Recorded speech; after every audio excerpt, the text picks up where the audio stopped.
fellas. Welcome back to another day. Another freaking video, I guess. Today is a bit special. Today is very special. Because what we're gonna be doing is streaming, studying for a full 10 hours. Right? Studying for a full 10 hours. Right? You know why we do this? Because, yeah, low-key fucking hate myself. And I'm so exhausted, but I need to do some more studying. Freaking snowed in this country again. My toes basically froze off. Now you might be asking yourself, Egg, how the fuck are you gonna survive 10 hours of studying? You already start dying and talking about femboys in the first 3 to 4.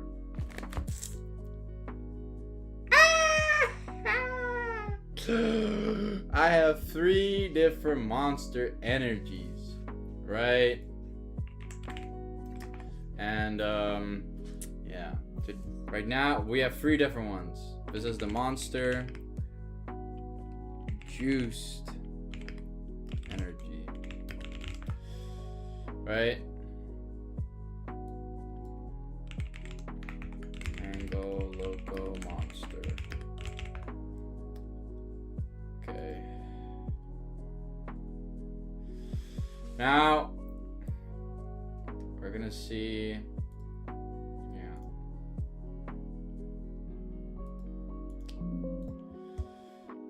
Okay, let me add this image. It's not here. My bad.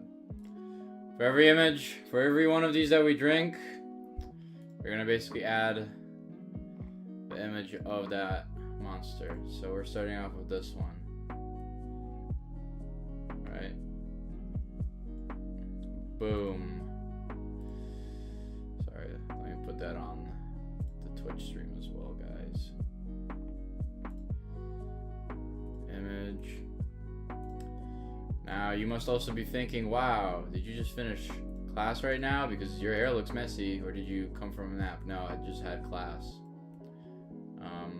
Really boring ass class, but it was okay. Also got me some snacks for, yeah, we're gonna be spacing it out. 2 hours and every 2 hours and 50 minutes, we basically, no, I mean, sorry. The first, wait, I had it written down. Fine.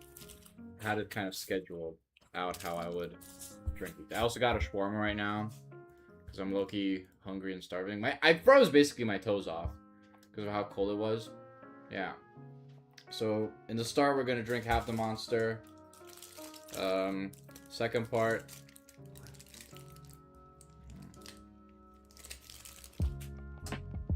3 hours and we're gonna finish that monster off. 5 hours in, we're gonna drink our full monster.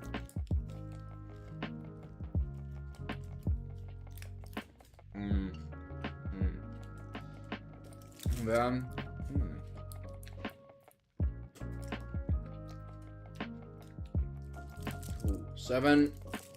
7 to 8 hours in, I'll drink the final one.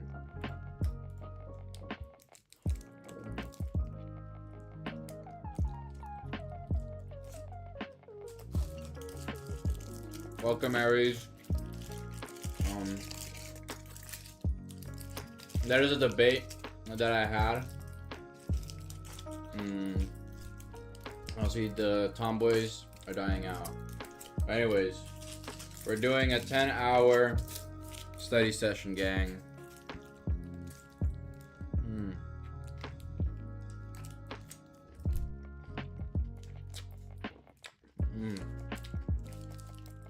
You might be wondering, where are you going to start off studying? You know how it is. We're doing biology, and we're doing memory. That was today's topic of my lecture. Memory. I'm not gonna lie, today's lecture was pretty ass. because literally, it was basically a revision of the last lecture, just more experiments. So you guys hear some fucked up experiments that we did on people.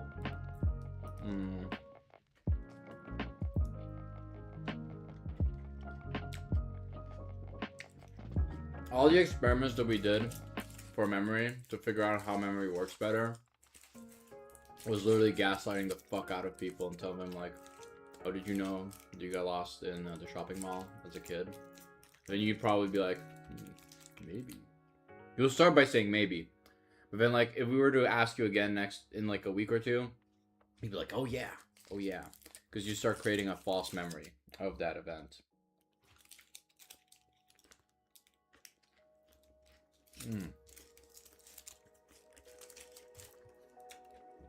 Almost done.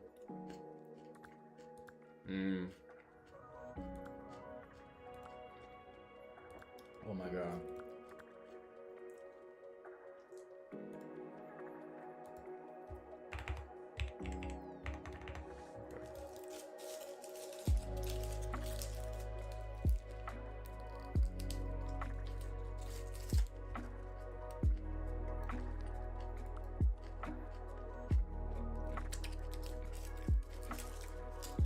Ugh.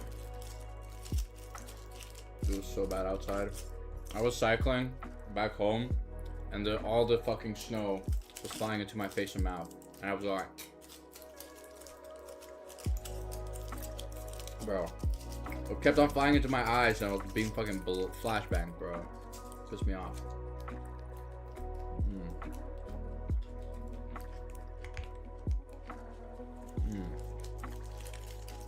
Oh my god.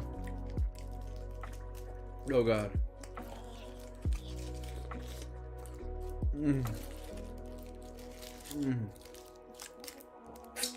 Oh no. Oh my god. It's so good. Oh. I'm sorry guys. Some of it dripped on my table. I'm a low-key slut for that kind of food. I just like food that's very long, because usually when food is like wide and long, I can just like bite off giant chunks, but when it's just long, I have to like, you know, take a bite-sized pieces, right? Anyways.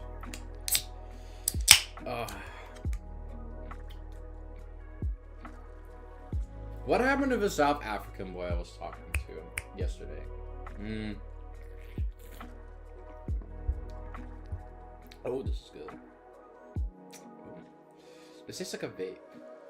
It tastes like a vape, dude. What? I did not miss this.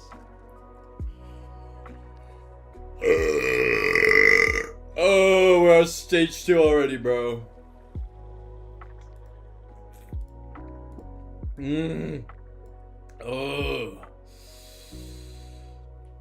Oh my god, I'm a slut, bro. Oh, I'm a slut for Monster, bro. Let's see what it reads back here. I cannot read this. This is written in Dutch. Oh wait, does this not have... Oh guys, this doesn't have a message. Usually these have messages. Oh my god. Oh Jesus. Oh god. Oh my god. What the fuck? What did they put in this, bro? Why am I burping so much?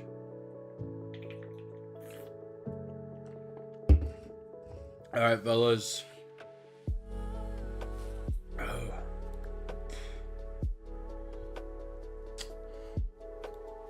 Wait. I bought this game called like Midnight City or some shit.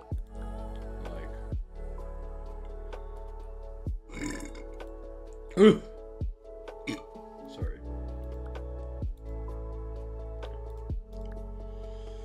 And you can customize your character and shit. So you know how I am. Loki made a fucking femboy. Why? Fuck, I do what? You think I know why I do the things I do in my life?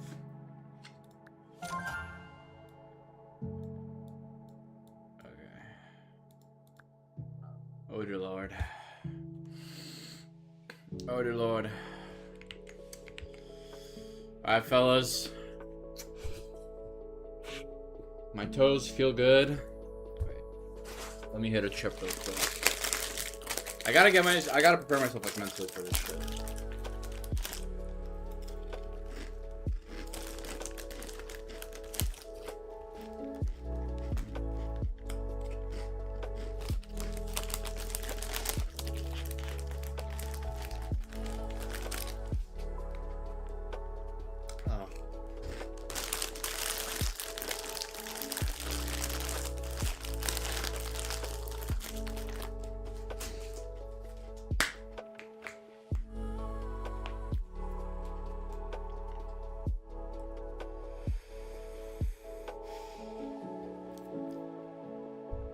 Let me contact my ancestors.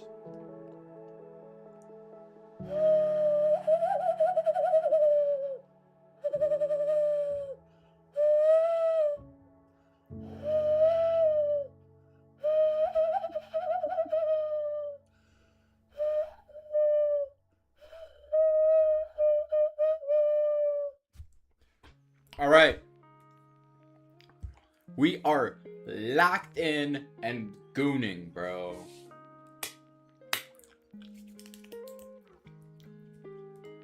Say it with me. Who's gonna do this? Us. Why? No one else is gonna fucking do it. Wait. We're gonna be studying until 2:25 a.m. Holy fuck. We ball, baby! Alright, let's start organizing all this memory stuff. So, okay, we obviously have the process of acquiring said memory. Okay,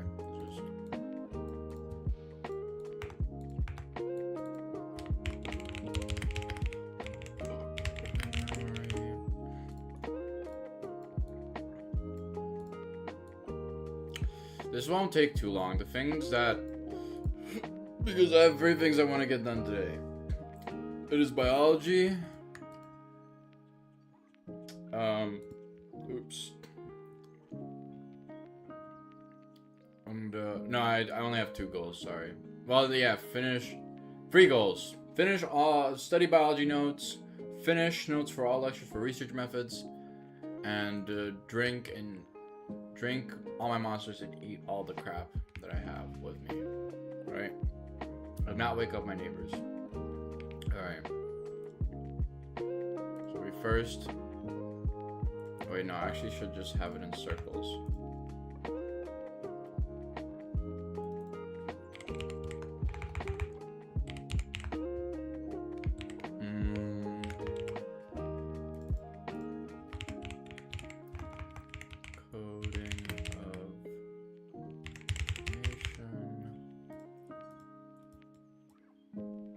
Have encoding of the information. Then we have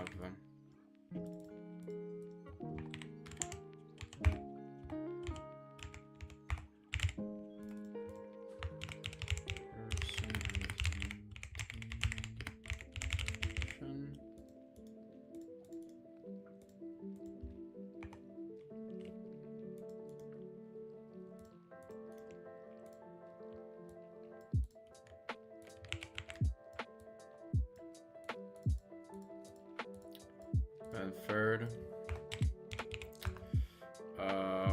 recalling and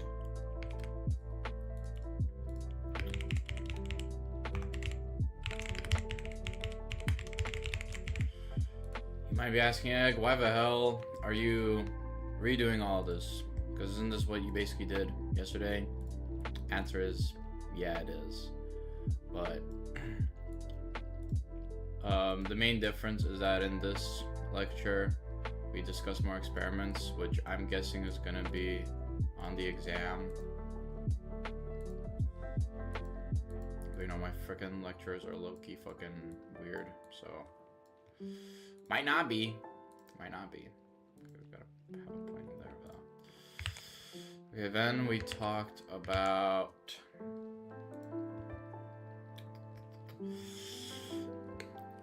Alright, we talked about the different type of memories. We have short-term memory and long-term memory. Just do this.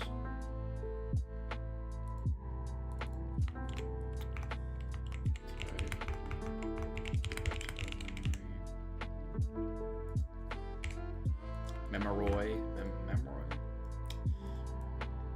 Dude, I was low-key hanging out with this, in my opinion, South African baddie, right? And brother, she got freaky quickly. Holy.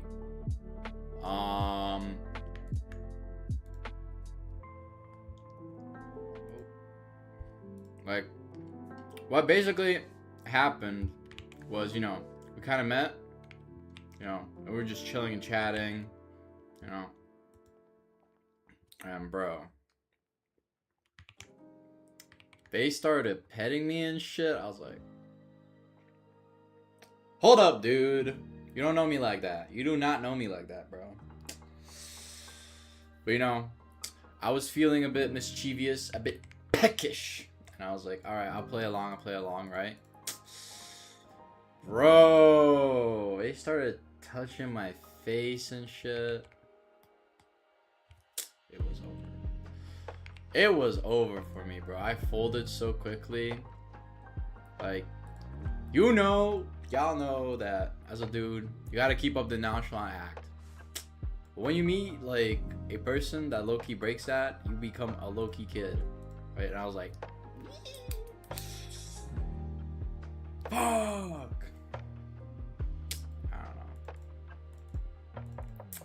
Yeah, that was my yesterday evening after studying gang.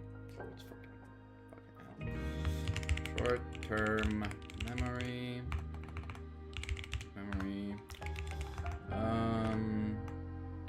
Yeah. Short-term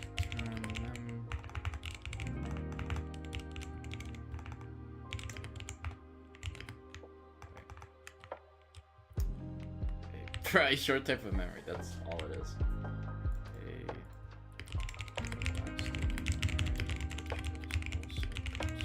Considered to be working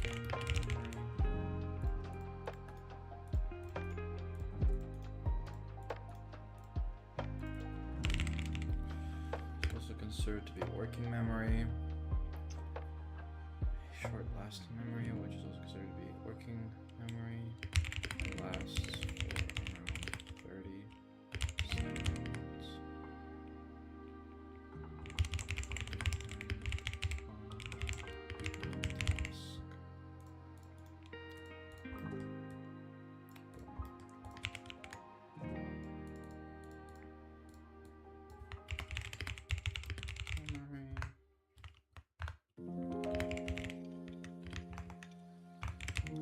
Archive of your memories.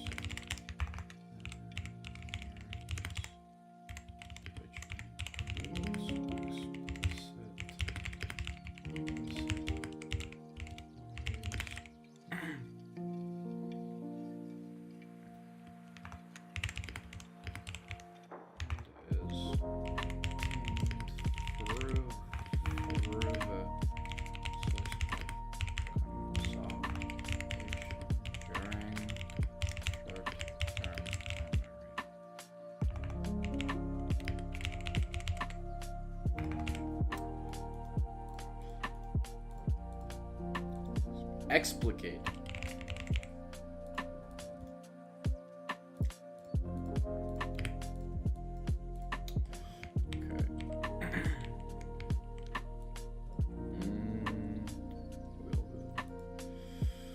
I'm on that good shit alcohol. Alright, then we have explicit memory.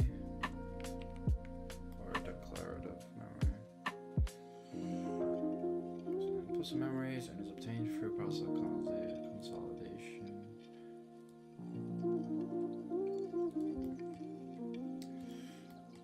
Or do we have 2 more? We have explicit. These are basically just like the memory systems, right? This is the explicit memory system. Then we also have the implicit. I'm so glad that this part of psychology doesn't use like stupid ass names like research methods does, bro. Do you guys remember that? Modus ponens was, I'm pretty sure, a term which was for describing a scientific method and shit, bro. Who the hell came up with that?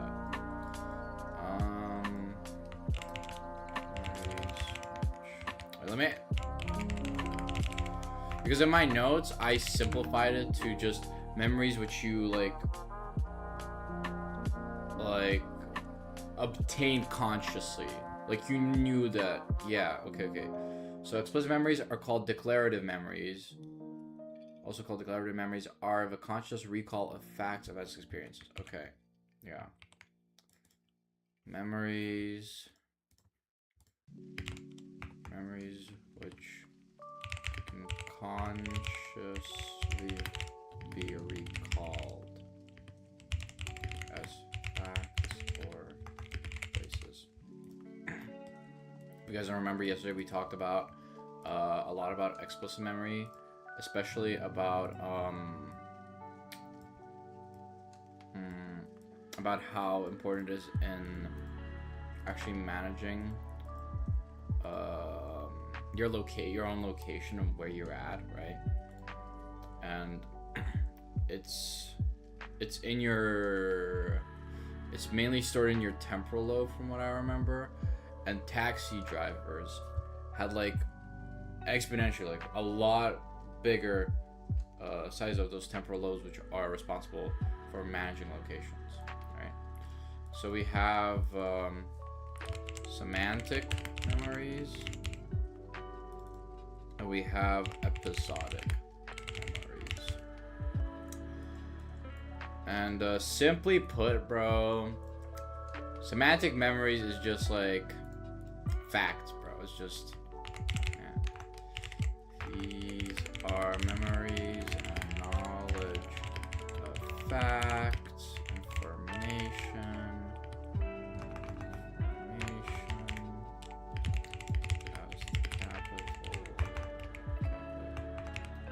Oh my god, holy spelling, capitals of the world, or even perhaps or rules, etc. I love ETC, bro. Me and my partner, research partner, finally might have come up with a good research question, which is basically, we're going over big data, and bro, big data is such a goofy subject, right? Because all it really is the definition of big data is data that's so big that like you cannot process it with regular methods like a computer. Like you cannot do it with a single computer. Like you need like 20 computers minimum, I think, to process some of the data that is like exists, right? And right now we're doing like a research proposal, and we're basically proposing like, hey, can we like scrape Reddit and like all these other social medias to like see, we picked like a pretty silly one where like, which one is more toxic, competitive video game modes or non-competitive games and game modes, right? It's like MOBAs and PvPs are considered competitive, but non-competitive games would be like single player, sandbox, and PvE. Right? We look at, you know, the toxic games basically elicit more of that kind of toxic talking and shit, right? I think it does, right? I mean, I'm not gonna lie to you, you'd be kind of dumb to say that it doesn't. When was the last time you've gone into a competitive like Overwatch game and not being called a slur. It's been quite a while. I mean, I don't play Overwatch anymore because it's an ass game, guys. I don't know why you'd play that. There's like Team Fortress 2. Come on. Anyways, episodic memories are memories.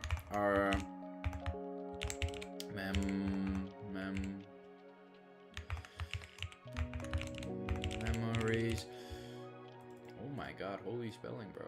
I'm not spelling today. Oh, holy encoding error? Question mark. Memories of real events. Events that memories of events that occurred to you as your birthday.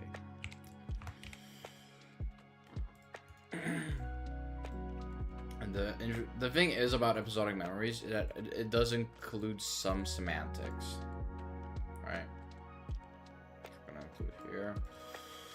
Include some semantic properties because of information such as the age, time, and place you are.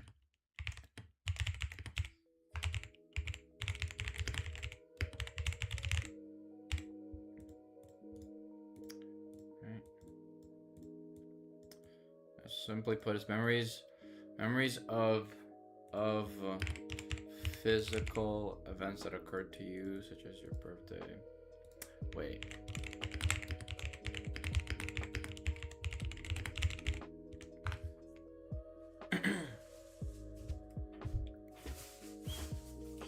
What actually counts, like a unique personal recollection of a specific event or experience from what is past.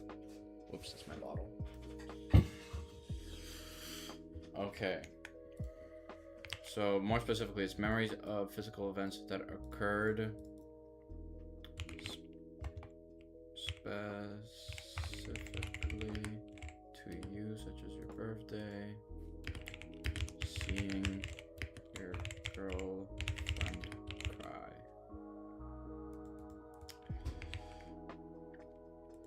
I don't even like girls, but wait, not like that. I think girls are great.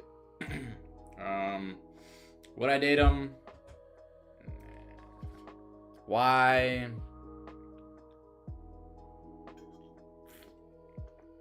I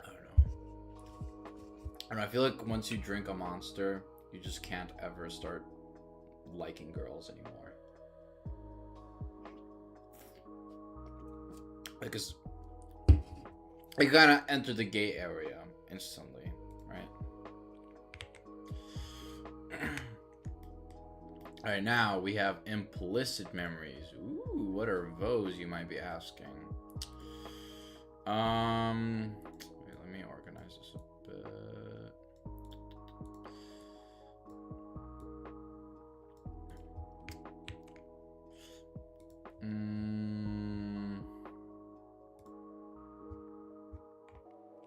Oh wait, we also need to look at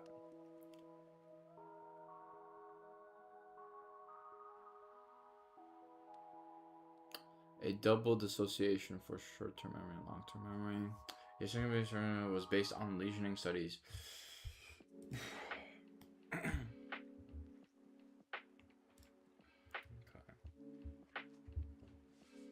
Repetition priming. Right, so we have repetition priming and procedural memory.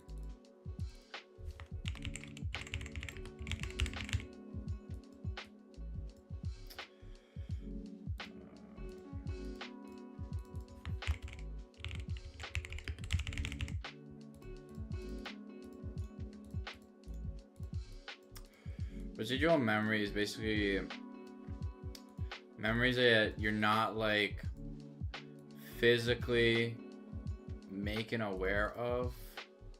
Like they kind of just form on their own. Like your knowledge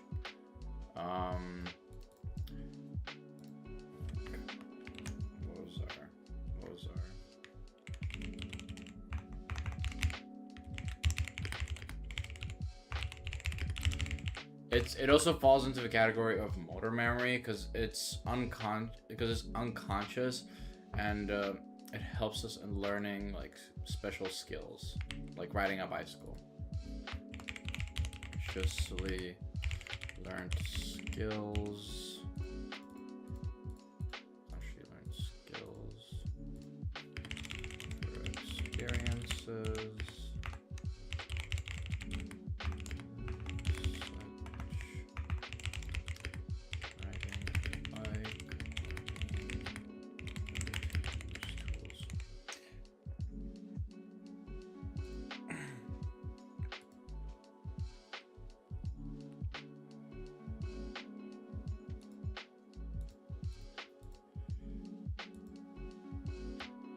I'm trying to remember. There's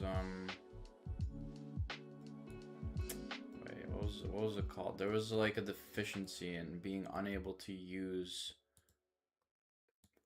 like being stuck to kind of only being able to use tools. Like by what I mean is like, imagine you can't open a can of soup, right? You just take a knife and do it, right? But some people, because you don't have like a can opener, but some people have kind of like this mental block where they just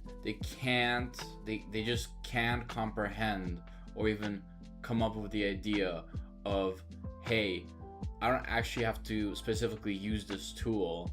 What I can also do is just, you know, take a knife and open it like that.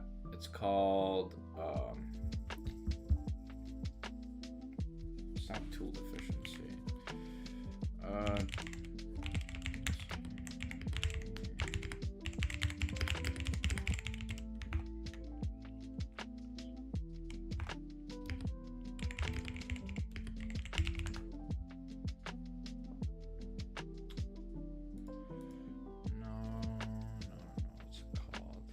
Deficiency in being unable to use.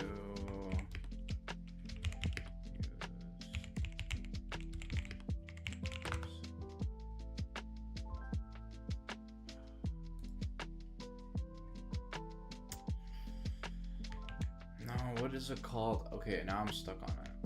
Crap, guys.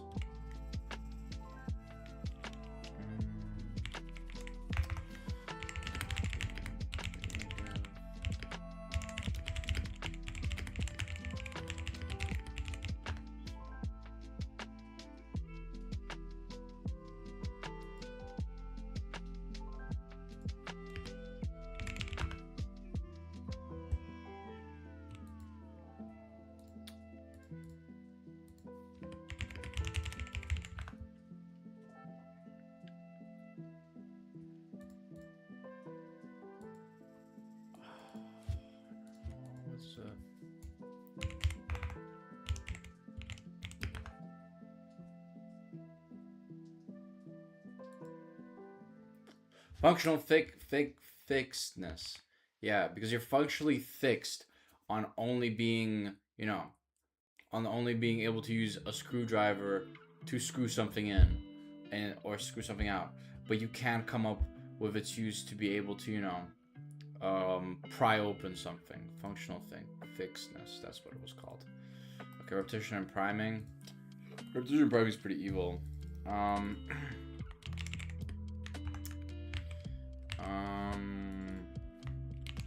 When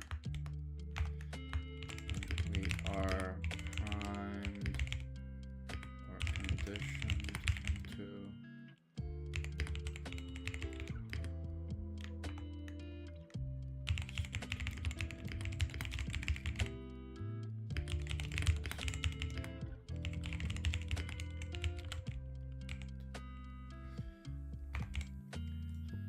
Mere exposure effect is pretty strong, especially like imagine a song that you don't really like, right?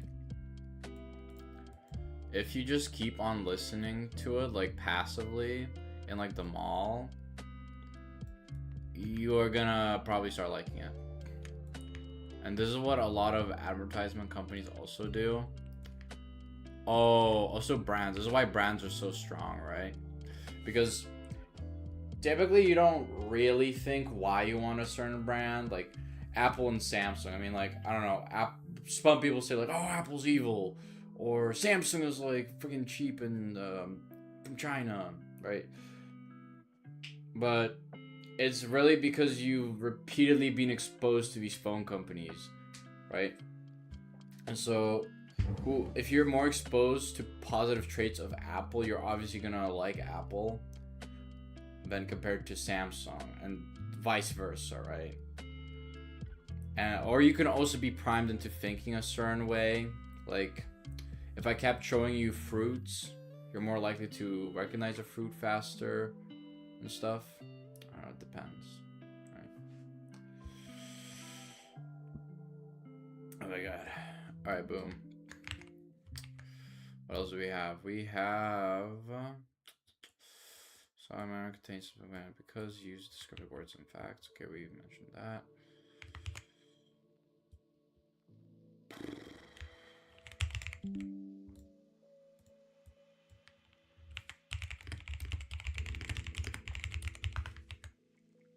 We have memory experiment types. Right, these are the different types that we can experiment. I'm gonna different type of ways to test memory. So we're just gonna be going off like, these are some quick methods that are typically used. Look, can I just make like a table?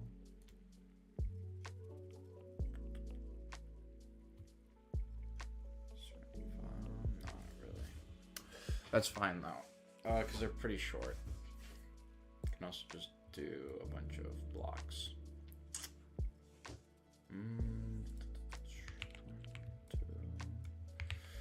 We have 6, right? We have around 6, I'd say.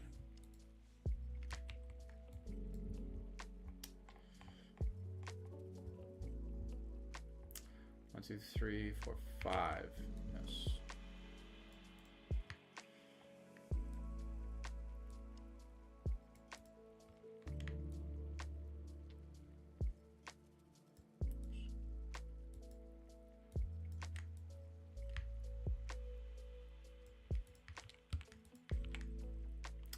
I was learning the dig bar recently. How does this guy keep coming up with more and more fire, bro? Like, he keeps on making so much good music. I would low-key listen to dig bar for like most of my life if I could. Okay, this is pretty simple. Free recall. Alright, let me copy. Because we also need to put the definitions for each one in there.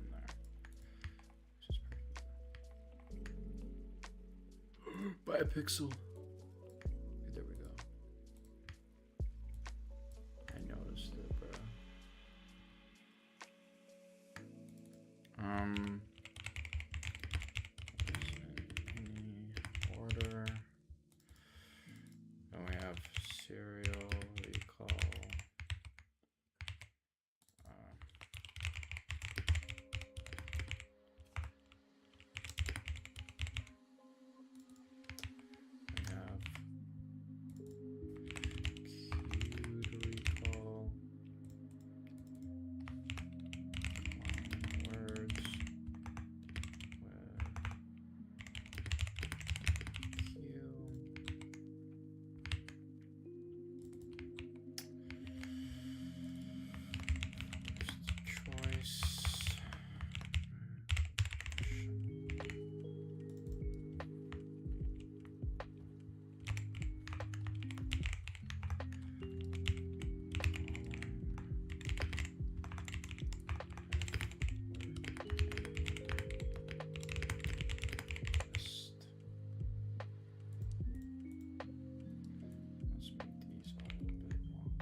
That's just different ways to test memory, right? Really simple, really easy. Oh, my tummy hurts. Ball.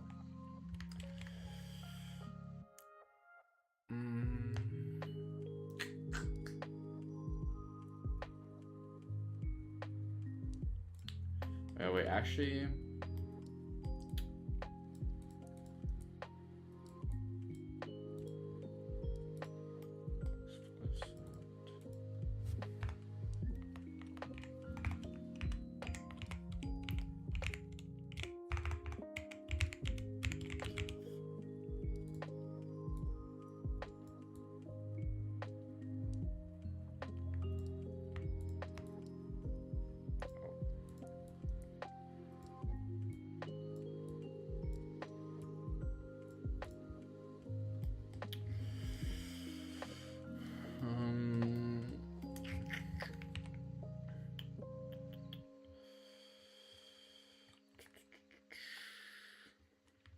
Oh yeah, this is really interesting actually.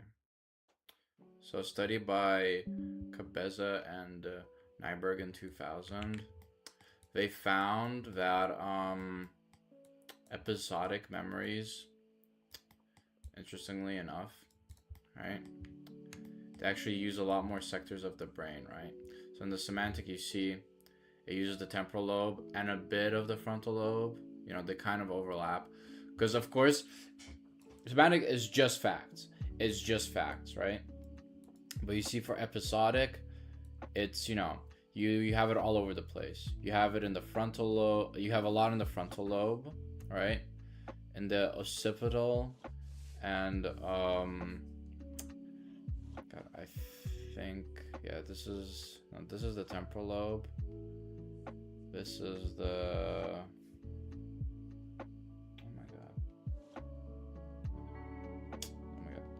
frontal lobe, occipital lobe, temporal lobe, and dude, am I actually? No, I'm actually just tweaking out. Right, parietal, and this is the parietal lobe. Over here is more of the motor sector, or where the motor executive functions usually are, right? But why is this? Well, I mean, obviously, because episodic memory is like something that you actually witness and hear. So obviously it's going to be recorded in your, it's obviously going to be recorded what you saw and the decisions that you made and stuff. This is a very important image.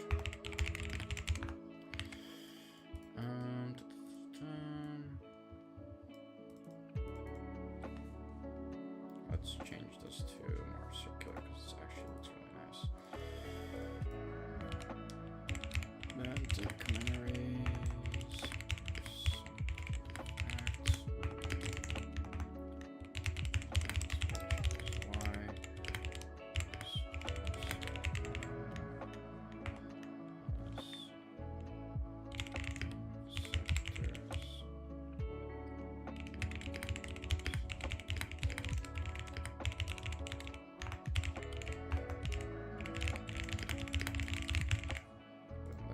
That's just what that means, simply put.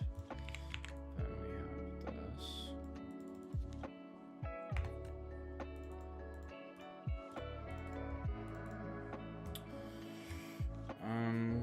Episodic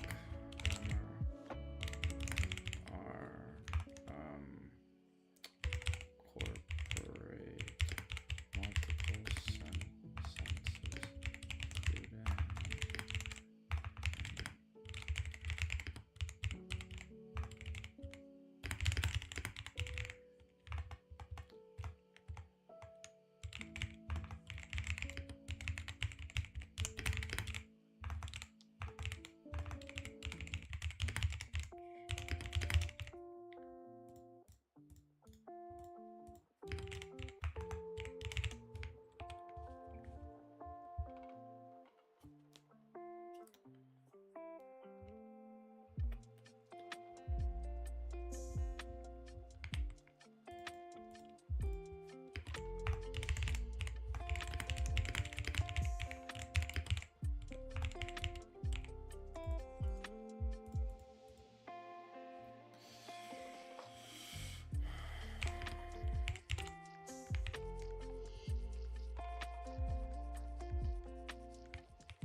should actually. I'm gonna make a distinction of what's explicit memory here, what's implicit memory, because that would make it a lot easier. What the heck are you doing?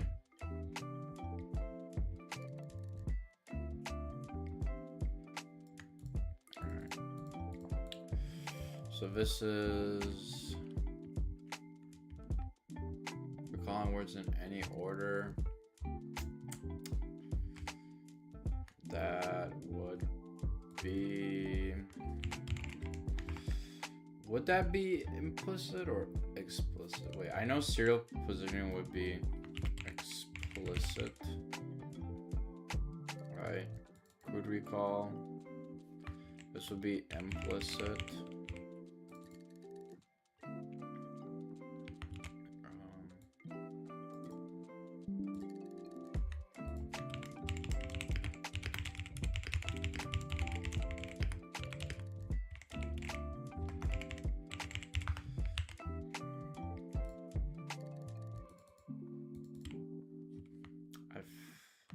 This is also implicit, I think. Hold on, let me check.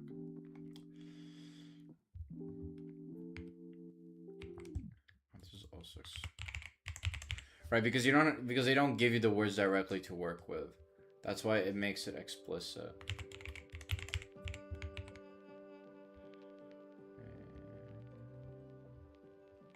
All of these are explicit? No, they're not.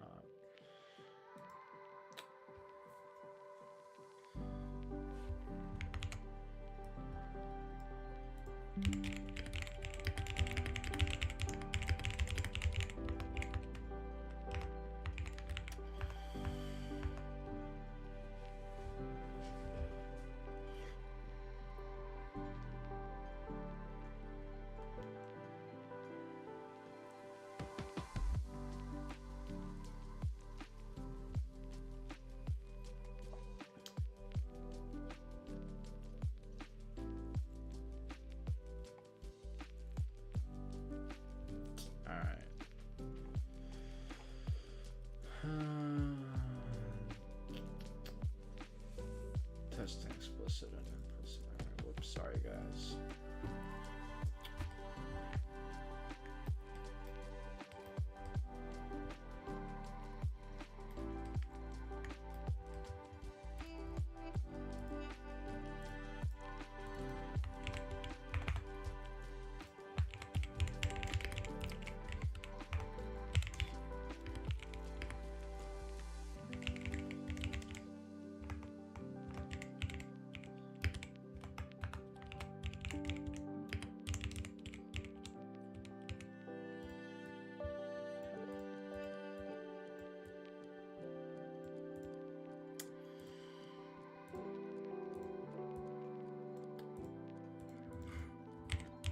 First,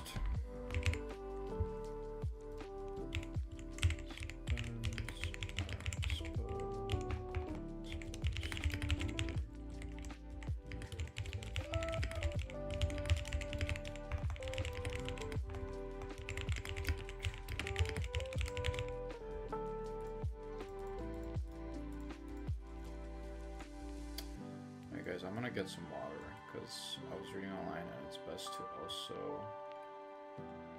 drink water.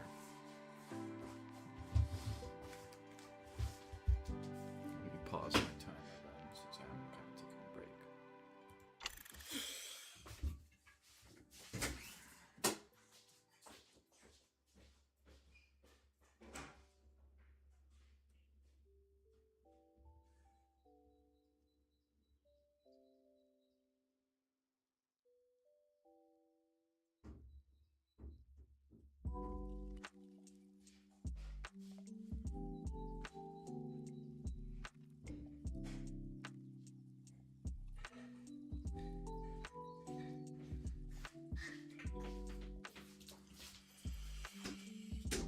Alright, I got my water.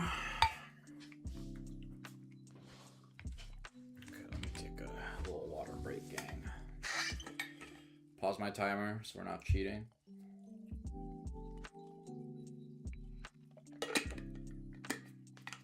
Alright. Ik hou van water. Wait,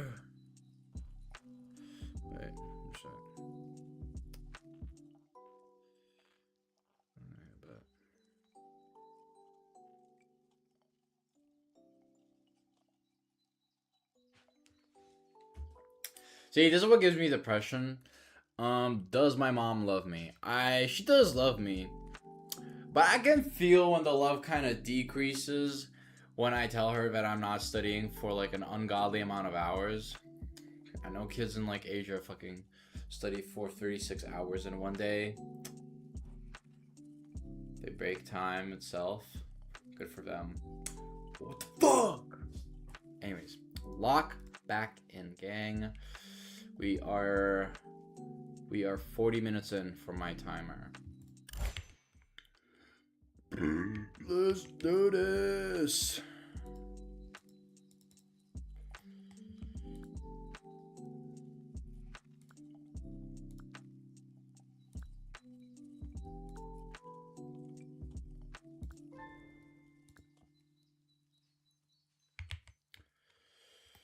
Okay. Now you might be asking, so what do we do after we've been exposed to all of these words? Where there's two paths. We have the explicit path and we have the implicit path, right? And so in the explicit path, what they're asked to do, whoa, what the hell happened to you, buddy? Whoa, whoa, whoa, whoa, whoa, why are you doing that? Stop that. I don't like when it does that. I like having control.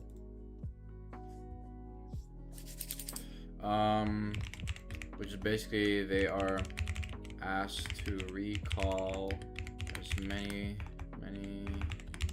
words as possible from their memory. Wait. Yeah. Wait 1 hour. Days. This is important. It's gonna make sense later.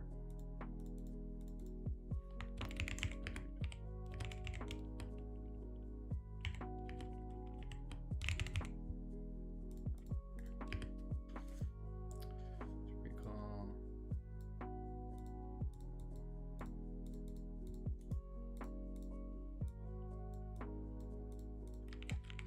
And then for the implicit path.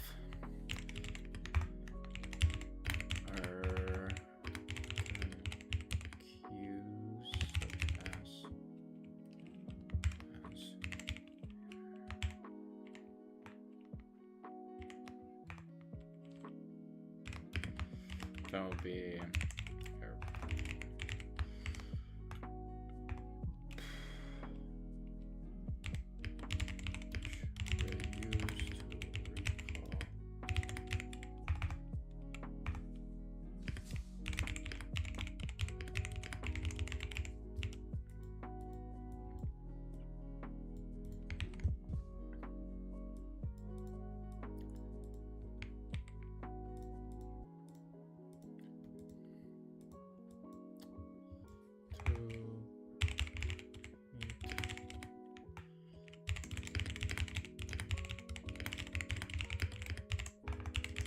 The idea behind it is basically like in the implicit path, because you're queuing it,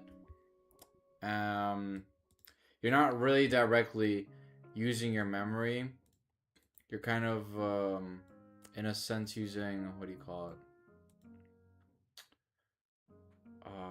How do I say this? You're not really directly thinking and trying to retrieve the information. You're just kind of, you know, look, we're basically just, this is basically priming us, right? The main difference is priming us. It's implicit because it's priming us.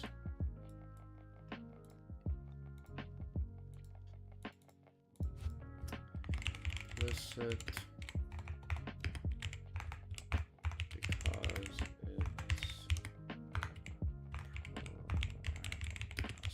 which, yeah, it's kind of cheating. right? But here are the results for what happened after this experiment. Boom. Right? Blue line is the recognition, right? So that's when they're just asked to recall as many words as possible. Oh, sorry. Sorry. They are asked to point out which words were list or not. Asked to point out which words were in the list or not. Sorry, yeah. This is what makes it more fair. They're given like another list, and they're meant to say if the words were in the list, in that list or not, right? And as you can see, boom, recognition, list, memory,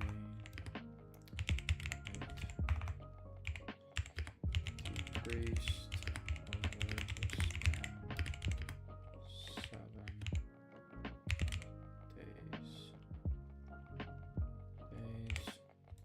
Right.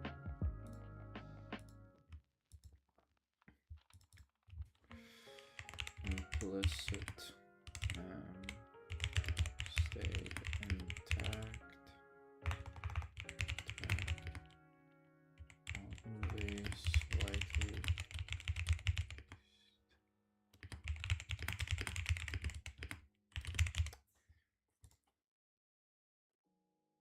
Why this probably happened.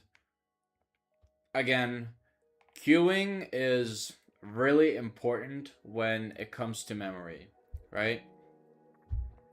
When you learn, you're not only learning like a certain word, but you're also associating a certain cue with said word. And that cue can be how you're feeling emotionally. It could be the type of classroom you were in or the conversation that you were having. So, you guys, this is why I always talk about femboys, because that is my recall. As soon as I start thinking about femboys, I start thinking about any psychological concept, right? You guys think I'm weird, but like, I'm low-key 10 steps ahead. All right, I'm not just being weird. Like, okay, I'm just bullshitting now with y'all, bro. Yeah, you think I actually thought of that, bro? Bro, how smart do y'all think I am? I'm not that smart, gang. Trust. But anyways, the point is, this is why it's so important, right? Because in the explicit tasks, they are kind of given a cue, but typically, especially when you're reading a word, you're not reading the entire word itself. You're just reading the first the first letter and the last letter, especially in a sentence, and then that's just kind of how you read. That's a whole nother thing. That's to do with language, right? But that's why implicit memory is so much more effective and why it just lasts so much longer, because the cue is because the stronger your cue is, holy snowstorm, bro. The stronger your cue is, basically, the more likely you are to retrieve the information. And also it also makes it easier for you to just retrieve the information, as I said before, right? Priming. Just remove the us part. Cues and context. Yes. I'm actually gonna move this around a bit so that things. Oh, I'm gonna move this a bit.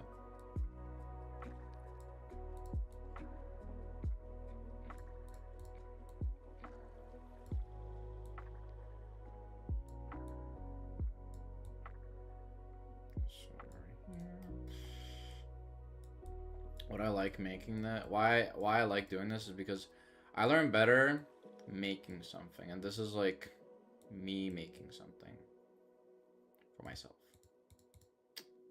Right. Boom, boom. Okay, now what we can do is talk about priming. I gave y'all a little glimpse, and that glimpse is kind of everything that has to do with priming.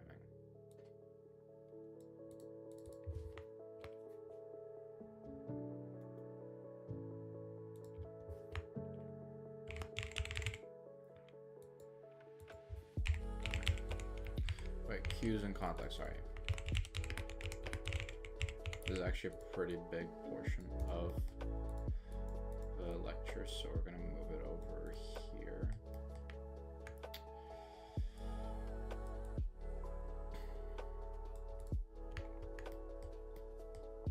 Alright. Okay.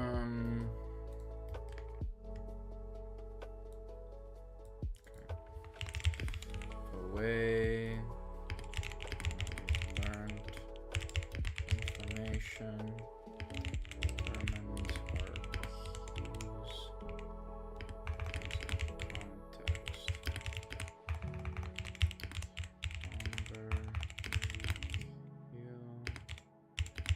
Easier it is for us to retrieve that information.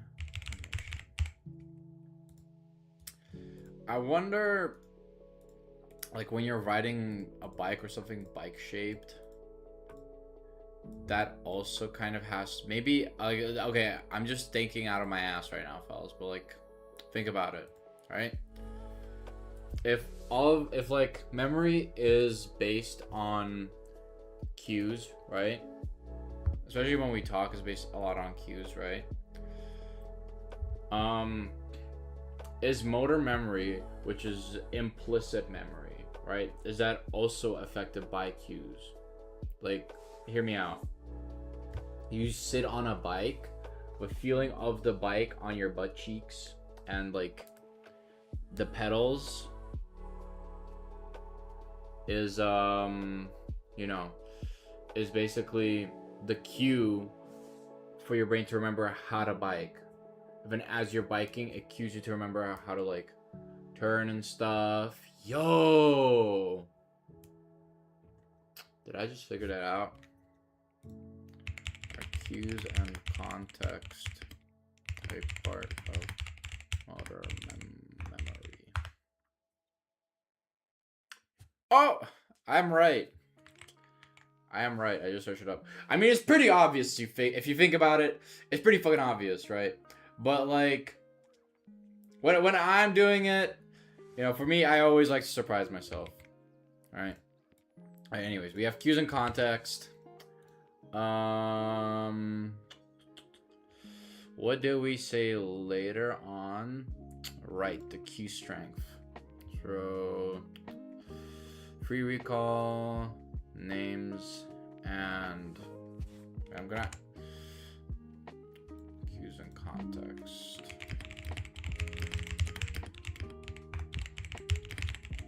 About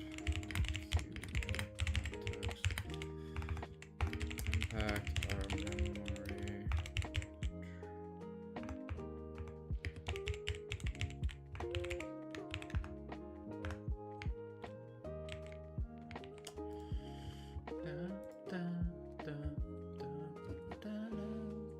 Take another sip. Oy.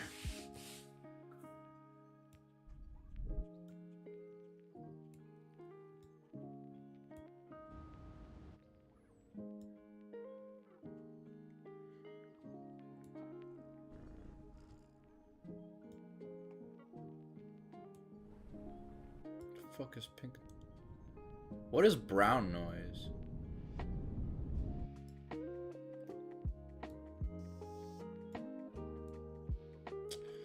Sorry.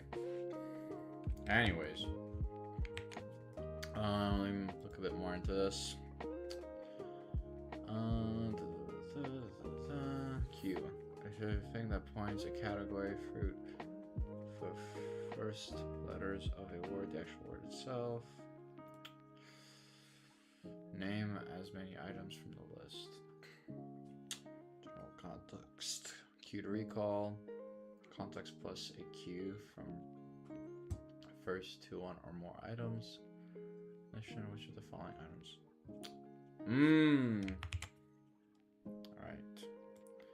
I'm just gonna copy and paste this image in here from, because this is pretty handy. Alright. So what this is describing, simply put, let's put this over here.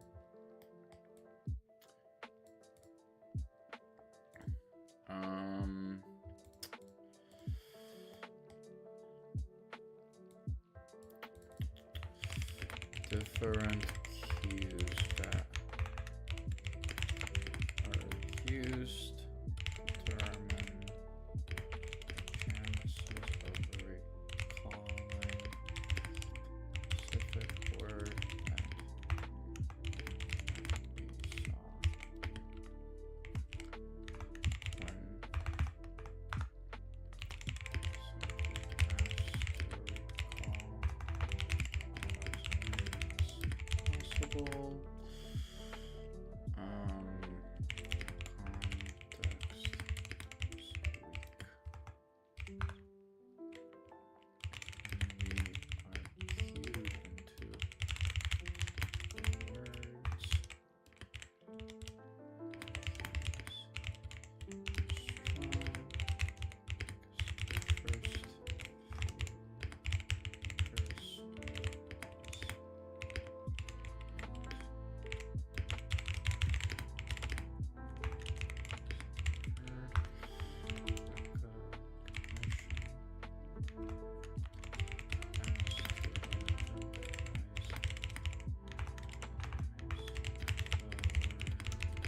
I think a lot of people sleep on the idea of furry baddies, bro.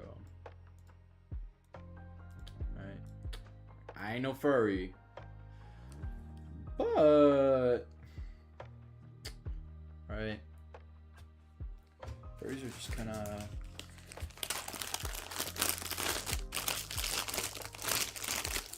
they're freaky though.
Hold on.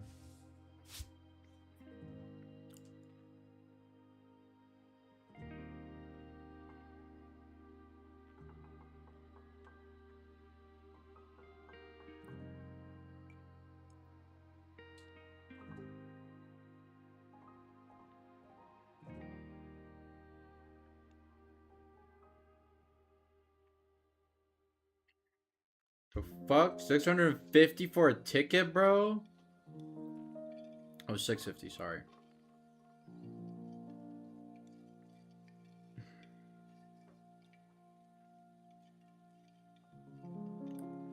Alright.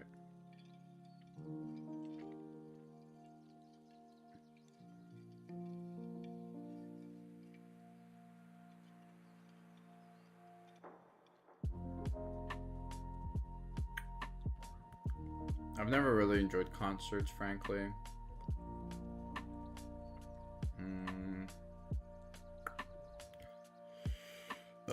But I don't know. I always felt I was kind of disappointed by my first one because Spotify like messed up the ticketing and stuff, and so like they gave the wrong tickets for the wrong show. That look kind of pissed me off. That really pissed me off.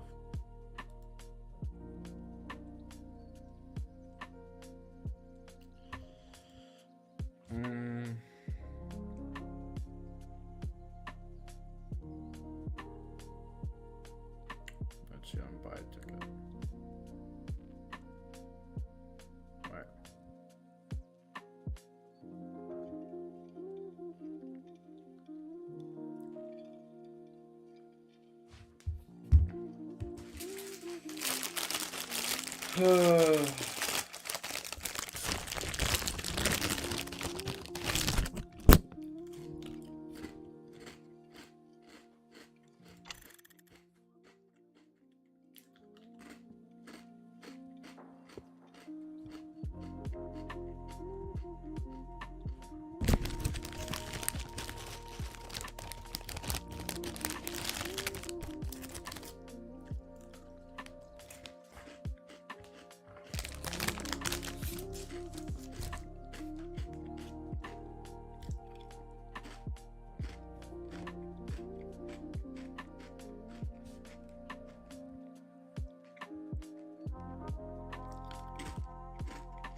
Sorry guys, give me a sec.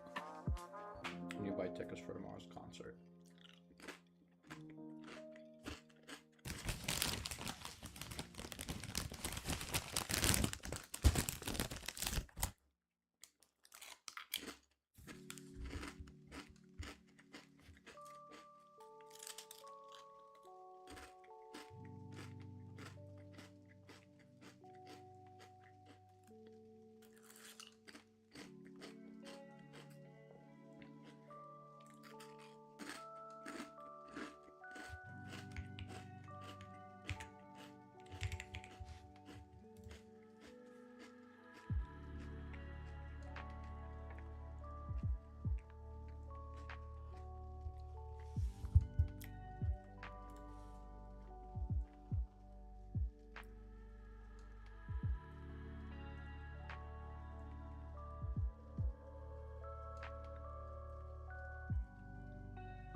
Alright.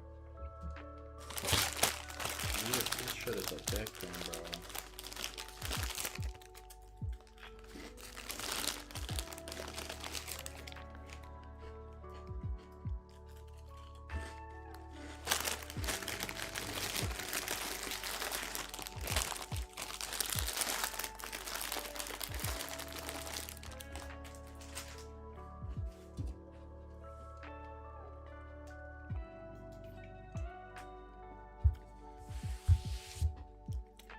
Liking femboys isn't very gay. Until you find out they're a femboy, if you still like them as a femboy, then that makes you gay. Why? Let's apply this logic about people and personalities. If you found out if you liked a person at first because of how they looked and they acted, then you get to know them and they're like a fucking piece of shit and dickhead, would you still like that person?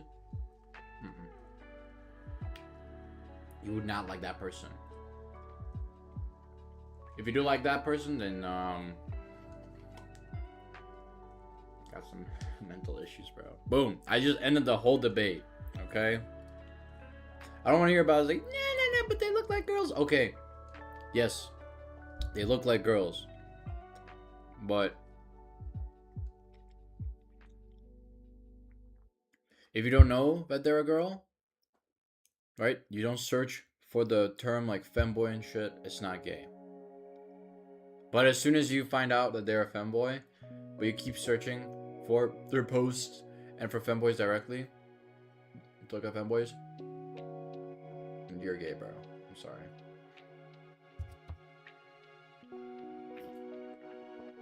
There's nothing wrong with that, by the way.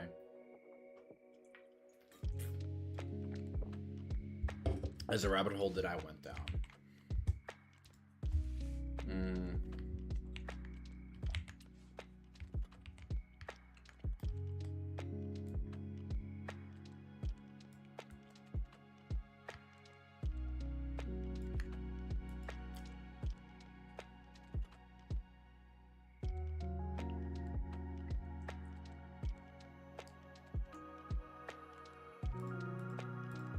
Oops, my bad, guys.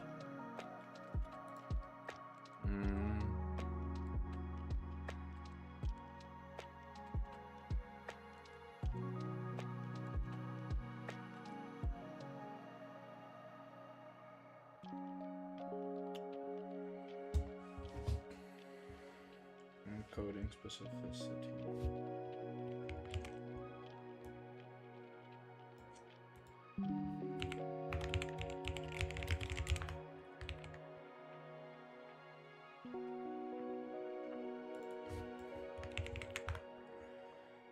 Encoding specificity of memory principles stating that recall is best when context, internal or external cues, mood, environment, or retrieval match the context during encoding.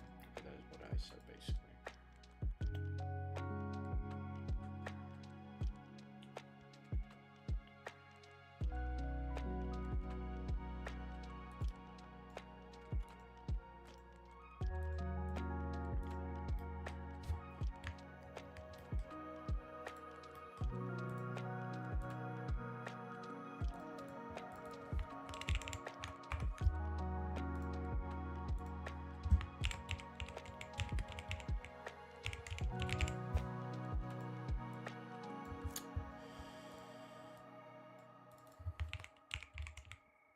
Dependent.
If my mom ever finds this, bro, she's gonna think I'm so fucking. She already thinks I'm weird, bro. She knows I'm a weirdo, bro. But like, she's gonna really think like, dang, this is my freaking son, bro. Talking something about femboys, bro. Words which do not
I mean, you could make like an argument like bird eats spider, but typically a stronger connection would be like bird and nest.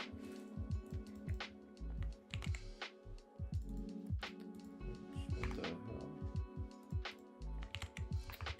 Words which directly context, such as spider and web, bird and nest.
Who just does not love Monster, bro?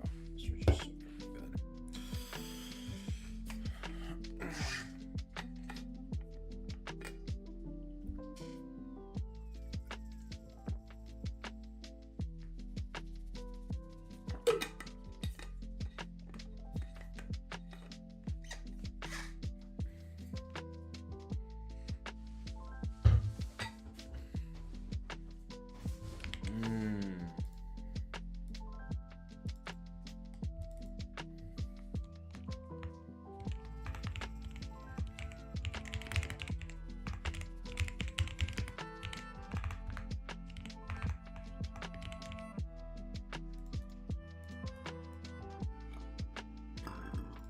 Oh my god. Oh my god. Sorry guys. That's one of the effects from the soda, if you don't remember reading. Makes you hella burpy. What? Starting to get shaky. I'm not starting to get shaky. I think I'm high. I don't know. I hope not. That would not be very family friendly if I got high. Bro, family. I'm talking about being family friendly, bro. We're talking about man's butt, bro. Ain't nothing family friendly. Ain't nothing family friendly about this, bro. Oh my god. Matching Q. Your paired association. You know, and sign. Weak Q used to retrieval.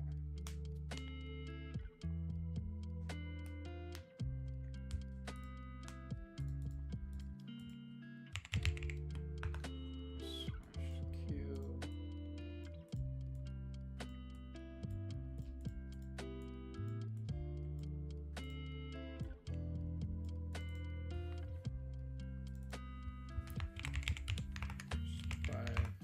say. Let's say. What are two random things? Titanic and well, I'm not gonna write that actually. I'm not. Titanic and perfume are like 2 week.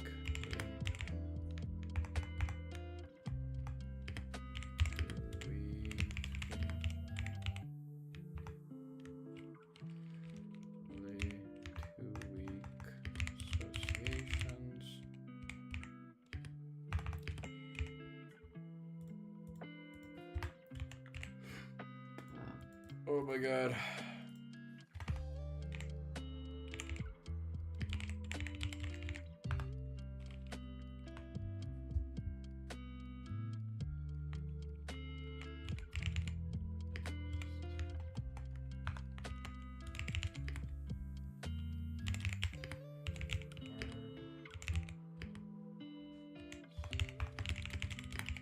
List. And then we have things such as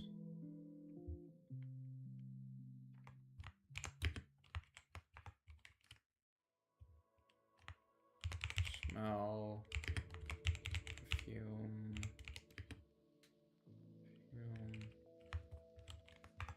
I don't know, mist, if it sprays a mist at you.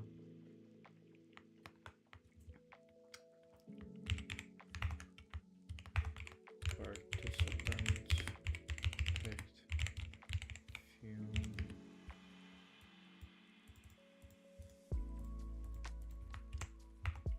Only. Was it 23% or 24%? 4%.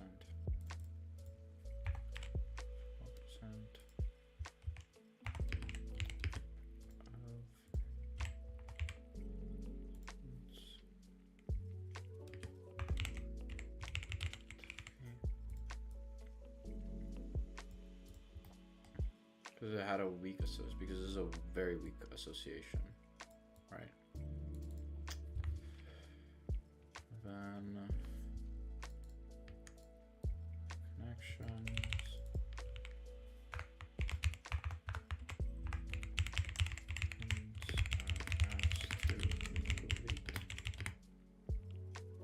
Order.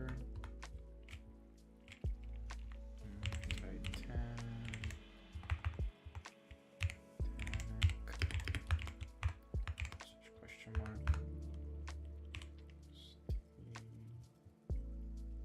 Wait, did it say?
What do you guys ever think happened to a guy that liked the Chinese lady? I hope he's living a good life. Oh my god, I forgot to start the timer again. It's fine though, we ball. That just means we get even more time to study, fellas. Let's see what, 8 hours and 59 minutes. That's fine. I mean, probably how much time has passed? Maybe like 10, 20 minutes. That's fine though. I don't mind.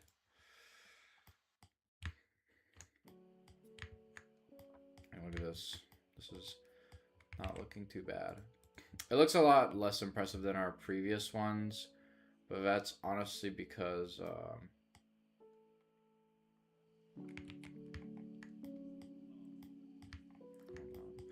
it's really because this lecture was not very impressive. I mean, the amount of information that it contained was pretty good, but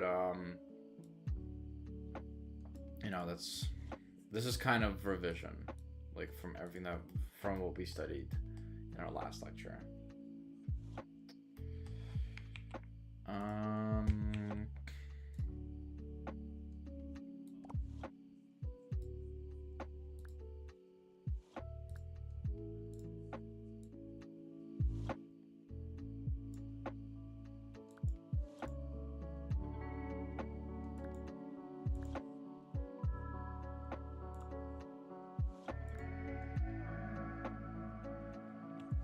Wait, we're 1 hour and...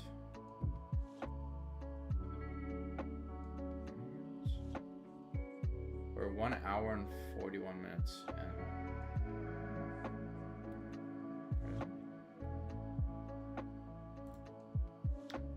Guess. Wait, if I pause this.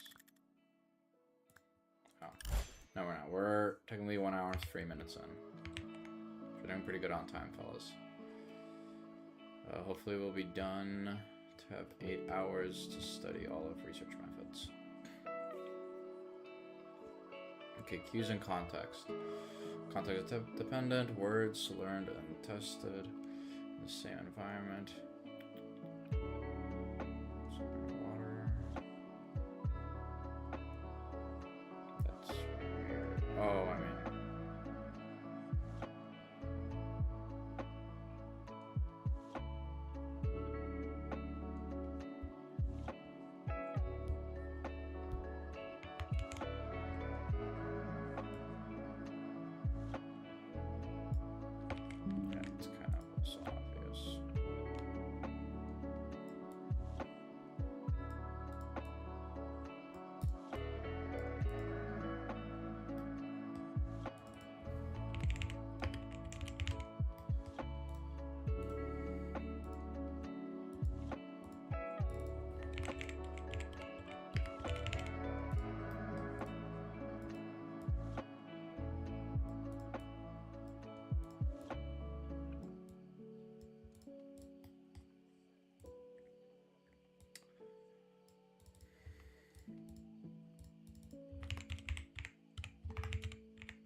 Yo, wait. My context? That means when I'm taking my context for when I'm taking my exams should Loki just fucking shove a fuck ton of monsters into me, because that's what I'm basically doing right now. Eat some of those chips. Oh my god, fellas, you do not know how freaking intellectual that idea is, I think. I don't think you can fathom how crazy it is. Right?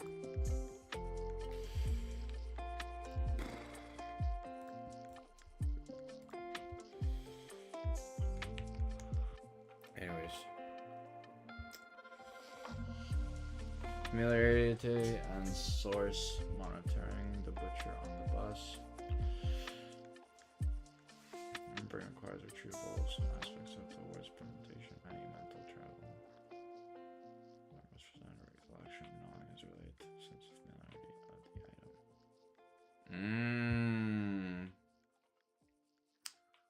Music patients have impaired contextual memory.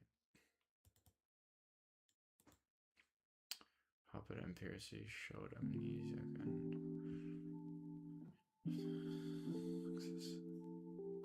on the day some pictures were shown twice on the same day. We're more likely to see if pictures seen twice on day one came from day two.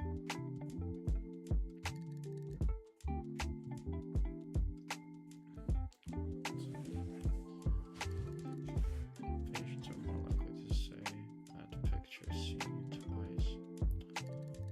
Day one came from day two.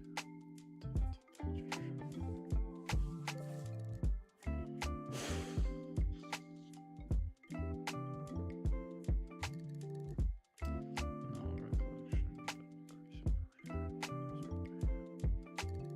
recollection, but what is that?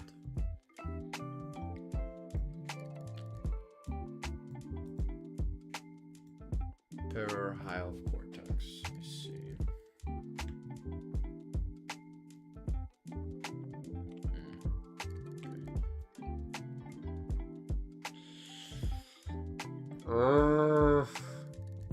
Oh my god.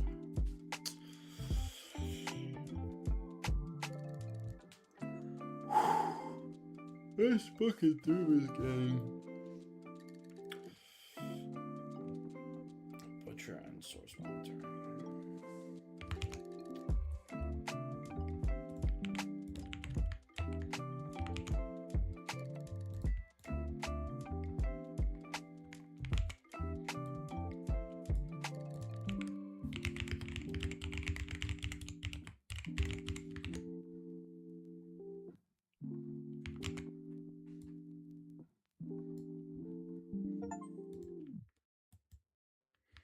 Reach level 10, you begin to impress. Blah, blah, blah, blah.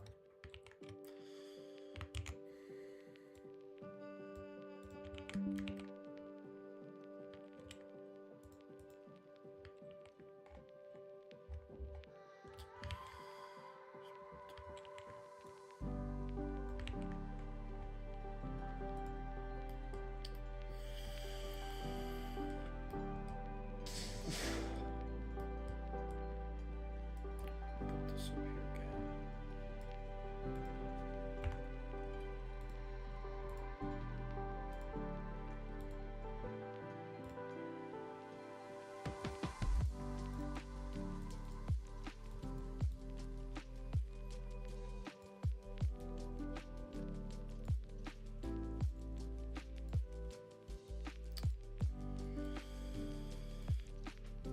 Oh boy.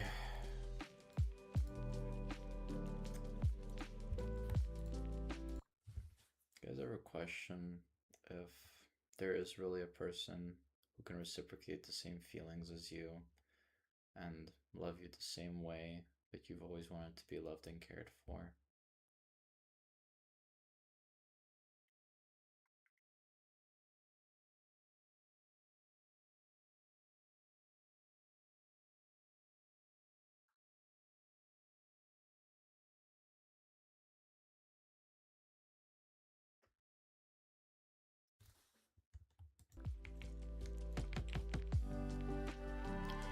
I think about that sometimes.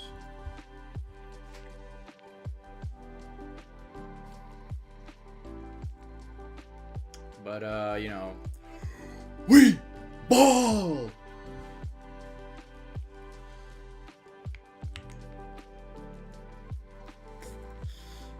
Anyways, we have familiarity, which also is very important, which also plays a very important role in our memory.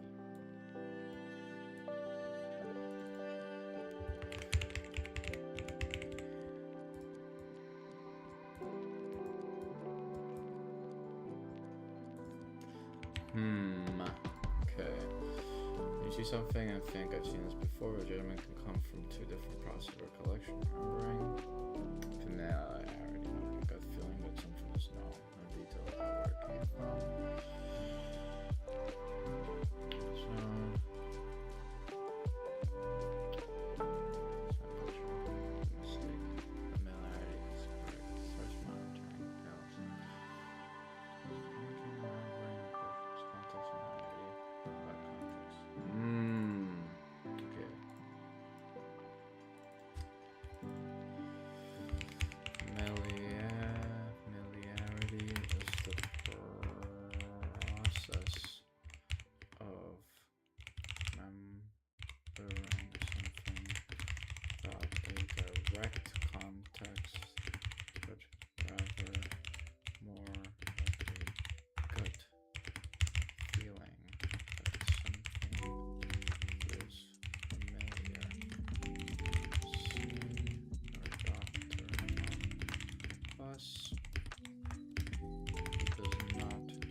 I love my dentist. My dentist, I don't know why, but low-key, you just gotta have a dentist that you can fuck with. That's the same with therapy. A lot of people say they don't like therapy, and they say like it doesn't work for them. But honestly, it's because you haven't found the right therapist for you. It's like, yeah, okay. Is therapy now a relationship? It is. You are being open with this person. What is a relationship? A relationship is where you let the walls of mystery kind of break down and you become open with this other person, right? That's what therapy is about. You have to be open with this person and you have to trust them, which can be very difficult.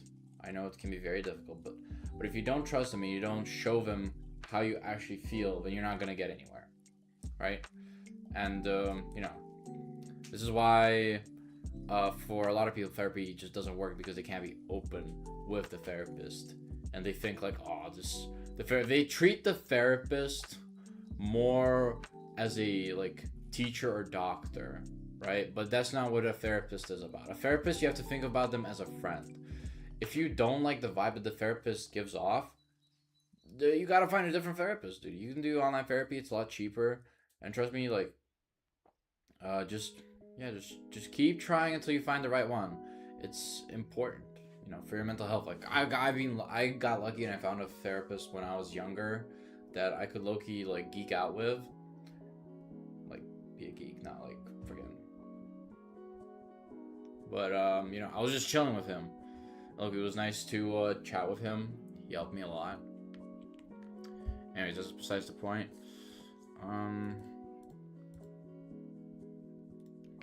Okay. Amnesic patients.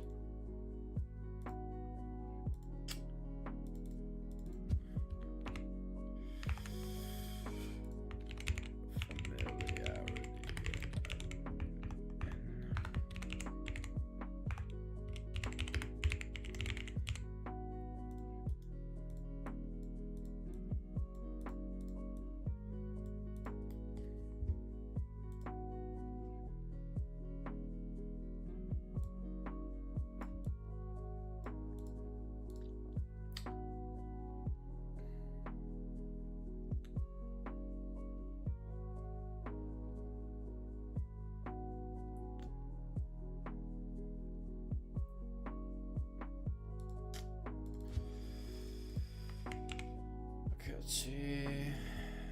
Music patients impaired.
Alright, let's see what tells about the brain. Finality can survive without recollection.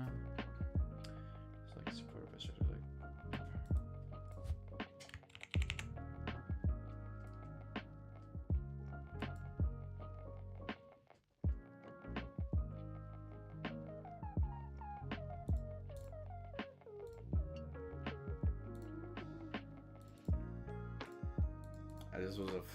That was a fun experiment they did called Becoming Famous Over.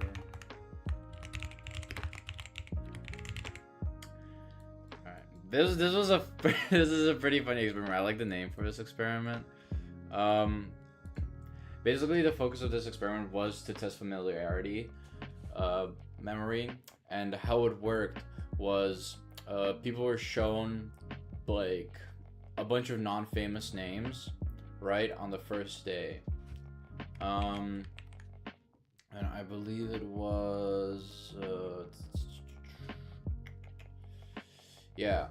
Then they had an immediate test where they had to read the non-famous names with famous names, and they had to point out which names were from famous patients and non-famous patients, right?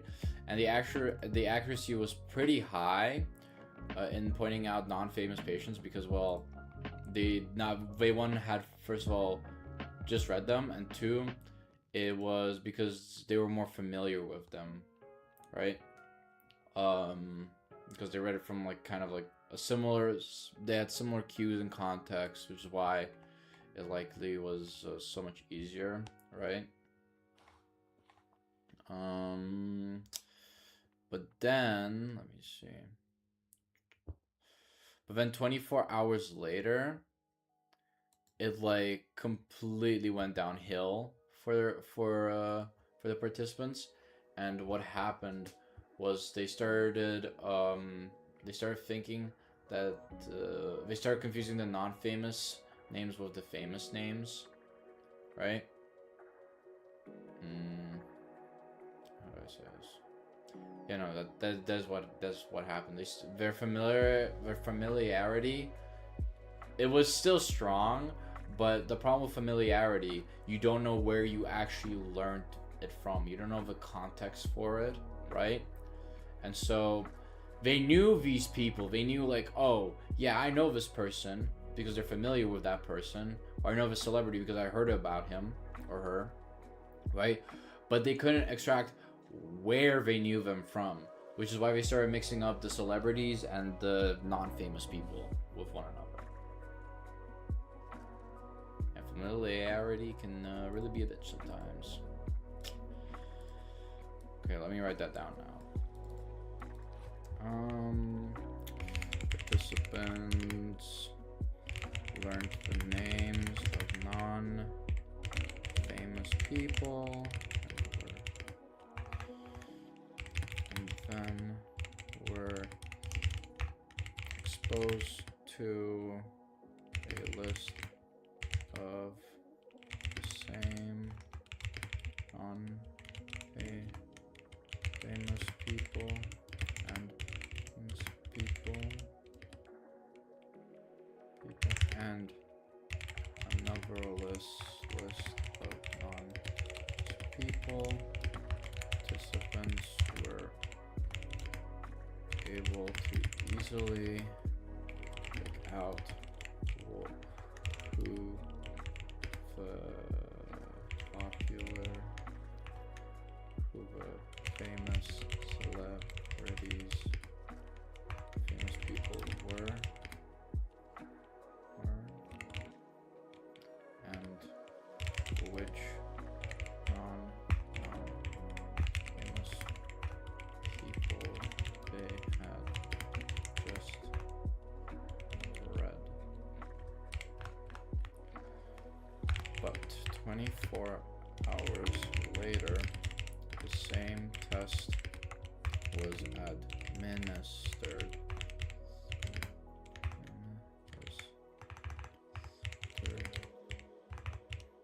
And participants performed much poorly.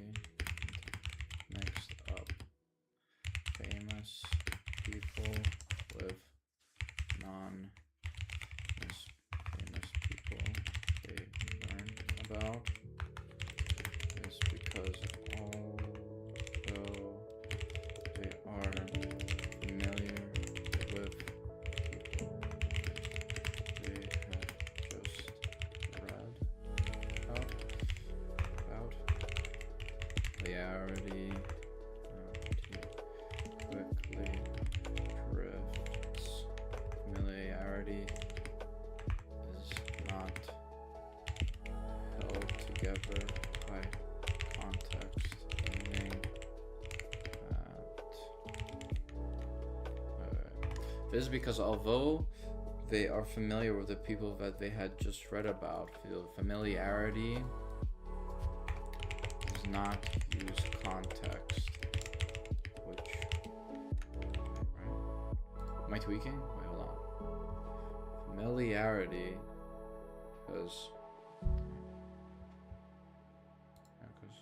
because the context had faded. What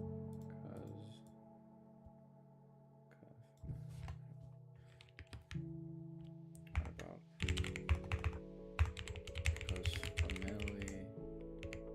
because the context had easily faded, but with the feeling of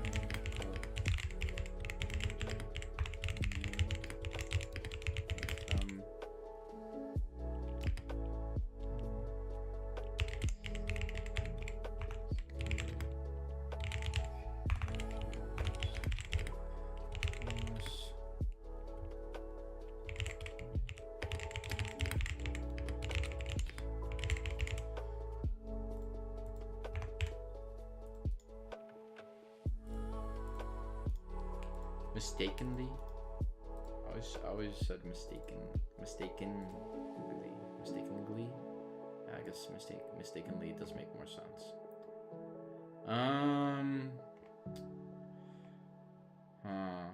Okay.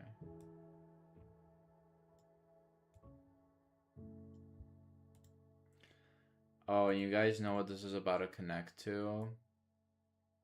False memories. I can already remember this, yeah. A false memory? What's that? Nani? No, bro. Time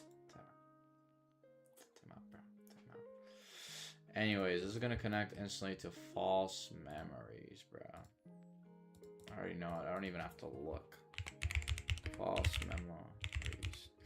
Because the memories bring back you.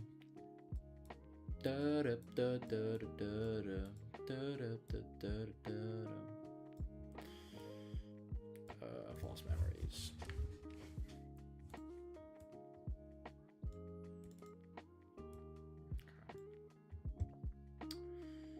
Just do a quick read. Revision on what they were.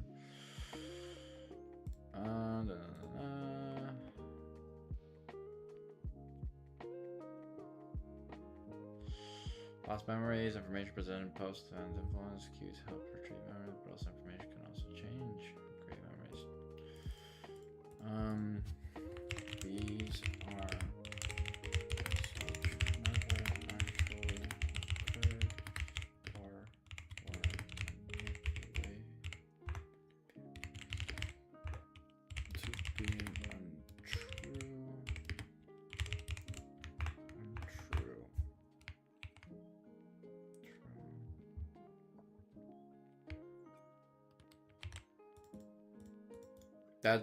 that is literally what it is, right? Pretty straightforward, right? And you might be thinking like, bro, what the helly? This bitch ass boy trying to act smart. But it actually goes into a lot deeper things, such as you will see now. It can impact how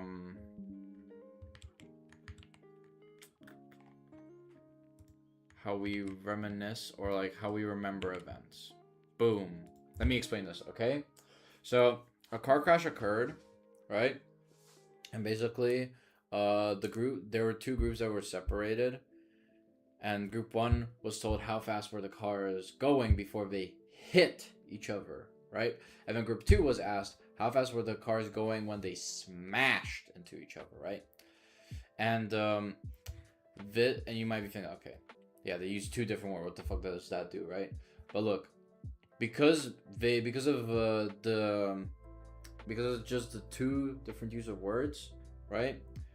The miles per hour changed by over 7 miles, right? And you might be thinking like, okay, that's not that much, right? And I mean, yeah, it's not that much. If in retrospect, it's not that much, I guess, right?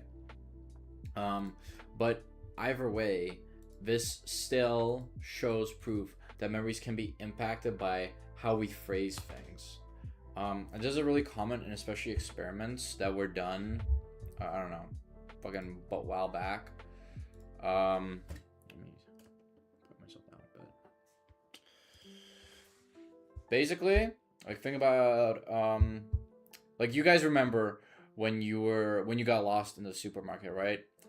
You went shopping with your mom because y'all were hungry and shit. You need to buy some soda. It was around Christmas time and stuff, so everyone was coming and your mom was in a rush, But then, you being the little annoying ass kid that you are, that everyone is, right? You kind of got lost in the aisles because your mom asked you to pick something up, right? You guys remember that, right? Right? Yeah, I just fucking bullshitted that. If you said yes, it might have happened, but for at least 50% of you, that shit never happened. That never happened to me either. I just emplaced basically a false memory into your head if you actually thought that happened to you, right? Go ask your mom, did you get lost in the superstore? Bro, what is this, Helldivers in the supermarket, bro? If she says you did, then yeah, I guess fuck me. But if she says you didn't, then yeah, bro, I just bamboozled you, twin. How does that make you feel, huh? Wait, hold on. Oh, nice. I reached new spiritographer rank, I mean. Ooh. Anyway, as I was saying,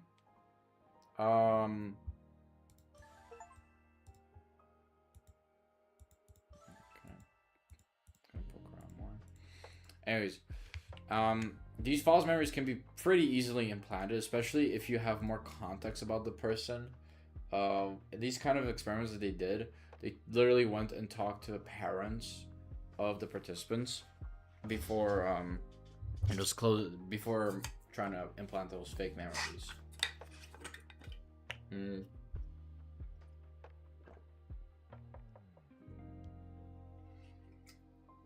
If this goes into a broader topic, and even into a lot of law cases, right? Because how do a lot of law cases start is because someone saw something and they saw something bad, right? Let's say, let me find actually like a real life example. Misinformation effect. That's actually an important thing that you mentioned. Misinformation effect.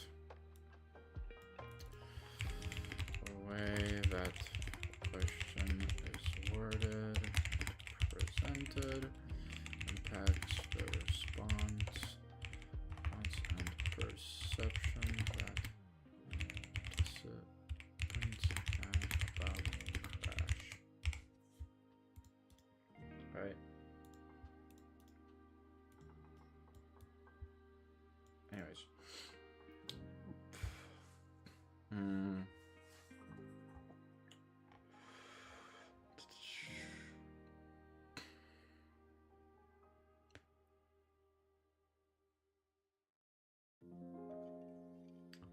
Where was it? Hold on. Oh, yeah, this was like a false memory that was implanted into some like dude's head. Right? Look. So they basically photoshopped that picture into the hot air balloon. You know, make it look as if the kid was in the in the hot air balloon with his dad, right? And then the interviewer goes, "Same again. Tell me everything you can recall about Event 3 without leaving anything out." And so the subject, the son, goes, just trying to work out how old my sister was trying to get the exact when it happened, but I'm still pretty certain it occurred when I was in Form 1, 6th grade at the local school there. Basically for $10 or something, you can go up in a hot air balloon and go up about 20 odd meters. It would have been a Saturday, and I think we went with parents, and no, it wasn't my grandmother. No, not certain who any of the other people are there. And I'm pretty certain that mom's down on the ground taking a photo, right? Basically, that picture was shown to this poor old sap, and he was like, "Yeah, I remember this happening, bro. I remember that." I'm telling y'all, if you love gaslighting the fuck out of people and fucking screwing with their mind, do psychology, bro. Because the government low-key pays you to gaslight people and troll them, bro. That's all they do, right? Just literally just do that. Gaslight and troll people like that, bro. And you'll get paid for it. Misinformation effect. Fake insertion of school story. Placing slimes. Oh, yeah.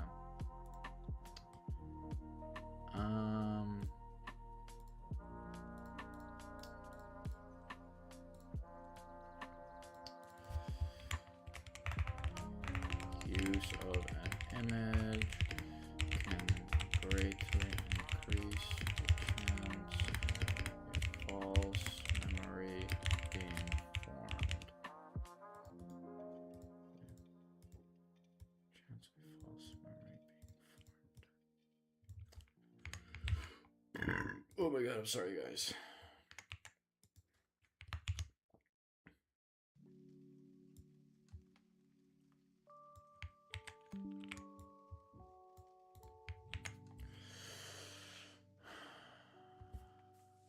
Misinformation effect, less subject Oh yeah, this is another thing that they made him do, bro.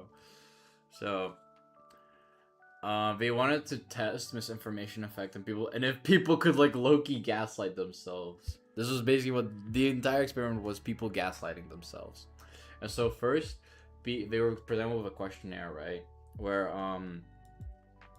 and there was a bunch of questions asking about like what they did when they were younger. Did they ever escape their knee? Did they get lost in a supermarket? Um, did they get sick after eating a hamburger? That sort of crap, right? And then like the things that they said didn't happen, like getting lost or in the supermarket, bro. I'm about to say superstore again, bro. Holy, bro. The supermarket, right? Um, they were basically then asked to imagine being lost in the supermarket, like placing themselves in that situation, right? Right? Just imagining it as much as possible. And then, like after like I think a week or something, the participants were asked to like come back because they're like, oh, sorry, we lost the list and stuff. Could you come back and redo it? And when participants were ticking down the boxes again, a lot of participants, well, not that much actually, but still, it's a considerable number. 30% of participants checked the box for like being lost in the supermarket. They started checking boxes for false memories. Like, how freaking crazy is that, right?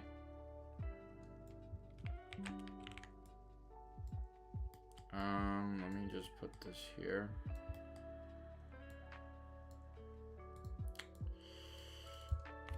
After participants were asked to imagine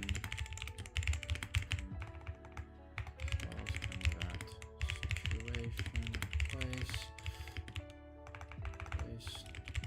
next time they were asked about it, they were more likely to believe that this event did in reality occur.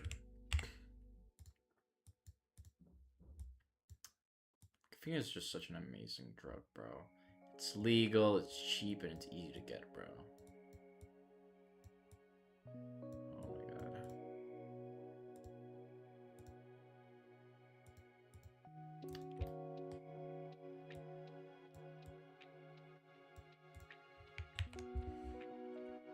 False memories. Wait, let me.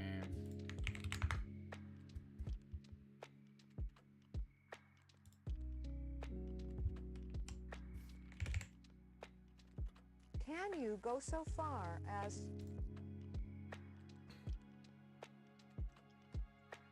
Rise and Fall of Dubai Chocolate, bro. What is this? Alright, wait. Let's watch this video, gang.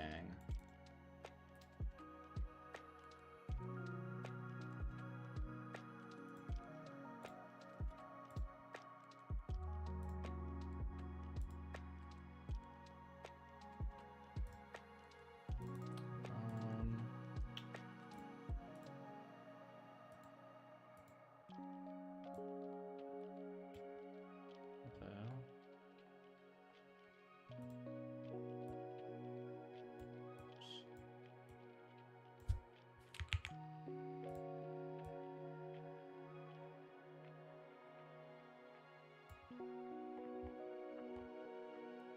Oh, there's multiple window captures. Move this one.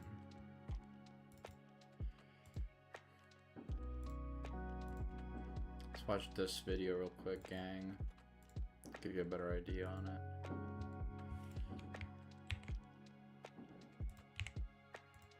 to suggest an entire memory? Can you go so far as to suggest an entire memory of something that never happened? Chris is the subject of a false memory experiment. The Loftus researchers had several of his family members record in a journal some real events shared by the family. A false event, being lost in a shopping mall at the age of 5, was added to the journal, which Chris read and ultimately remembered as real. I remember getting lost and I was crying, and Bullshit! I remember that day I was Never so happened, sorry bro. for something amazing. I knew I was in real trouble. I remember in stores, baby. I started I'm remembering not being stores. too loud for my neighbors. An Sorry, older man guys. approached me. He was tall and I don't know Oh my his God, age, bro. but he was older. He had a flannel shirt on. I remember the flannel shirt, and I remember my mom told me never to do that again. And Well, in terms of Chris's memory, there was no man, there was no flannel shirt, there was no mother who said, don't ever do this again. Using deception in psychological research is a controversial but sometimes unavoidable practice.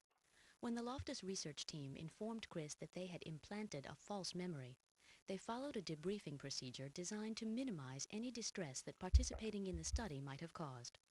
If there were 3 words that I would come up with to describe what memory is, I would say memory is suggestive, it's subjective, it's malleable.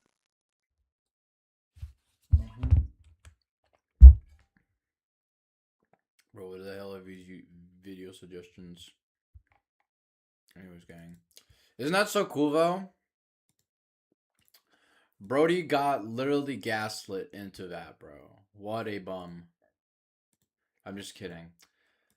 The thing is, I can talk all this crap, but if I've participated in experiments and I probably got tricked into thinking something that wasn't actually what I was doing, right? Anyways. Ooh, we are almost hitting that 2-hour study mark. How fun is that? Let's see. So yeah, I think around 17 minutes we went without actually starting our timer back up, but that's okay.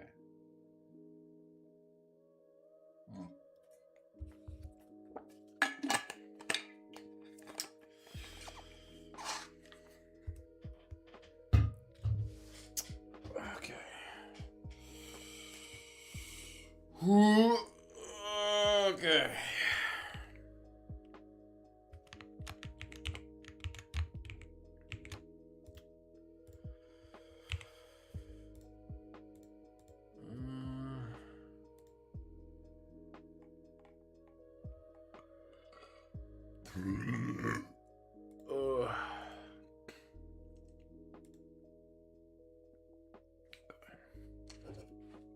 Let's finish this drink.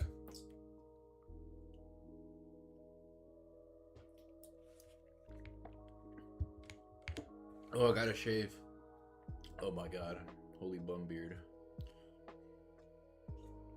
Oh yeah. There's another important aspect of how false memories can, like, this is why if a judge ever says that he can send off a person from just a singular testimony, right? Okay, if it's something like really serious, like full-on rape. Whoa, sorry. I don't know if I can say that. If there was like something really bad that happened, right?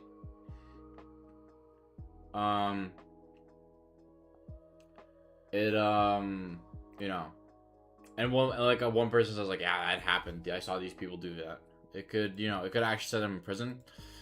But from familiarity and false memories, we know that this is not always the case. You might have just made it up. Like, you might have seen it on the news and be like, oh dang, I saw that happen. You didn't see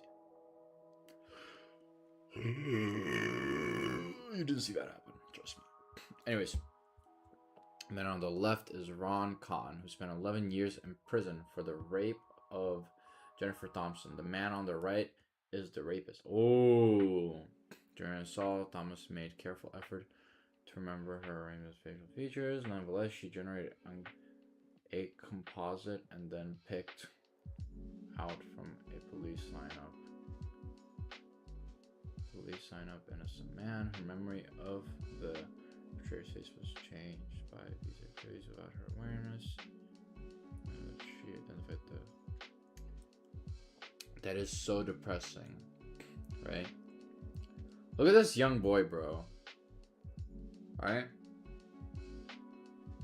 This youngster probably was going back from school or college.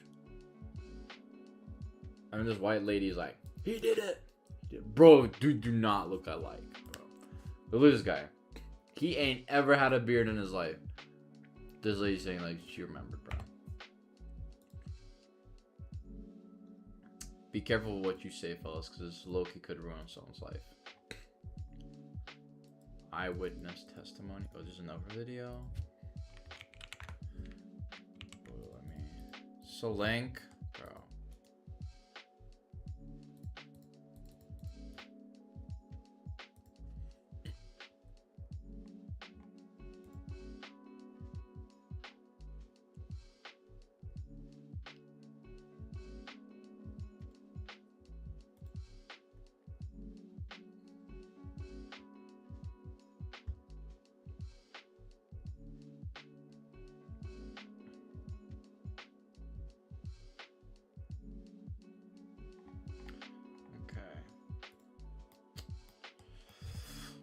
See, we're almost done with this.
Because think about this, if we had like a perfect picture memory, like traumatic events would be even worse for you. Alright? Because you'd remember everything that happened in that. Right?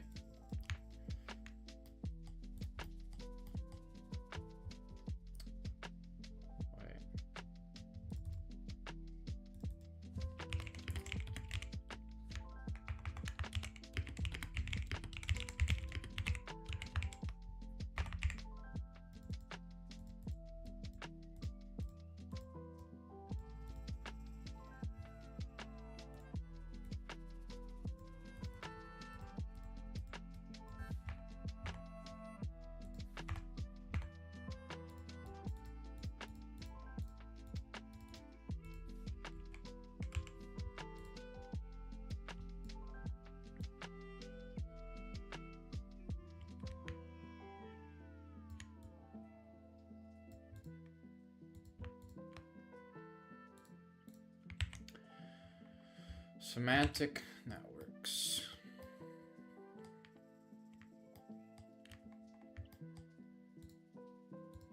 Okay, we're back to semantics. Let's go.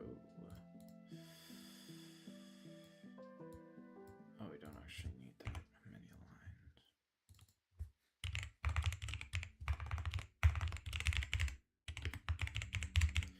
Okay, this is gonna take a bit longer because I could not stay for this lecture. Because this was an online lecture, and you know, I had to like this was a so this lecture was online, but my study group was not online, so I had to like physically go to my uni. Which, you know, it was okay. I got to talk to my work partner, not my partner. You guys know I don't get no bitches because I study all day and night, right?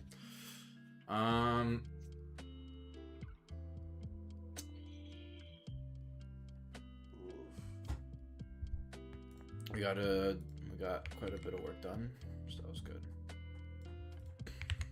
Anyways, Semantic memory represents our conceptual knowledge of the world, meaning of the words, not factual. It has a central role in human condition, lies on that, we know that. Meaning of a word line may comprise a collective association of many other properties. How are these properties organized? Variance cover the response, yes, both strings, words. On some page closely associated. Bless, dress, chair, money.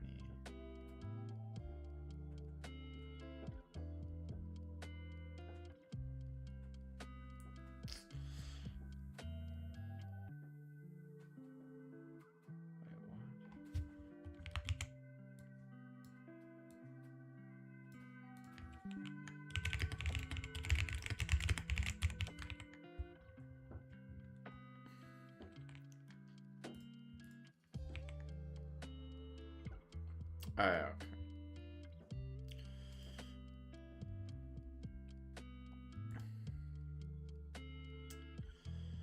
Alright, gang, we're almost at the 2-hour mark. I'm gonna pause it real quick. I'll be right back. I gotta take a wizard break. Anyways.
I hope the South African baddie, like, messages me back.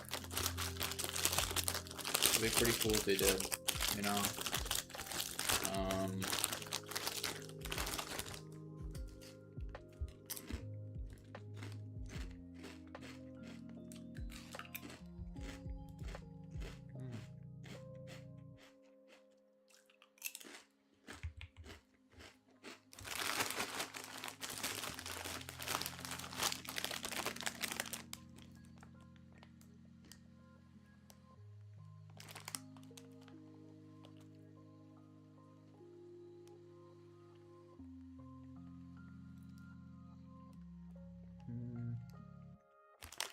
Alright, pretty good. Calories, pretty good actually.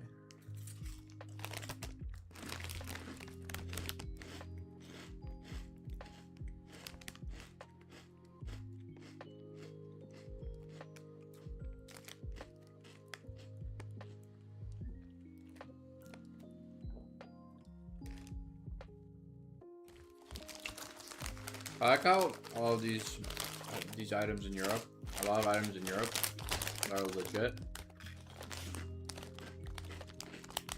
They literally say, if you have any questions about our product, you just call us up.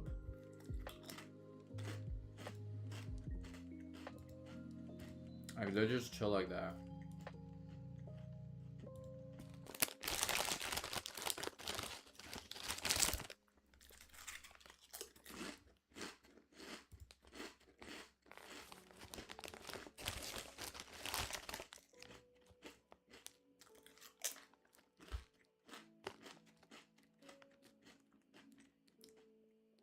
Sorry guys, we're taking a snack break.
Alright. 3.5 hours in, we'll start popping the second monster. That's basically a third of the way in. Wait.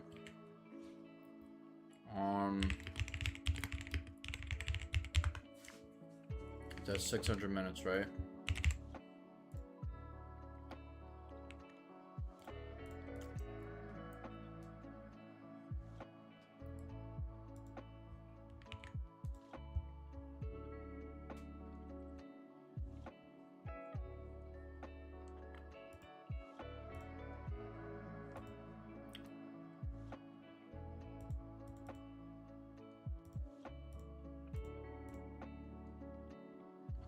So every 3.5 hours, we'd want to be popping in. You know. So you still got an hour and 31 minutes. No, an hour and 39 minutes to go until we pop our next monster and we start a new bag. Okay.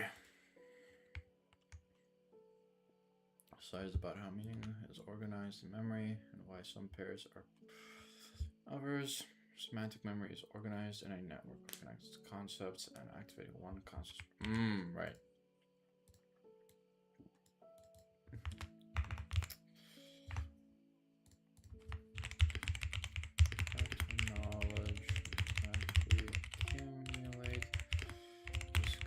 interacted with one another, a spider.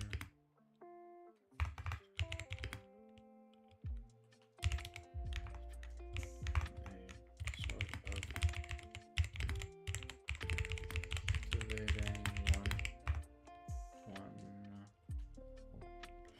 and activating one node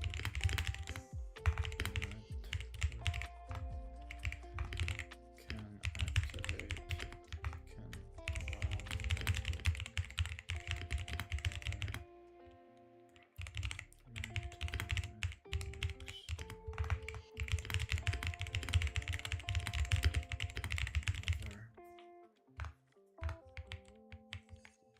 I'm sorry, guys.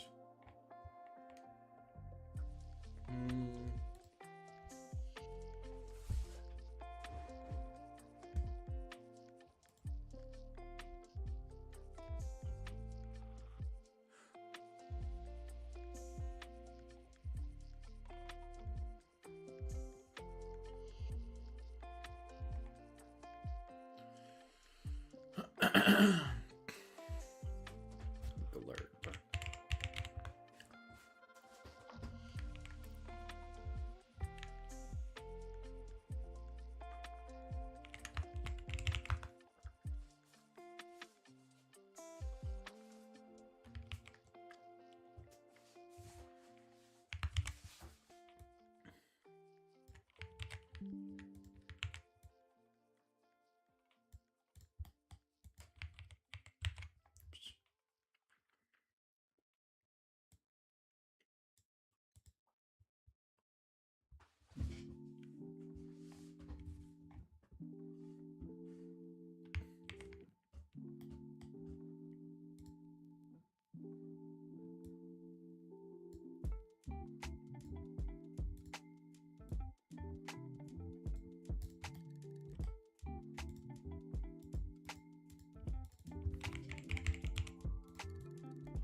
Yeah, so look how many it can like activate.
Alright, last 2 slides, fellas.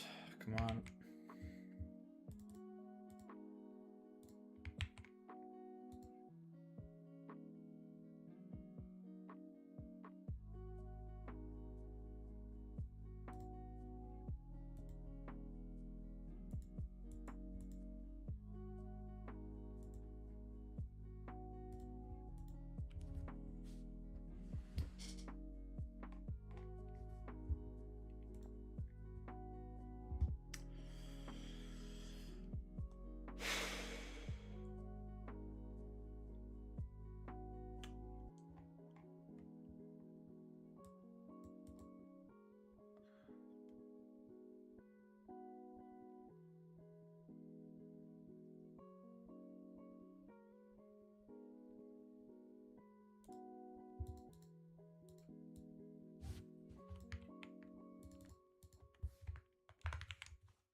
Sorry, not transcranial.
Alright, we're done. Not too much.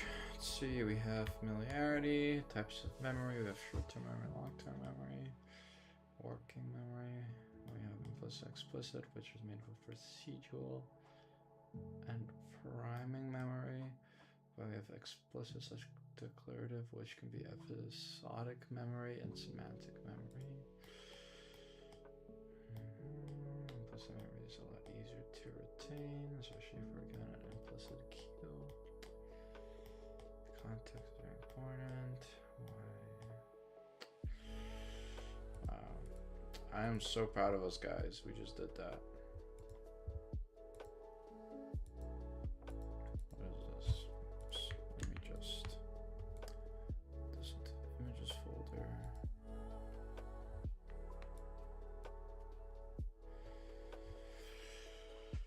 I'm more of like, I think I'm like around here. I'm feeling pretty relaxed, honestly. Let's continue with week 3 of research methods, guys.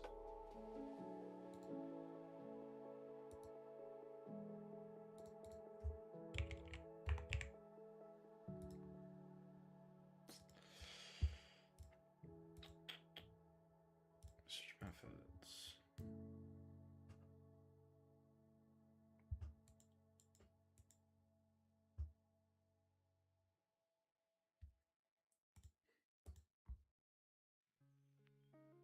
Yeah, that's right, it did.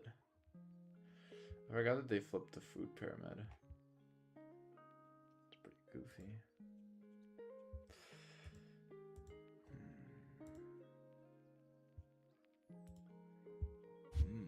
Bobby.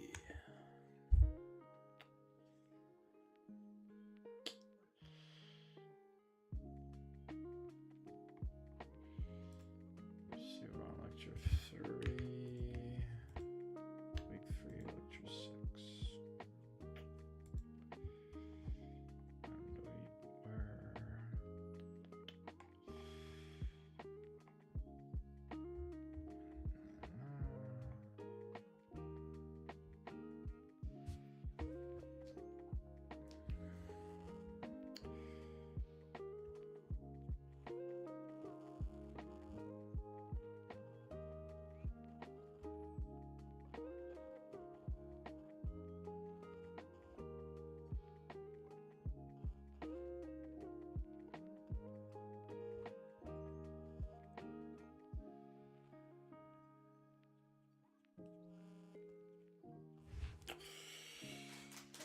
Alright. Let's see what side we were on. We had matching. Post-test is pre-test design. Yeah, pre-test is post-test design. Did we cover within subject design? I don't think we did.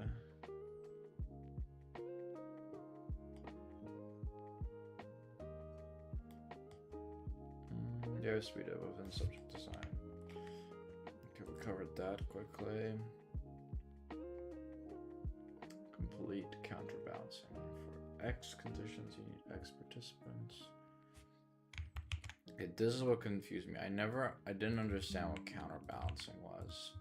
So for X conditions, you need X participants or a multiple of it. For conditions A, B, C, D, which means 4 times 3 times 2 times 1. 24 participants or 48, 72. Oops.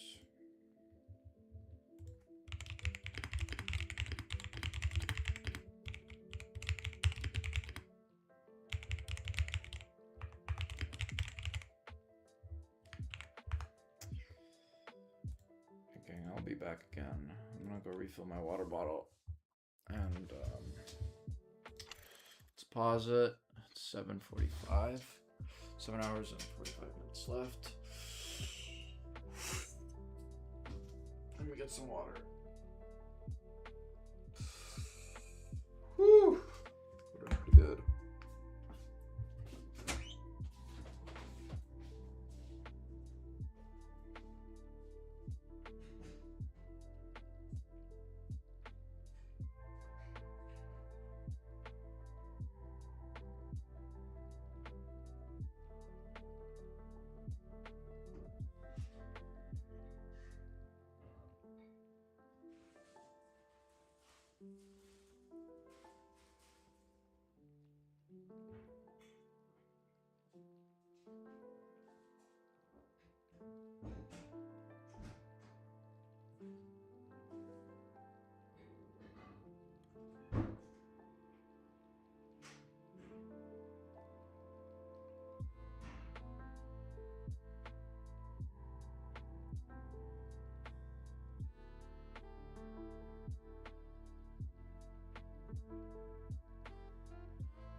I'm back.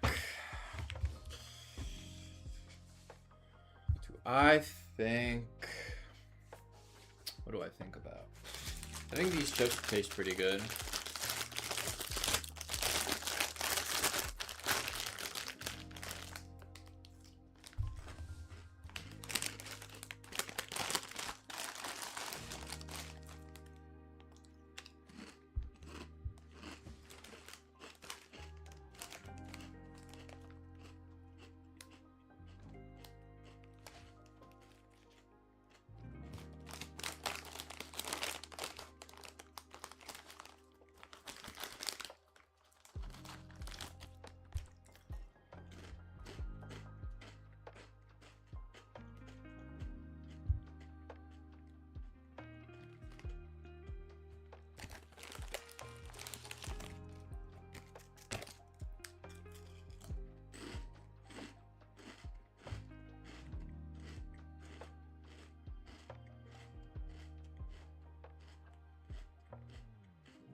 See?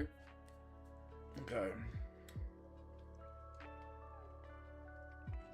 We got 1 hour and 15 minutes more to go. Until our next monster hits.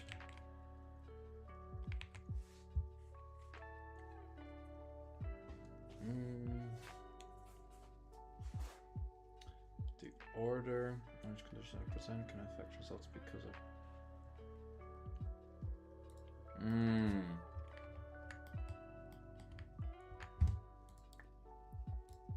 to avoid this, we counterbalance.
No research method is perfect.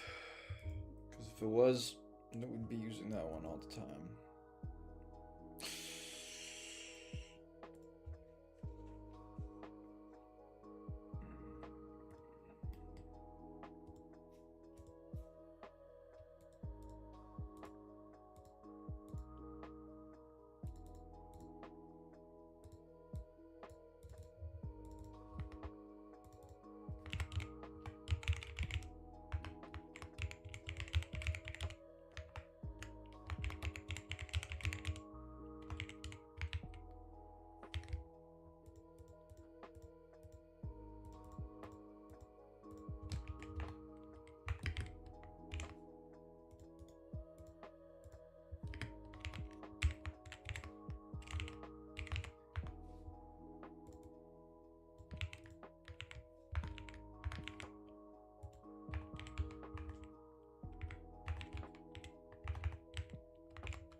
square.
Drink some water, gang. Don't forget to stay hydrated.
show almost 3 hours in. Let's go, fellas.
Sorry, I had to just explain that to myself really quickly with words. Okay, let's see. What else we got?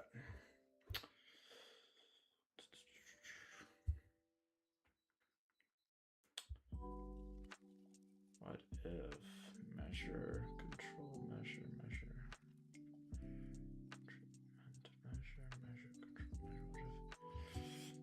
On group pre-test, post-test design, not experimental design. Really bad design. Could I commonly use the arguments of daily life as media to make you aware of factors?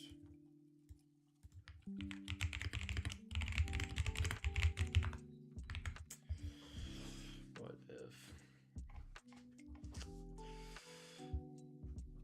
bad design is subject to many potential confounders, maturation, history testing, fact instrumentation.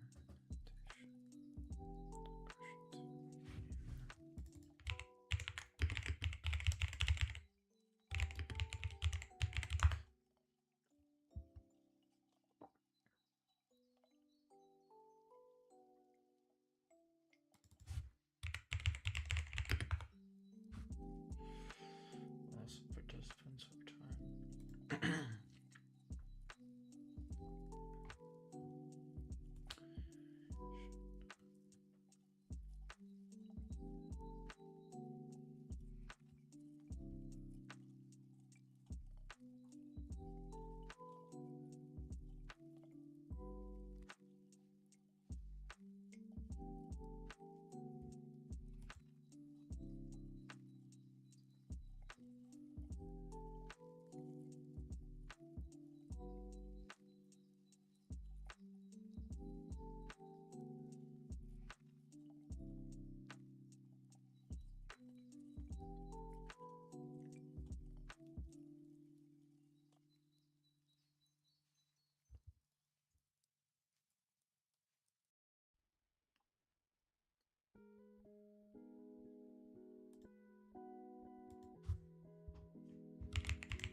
Okay.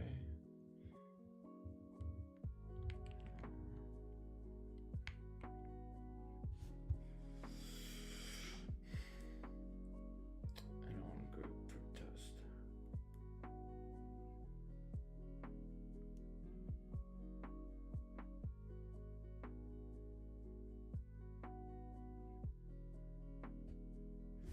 Wait, but I thought that was a good idea for you to first measure the group. And then. What? Am I tweaking?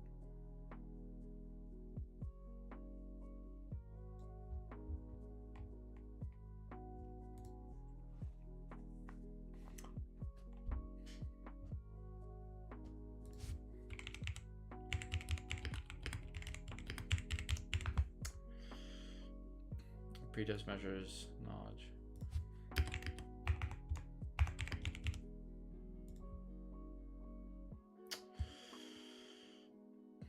Pre-test and post-test and research are sequential measurement taken before and after intervention treatment or to gauge effectiveness by assessing changes in participant skill. Pre-test, an initial assessment given to participants before an intervention begins.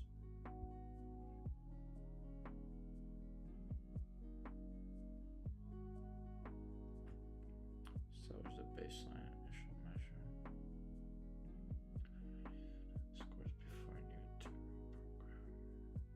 Post-test, final assessment again.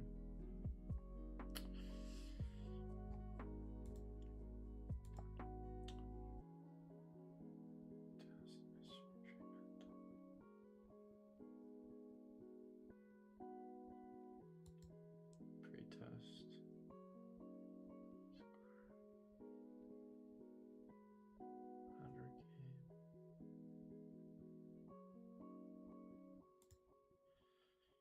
Right, treatment group.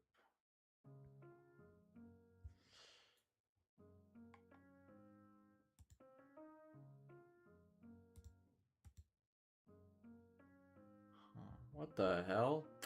Bro, I am so confused right now. I'm so befuddled. But anyways, we ball. So wait. Hey, but I thought. Hold on. Julian has the critical question. The treatment.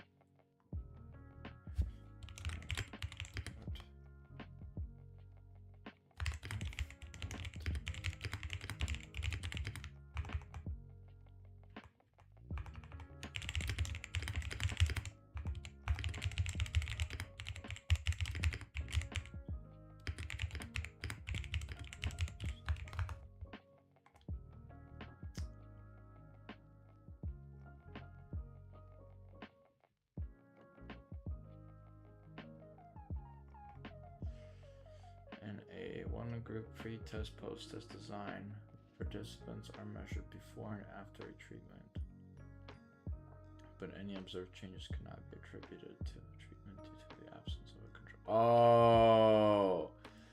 Oh, okay, that's what was fucking me up, because I was like, wait, you'd wanna like first test how your participants are before the treatment, so that you can compare it to after they get the treatment, right? I'm sorry, the confusing, but you do also need a control group where none of it is like administered to them, right? Or like you have like a whole group of people where you just don't administer anything, right? That's what was fucking me up. I was like, bro, why the fuck would you do that, bro? Holy tickle my pickle, bro. How much longer? We still got 39 minutes till the second monster. Until we can hit the second monster.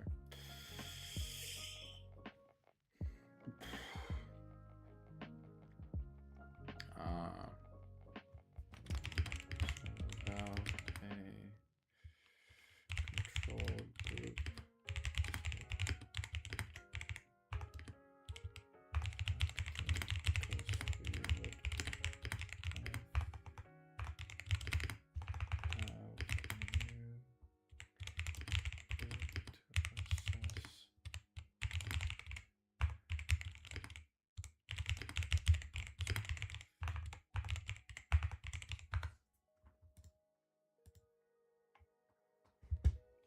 Okay, let's see.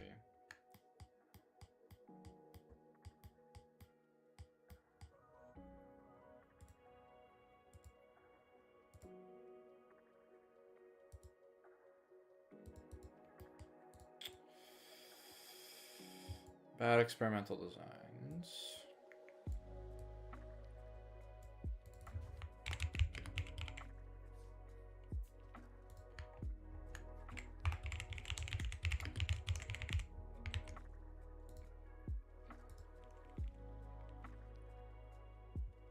All right.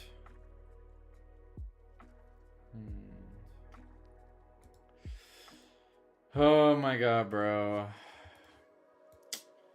Just need a bro.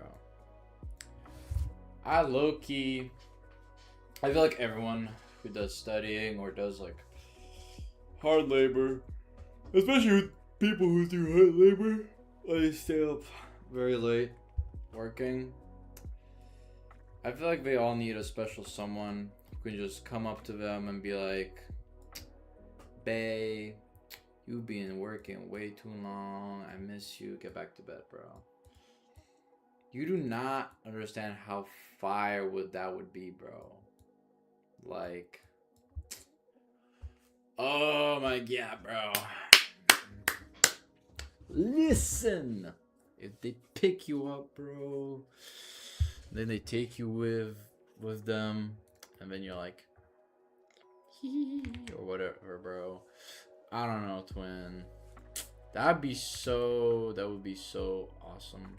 That'd be so awesome sauce. Alright, let's just measure.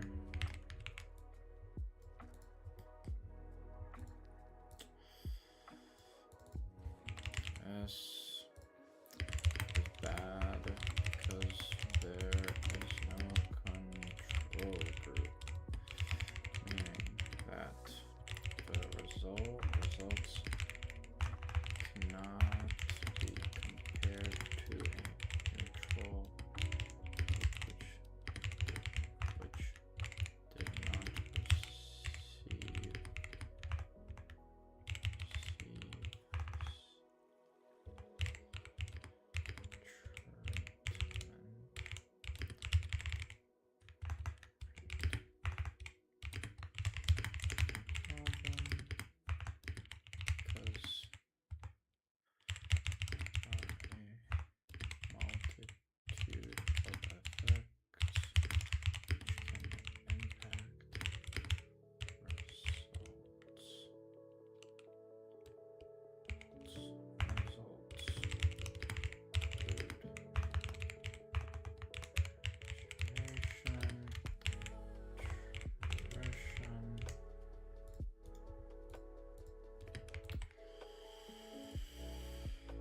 Oh boy, fellas. This is gonna be a long ass one, bro. Maturation, attrition, testing effect, history, instrumentation, regression to the mean. Oh my god. 1, 2, 3, 4, 5, 6. That is bad, bro. History, test.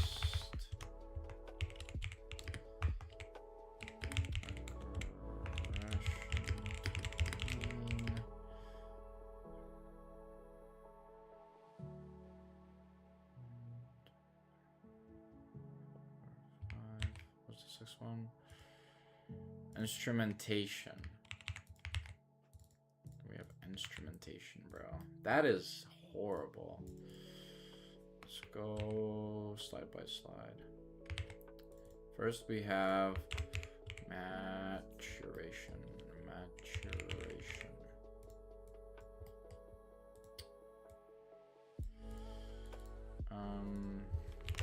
Participants. Sure. Yeah. Play. What? Participants. Sure.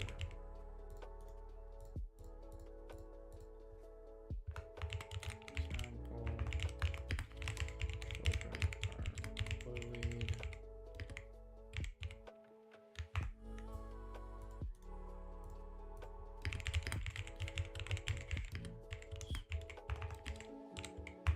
Placed. Bullying stops.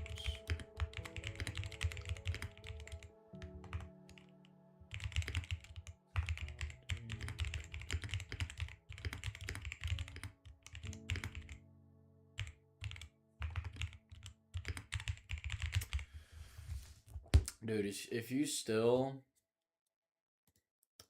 Honestly, bro, bullying is such a little kid thing to do, bro.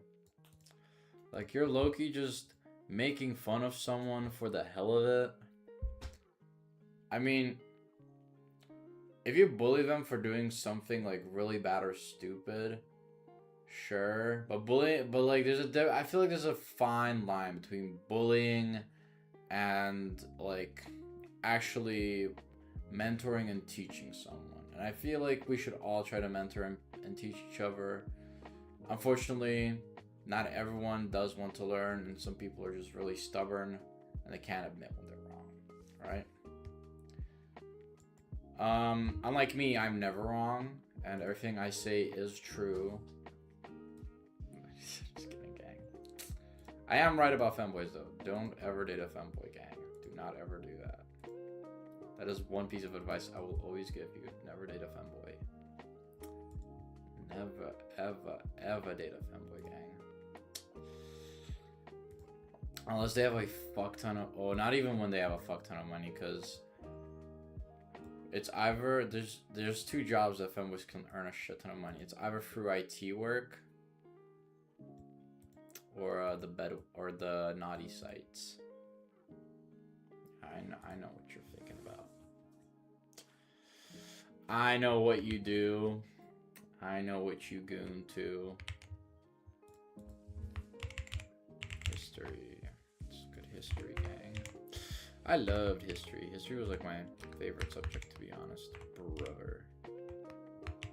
What? Oh no, I'm sorry guys, I'm tweaking. I had my mouse cursor over it, so I couldn't see that it was actually changing size properly. Whoa, buddy.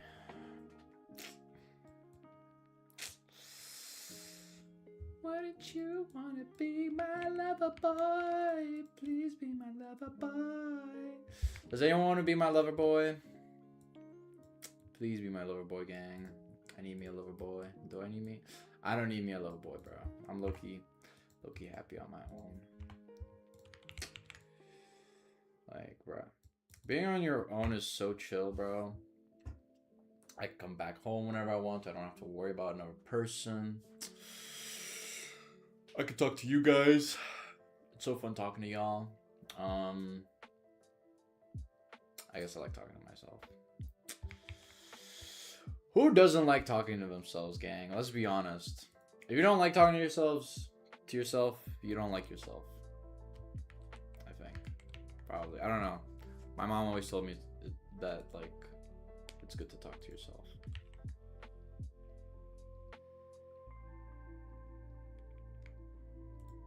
But what do I know? I'm just egg. Anyways, smoke continues. Bro, fuck is messaging me, bro?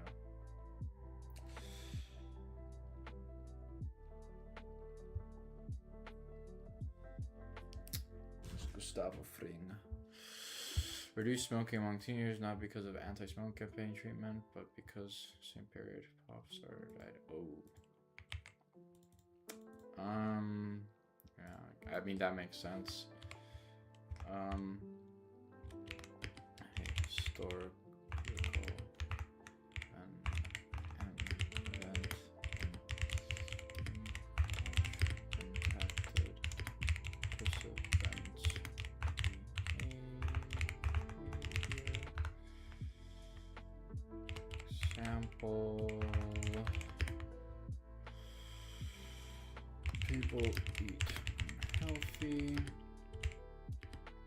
So,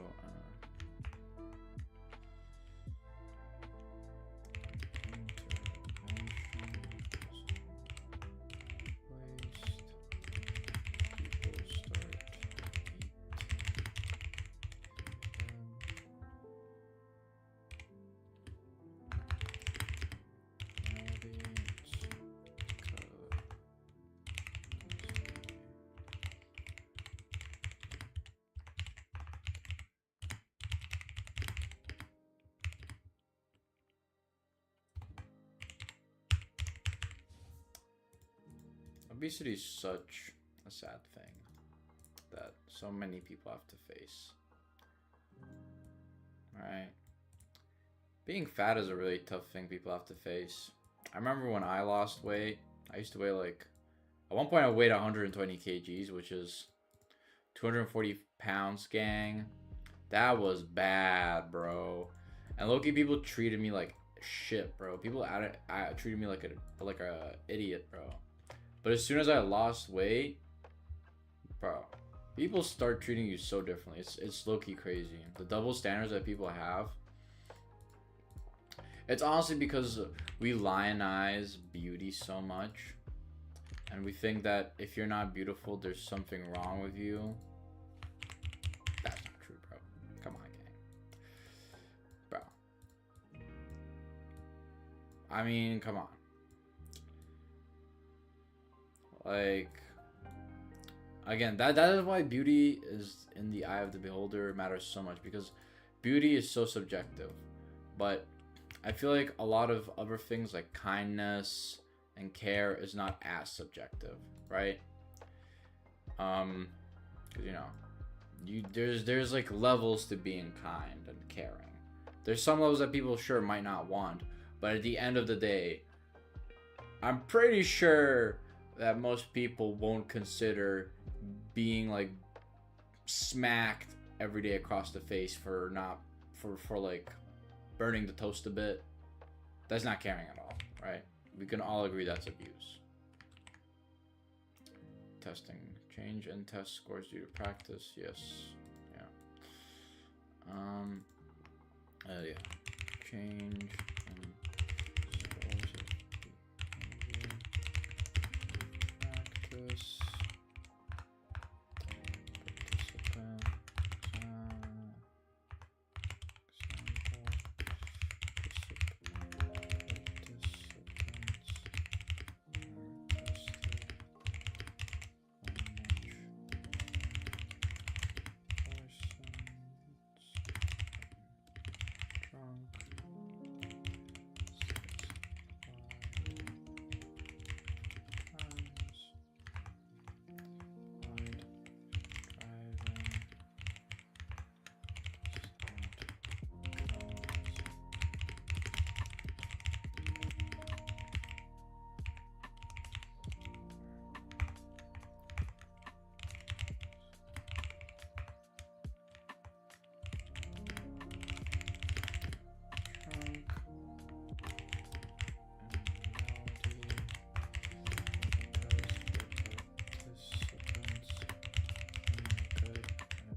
got instrumentation.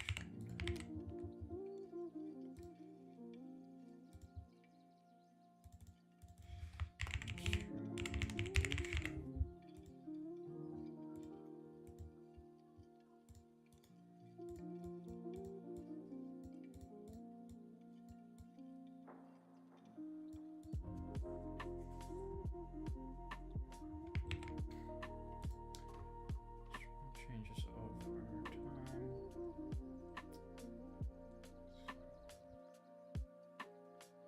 Oh, that's bad. I'm measuring.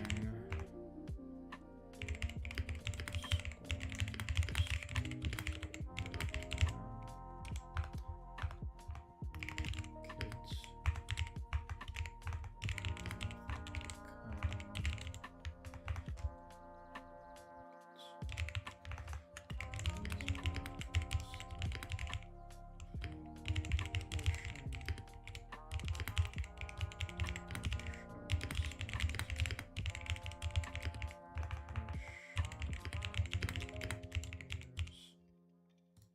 I mean, children show signs of depression. Test, understood. Children show signs of depression over the years. But grading system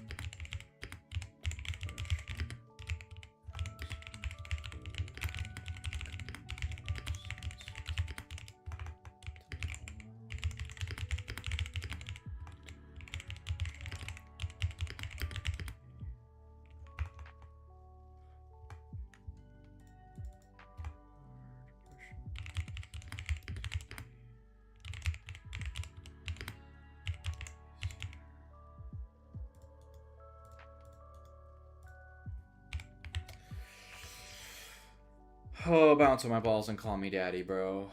Holy fuck. Dude, I wish someone would do that, bro. I wish someone bounced on my balls and called me daddy, bro. Let's go, guys. 22 more minutes till the monster.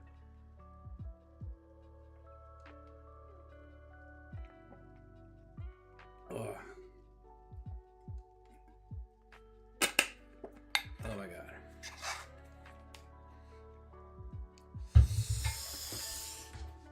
Okay.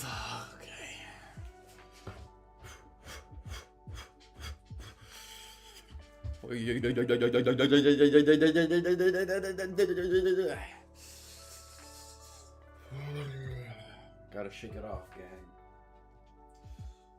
Shake it off. Shake it off. Shake it off. I remember that guy, bro. The one the Roblox VC singing shit. And the poor guy literally got fucking outed. Oh my god. Dude, why was he singing like he was saying like shake it off. Shake it off. Shake it off. Like, dude, what the fuck? Shit is not that serious, gang. Come on. Let's be so for real. Okay. Oops. I accidentally disconnected my thingy.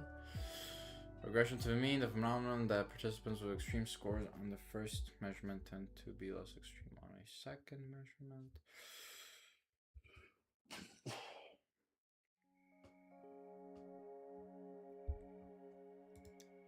Hold on again, B-stroke on that. Oh. Okay. That's a bit more ambiguous though. Regression to the mean. Huh. That's an interesting one. That's an interesting like phenomenon though. Let's see.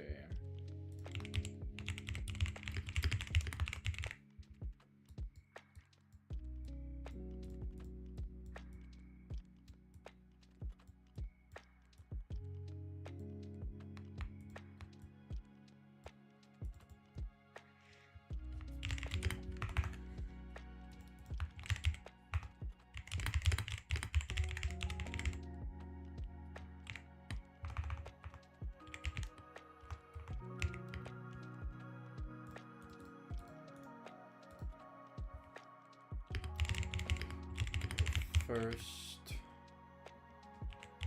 measurement tends to be less second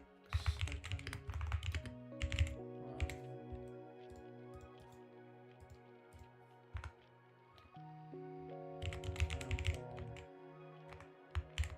So I forgot to add example here.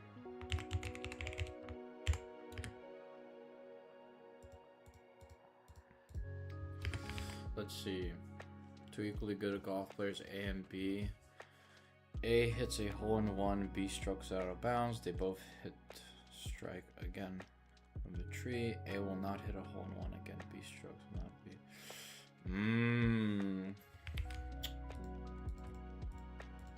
Let's see. Participant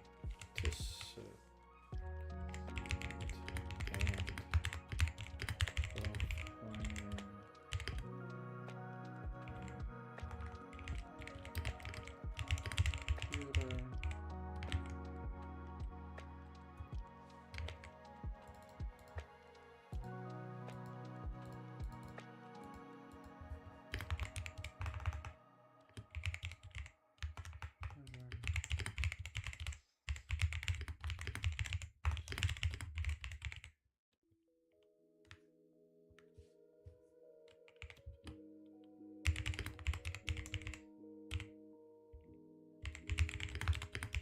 No, it's not a good example. Let's see. Participant A and B both. Let's see what I like to do. Are both crocheting.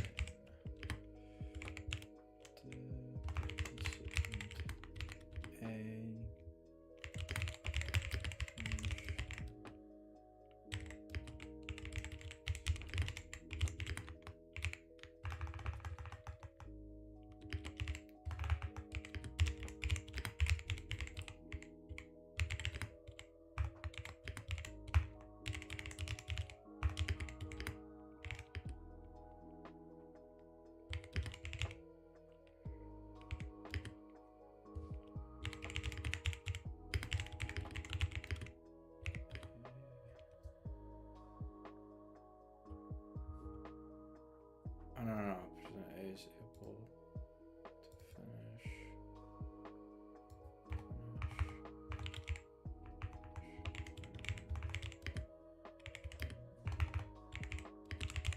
X, 5% B finishes.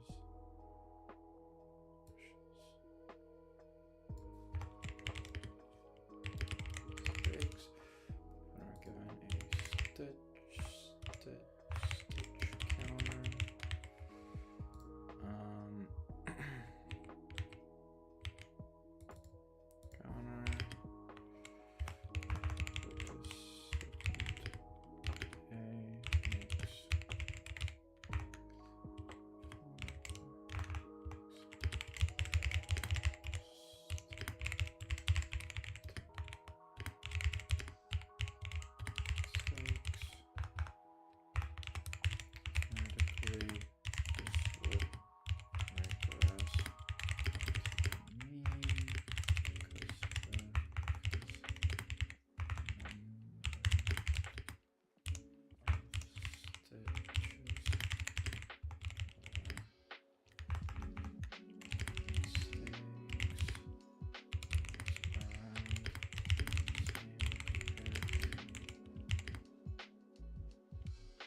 Last, was that it? No, we have only 5.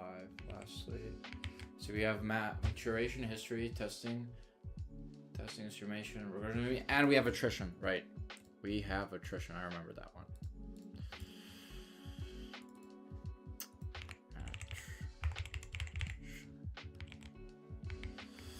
14 more minutes. Oh, I'm so excited.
it's a bit unfortunate, but you know, you can't really. It's not very ethical to just force a person to do a study. It's not very fun for them. What if, you know, lecture of Air Force annual?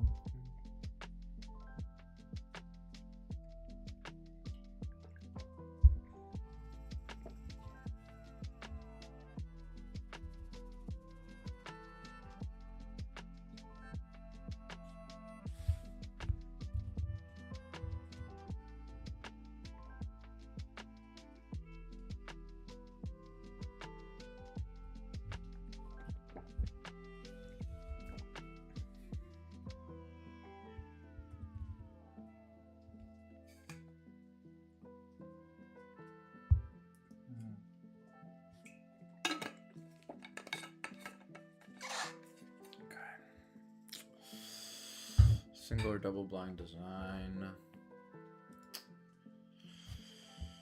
Alright, gang. Hold up. I gotta use the bathroom again.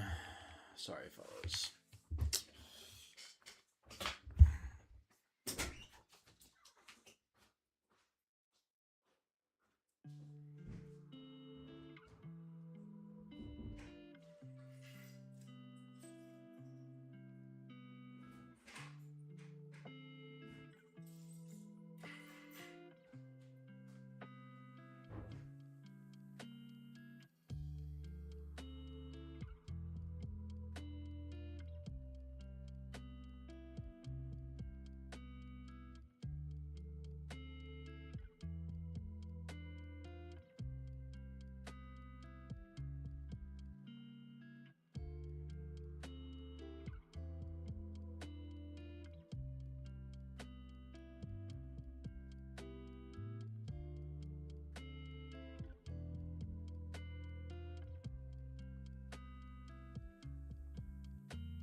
Oh my god, bro.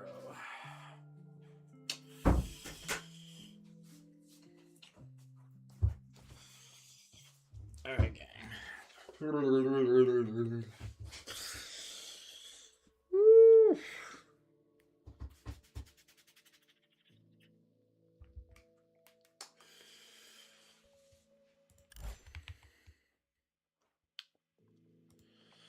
Let us do this. Let us do this, gang. Holy fuck, dude.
Oh, let me straighten myself out. Posture check, gang. Check your posture. Is it straight?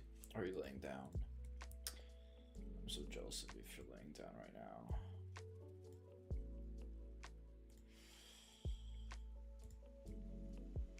I wish I was laying down on my bed, snuggling up with my plushies.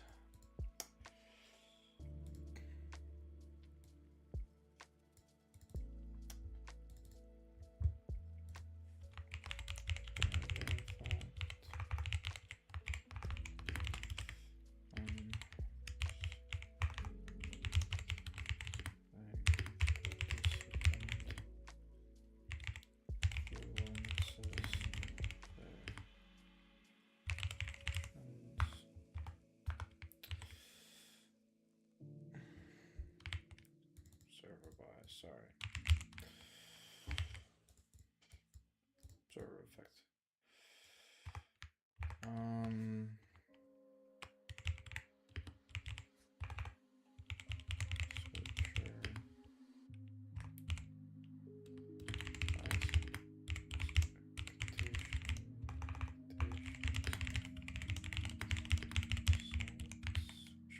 Overseas would take.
Holy hair, bro. My hair looks so cooked. I like it when it's fluffy, but like when you're sitting down.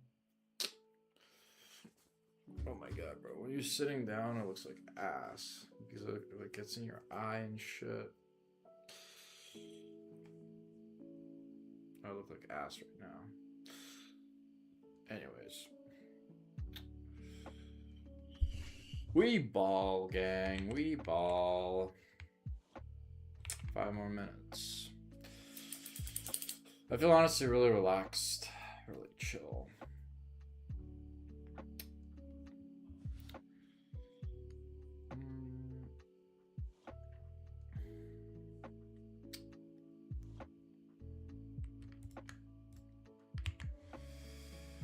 Shadow about nothing.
Dang, gang. Hold up.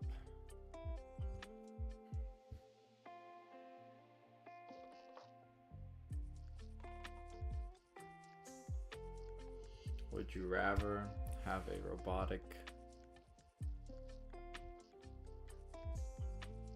No, I don't know if I should say that. Robotic dick.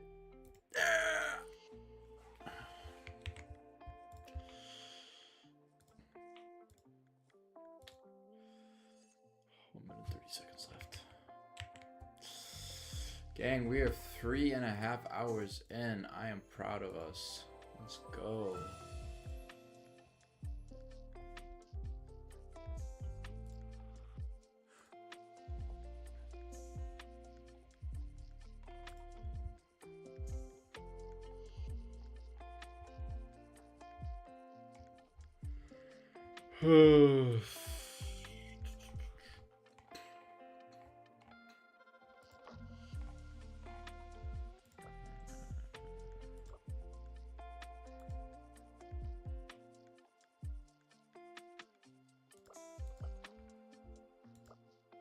Bro, what the hell?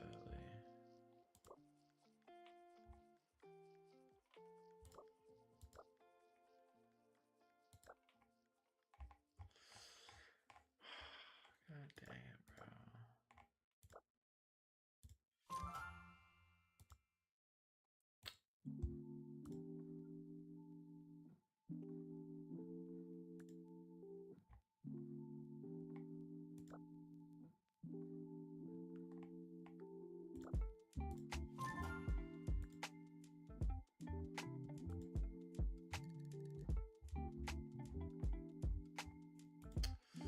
Alright, gang. It's a monster time.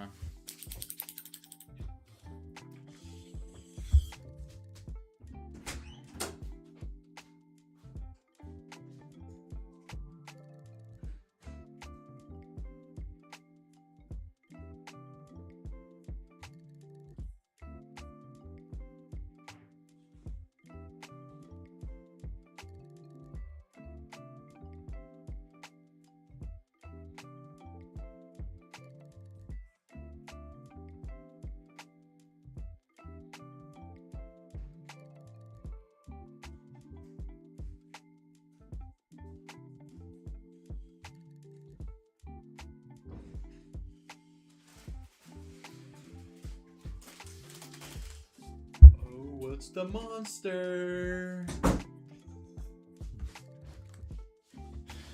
It's big, white, and scary. No, it's not Uncle Michael. It's White Monster Zero Sugar. Now found in your local drugstore. Alright, let's add this bit to our thingy.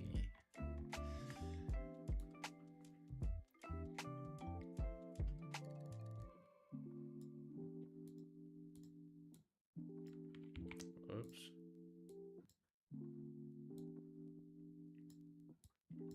This can go away. This can go up here now. Oh, isn't it beautiful, gang? Isn't it so freaking beautiful? Oops.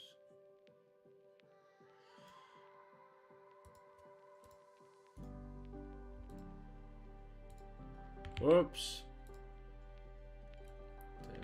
Did not. I'm not even clicking that right now, gang. Not even clicking that.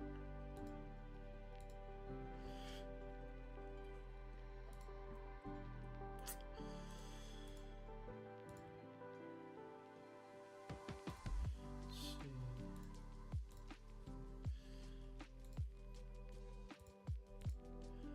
Boom. There's our second monster of tonight. But you guys know. But you know, guys, what's gonna happen when I drink this, right? This is what's gonna happen. This is what's gonna happen, gang, when I drink this. I mean, hold on. Let me add another monster. But I was gonna ask, like, low key, would you rather have a bionicle? Would you rather keep your regular dit, or would you get a bionicle one? Right? The catch is the bionicle one. It can be as big as you want, can have any attachments you want, right? But you can't really feel it, right? But you might be saying like, Egg, why the hell would I even want that, right? Well, I don't know, man. If you like really love your girl, but she like low-key can't, but you know, you can't really, you feel like you want to make her happier, invest in that, I guess. I mean, we have something similar like that already, right, gang? We have like the straps, but not. I can't believe I talk about this stuff. Am I even a real person, gang? I don't think so. I don't think I'm a real person. But anyways, let's crack this bad boy open, to be honest.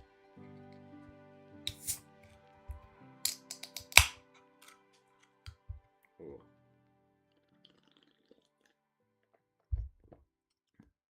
Oh yeah, that's good shit. That's some good ass shit, bro. Oh boy. Oh, that's good. Oh yeah, that's good. That's good. Oh, yeah. Let's finish these chips as well, I guess.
Alright, gang.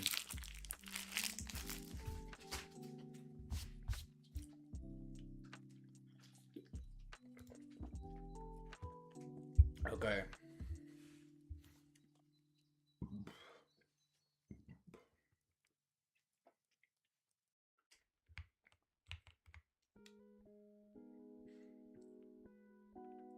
So once we're done with this 3 hours and a half, we'll have just 3 hours left.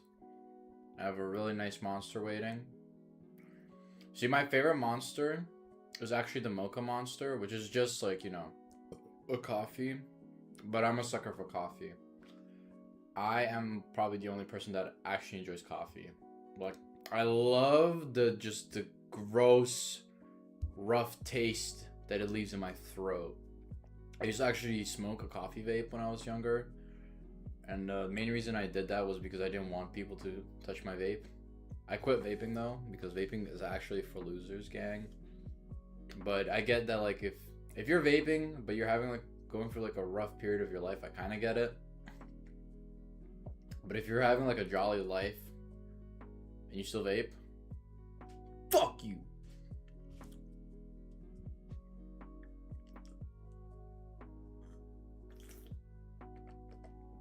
Oh my god.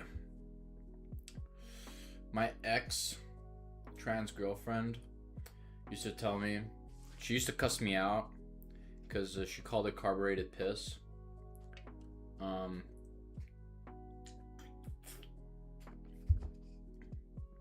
sorry, girl, but the carbureted piss was your mouth, bro. Oh my god, bro. That shit tasted like ass making out with her. Huh. I've low-key not had a good makeout session ever. Because a lot of people that I've gone out with, like, just don't brush their teeth. They don't have good dental hygiene, and it's so disappointing every single time, right?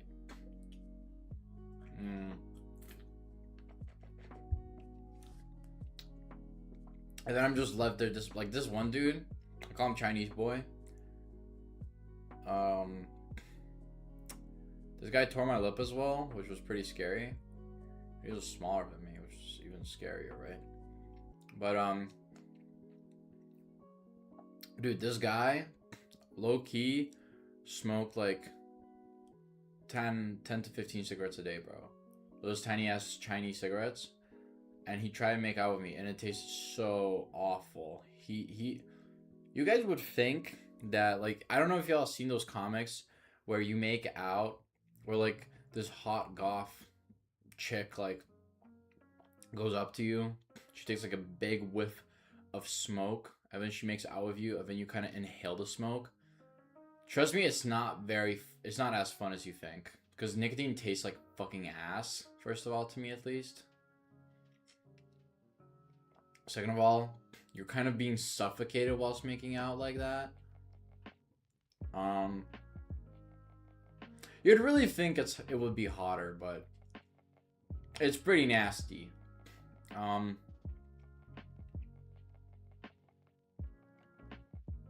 don't know if I'd recommend making out whilst having something else in your mouth, like gum.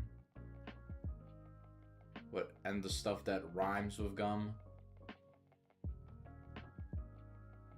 Actually, it's not that bad. It's not that bad, actually, to make out with that. Because I guess if you use a stickier substance, kind of similar to saliva, I mean, it's not as horrible, to be honest. Is it still snowing outside? Oh, it stopped. It's died down. I guess that's my advice. For if you're gonna kiss someone for the first time in 2026, do it kind of raw, or have something slimy in your mouth whilst doing it.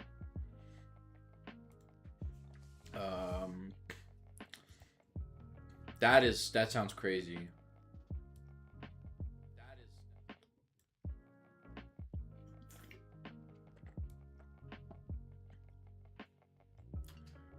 But aren't we all crazy? We're all pretty crazy here. I mean, look at the images that I've put up just now. Right? If this shit doesn't scream crazy, I don't know what will.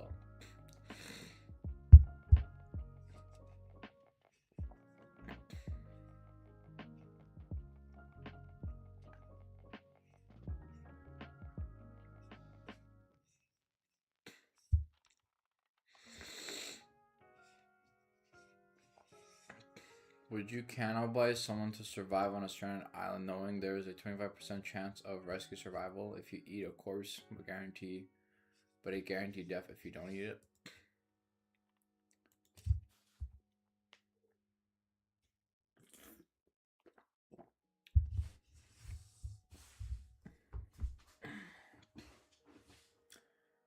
If I don't know this person and I'm stuck on the island, let's call him Billy. I'm sorry, Billy. I'm eating you on the spot, bro. I'm eating you on the spot, bro. I am... Yeah. Wait, but if I eat the guy, does that secure my rescue? What if he wants to eat me? What if we want to both eat each other, right? That's pretty sus, though, right?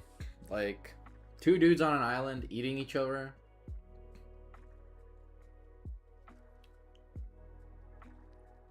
What kind of questions y'all thinking of, gang?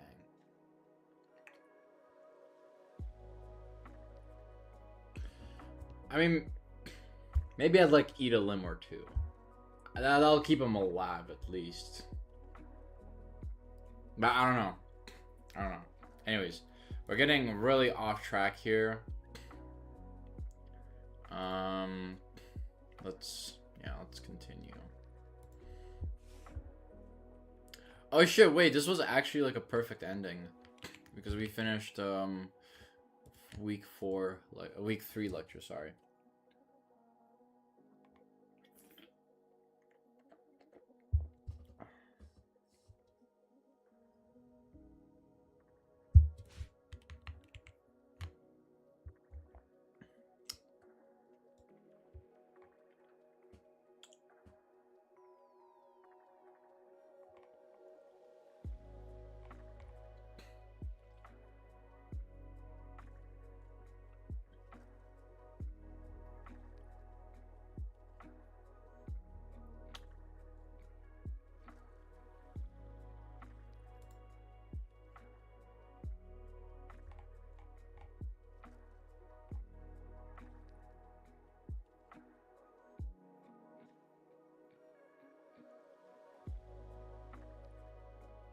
Hold on, I'm reading. Just making sure I got everything. The reason why you might not be seeing, you see my mouse move, but you don't actually see anything move here is because I'm reading off of my notebook.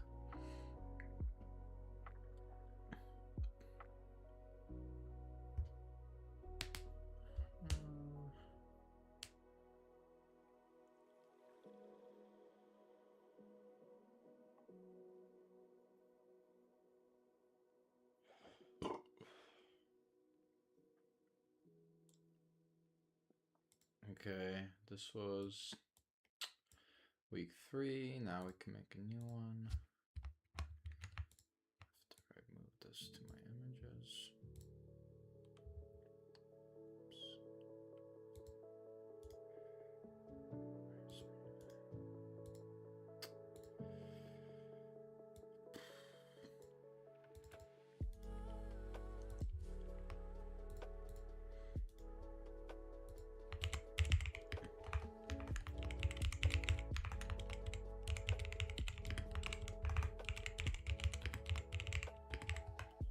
Why don't I cover week 2?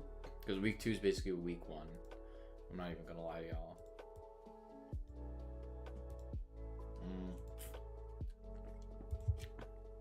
And all the concepts are so straightforward. Okay, we need to go get through. Once we get through lecture 4, we'll have to get to lecture 5 and 6. Alright, so we have to get through 3 weeks and 6 hours. So we're getting through 6 slides, which means we're spending around 1 hour per slide, even though each lecture takes about 1 hour and 45 minutes. But we're pretty familiar with most of the terminology. We should be able to complete it actually. Alright. Okay, gang, hold on.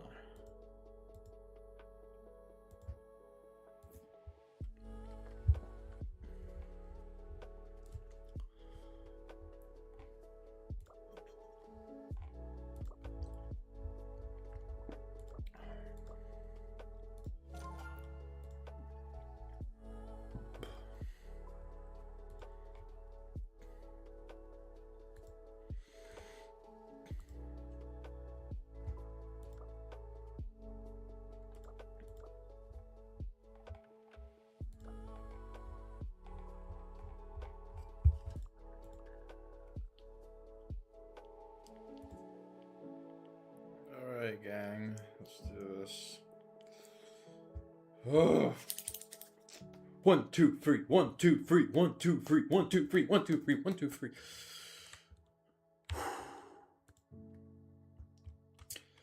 Who's the biggest baddie in the world? Is it you or is it me? Yes, it's you. Yes, it's us. Yes, it's you and me and us. 1, 2, 1, 2, 1, 2. Shake that move. 1, 2, 1, 2, 1, 2. Shake that groove.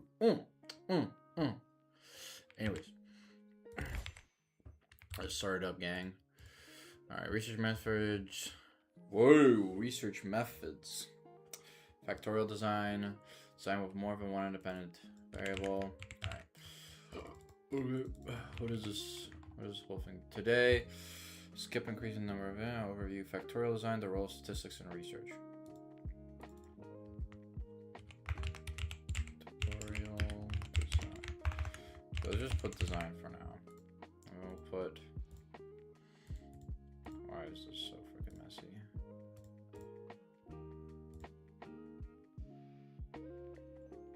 Boom. Factorial design. This needs to be large. Factorial design. Okay. Design with more than one independent variable.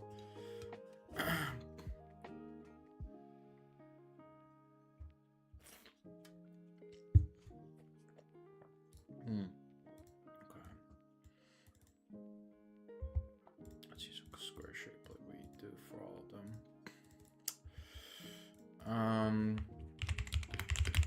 When more than one independent variable is used in an experiment.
$73 pages! Holy fuck.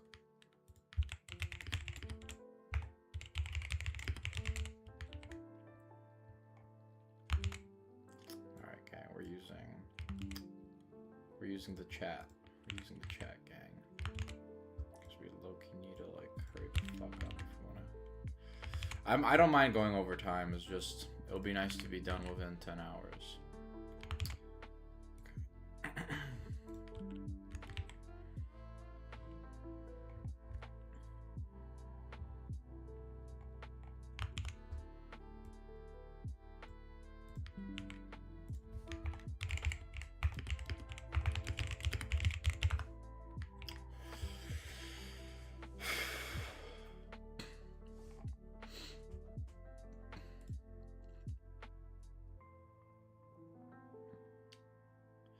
So the Soros design experiment which one more than one independent variable.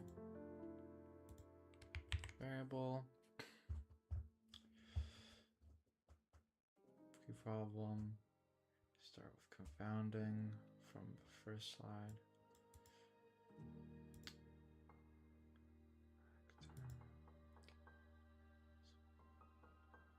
Of a danger.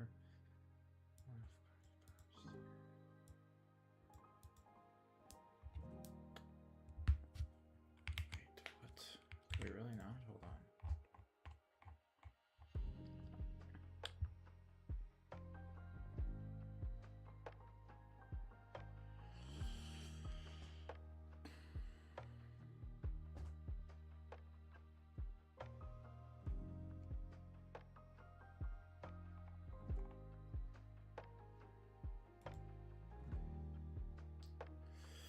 If you test sober drivers only in cars with power steering, test in cars without.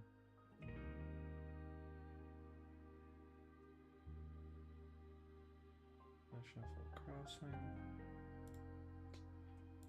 rounding variables.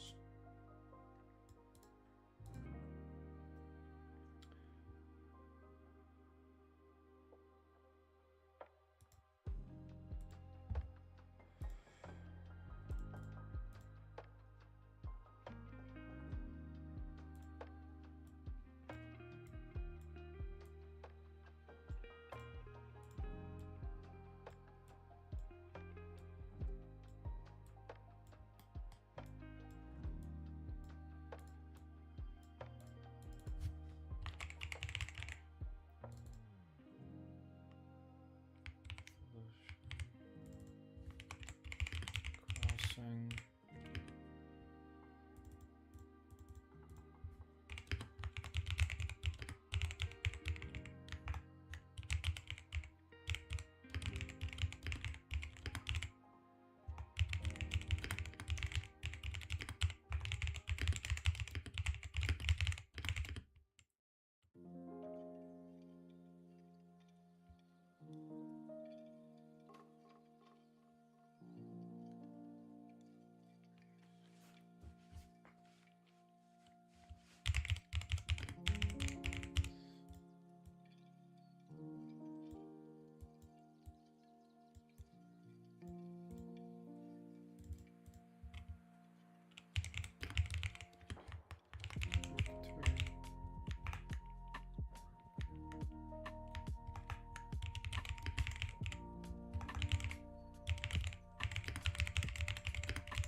We have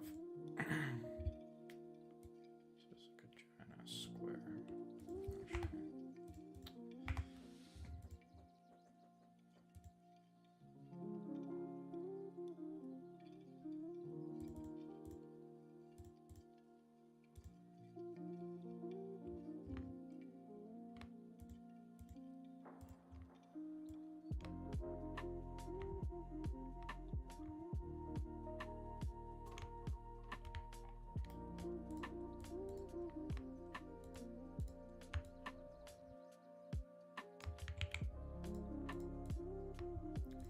So we have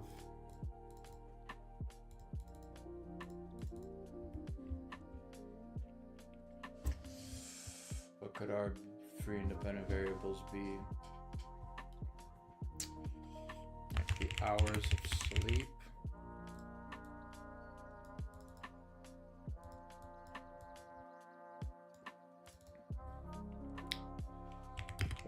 Hours,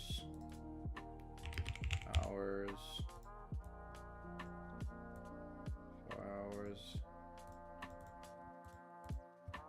12 hours, 8 hours, right? Could be like this.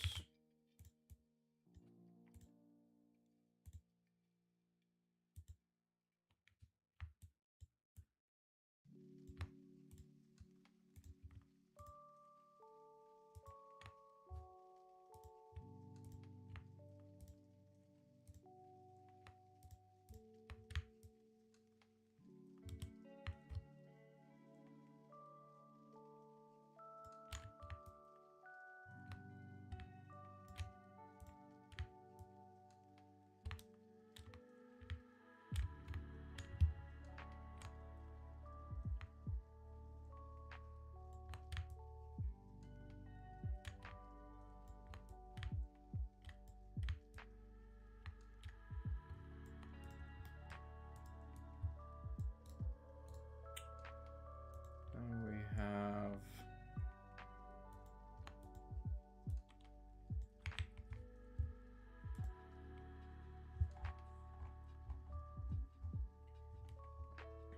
power steering.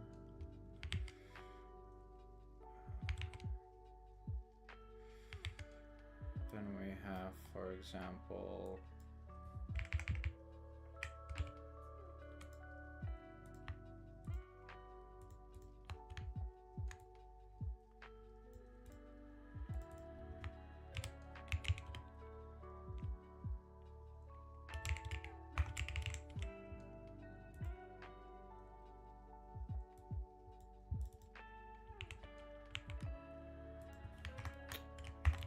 workout versus no workout. So when you have yes 4 and no 4, 8 hours, no 8 hours.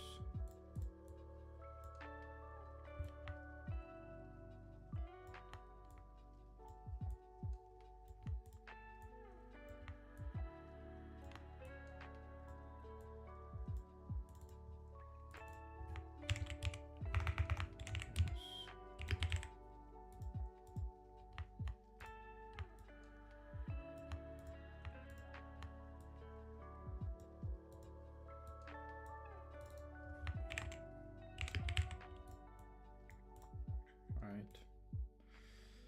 So these are all of our conditions.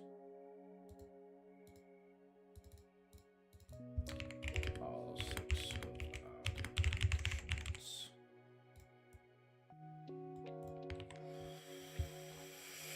Loaders factors the penalty between number of factors want to vary.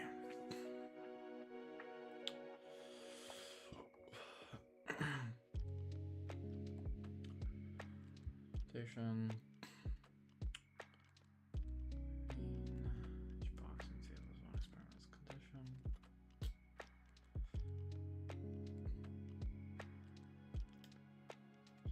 Scales.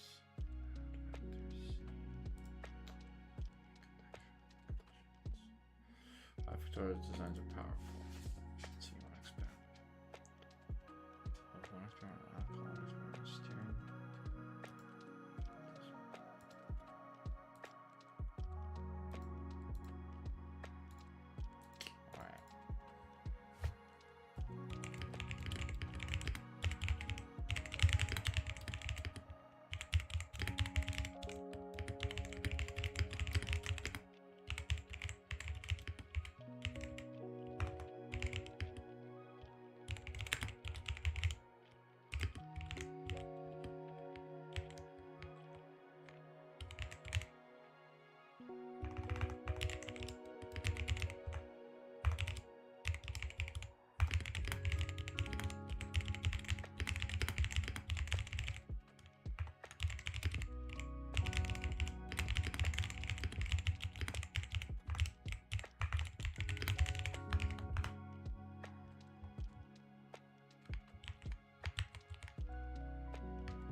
pee break.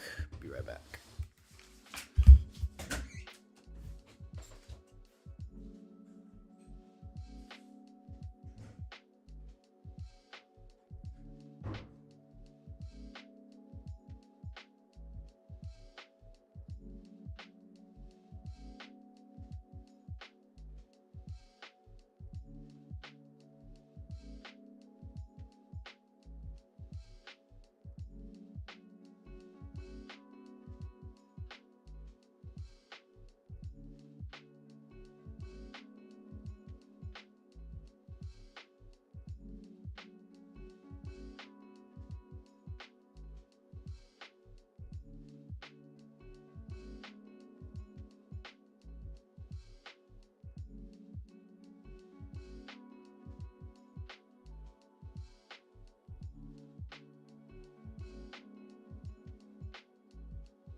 Oh my god, let's take a hit.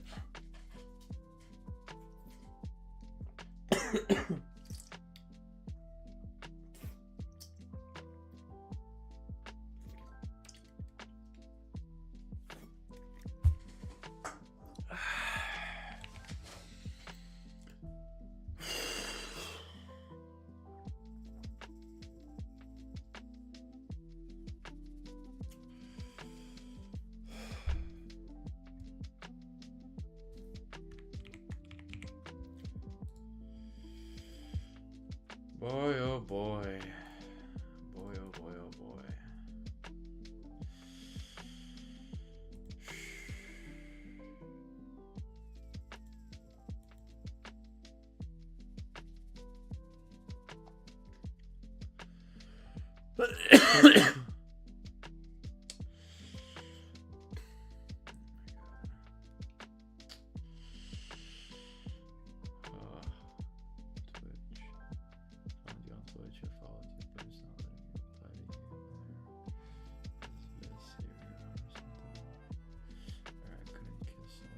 Oh my god, someone was talking to me, bro. Oh, my first kiss to taste like sweet strawberries. Oh my god, bro. I'm actually a bum. Who's this guy, bro? What the fuck? This guy actually has so many subscribers. Oh, that's so sad. Well, let me turn off my shield mode. Turn off. Yeah, there we go. People can talk now. That's so sad. Oh my god. Oh my god, that's so sad. I feel so bad now. This poor person was talking to me. Are you Asian? No.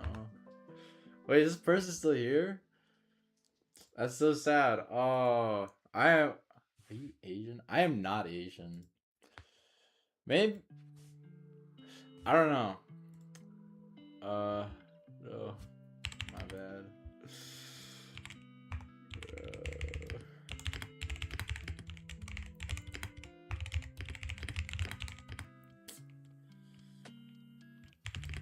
Oh my god, I feel so bad. This poor person, bro. This poor person was like talking to me and I was low-key not responding to him. Oh, I feel horrible. Oh, this was an actual viewer. Dude, that's so sad. Oh my god, dude. Oh. But no, gang, I'm not Asian. Oh my god, bro.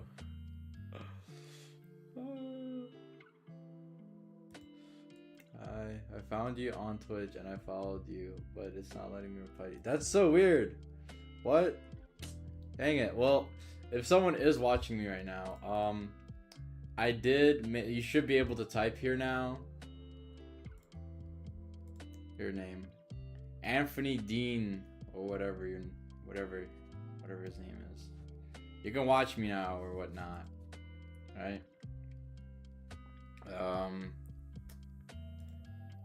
Or like keep messaging me on YouTube and I'll try to respond. Yeah, gang.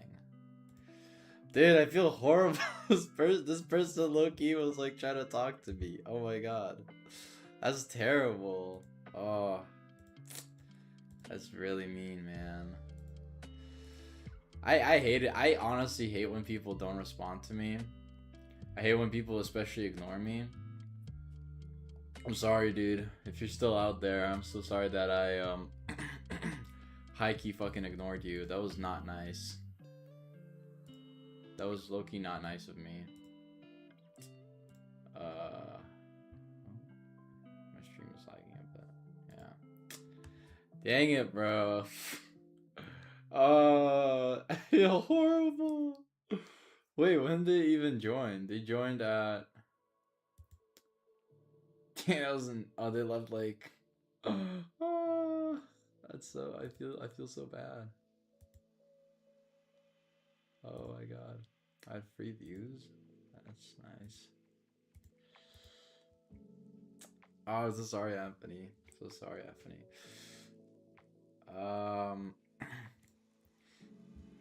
Yeah, I really wish there was like kind of a way for me to hear the sort of notifications and stuff. But I don't know if I can really hear those, to be honest.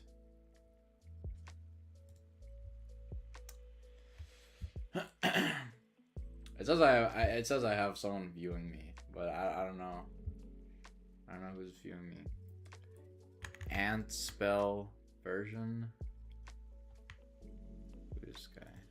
Let's see what this guy is. What did you make? Videos? No videos? Hey, thank you for following me, man. Either way, I appreciate it. I don't have alerts set up because I low-key did not really I don't really understand streaming and shit. I just say the shit I want. But yeah, I want my first kiss to taste like sweet strawberries. Let's see what it's a rerun or something. This is not a rerun. Or I can kiss someone. No. I don't vape. Good that you don't vape. I want my first kiss to taste like sweet strawberries. Yeah, good luck with that, bro. Ain't no kiss gonna taste like that, bro. If you find someone whose kiss tastes like that, bro, you gotta tell me, bro. You gotta let me know, cause I ain't ever run into a person that has that, bro. I don't. Is that possible? Maybe that's possible. If they have like a shit ton of strawberries, I feel like that probably could happen. But what the fuck do I know, bro? I'm just a gay bitch, bro. Is there a viewer? I don't think there's no way someone's watching me right now.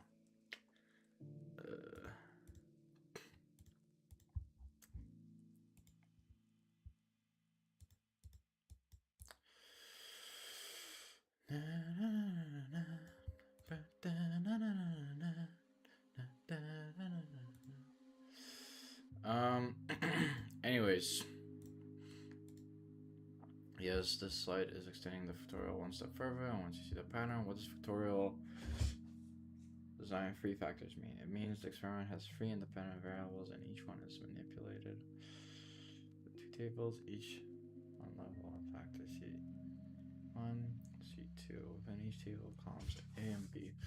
C is a third. Factor C is like a third dimension layered on top of A and B grid.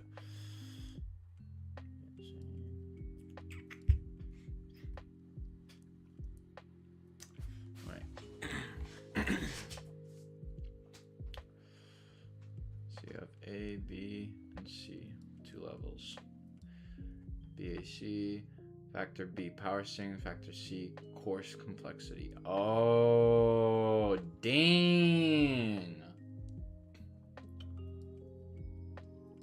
Oh, okay.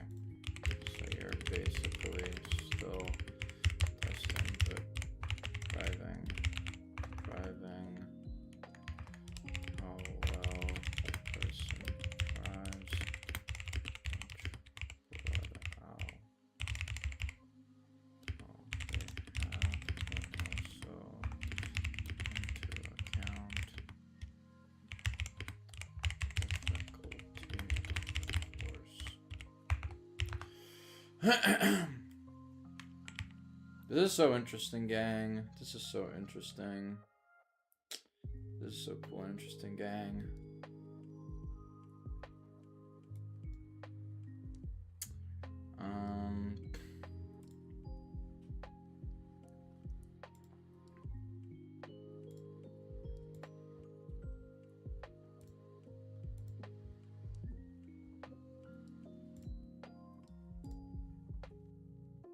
Alright.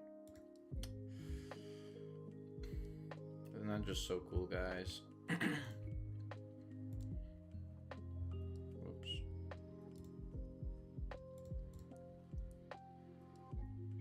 Anyways. That's something that I should definitely include. Where's the time?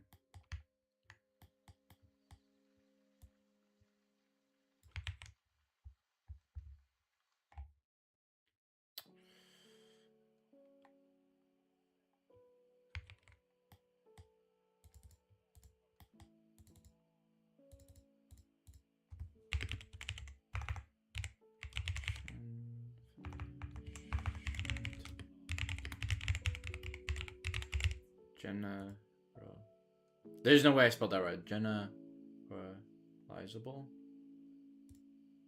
Yeah, I'm actually a genius, gang. I actually fucking spelled that right. Do I look Asian? I don't know. Now that person is making me kind of self-conscious.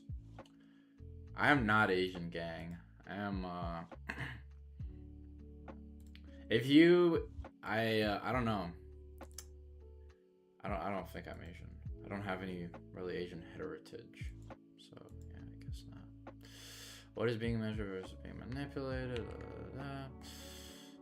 Free factorial.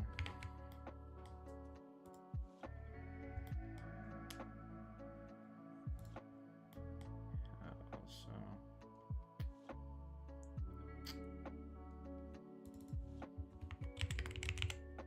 Factorial design.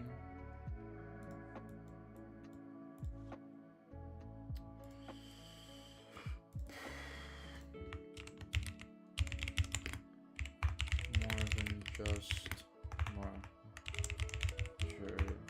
measures in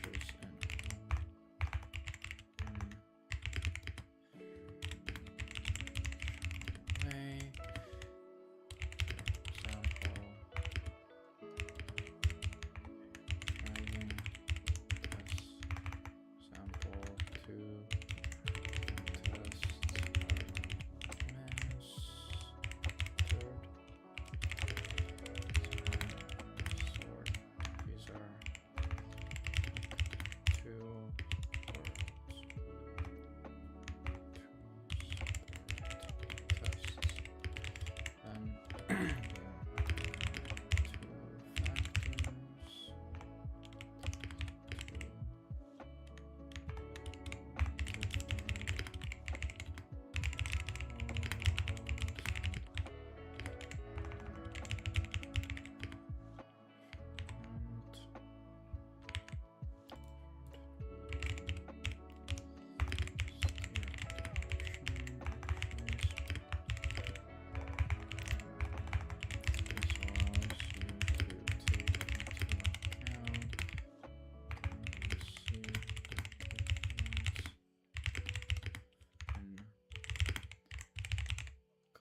um.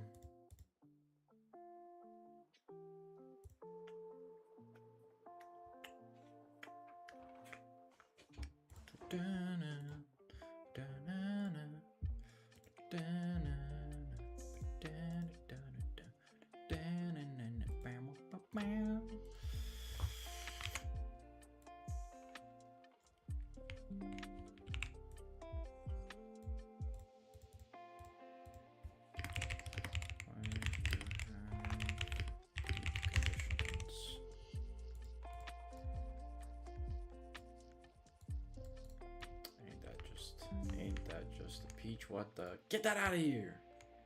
Don't want to see that on my screen ever again, boy. Bro, can I be deleted, bro? Let's rewind that game. The snarl was not necessary, right, gang? Okay. Effects into snarl design. Legend.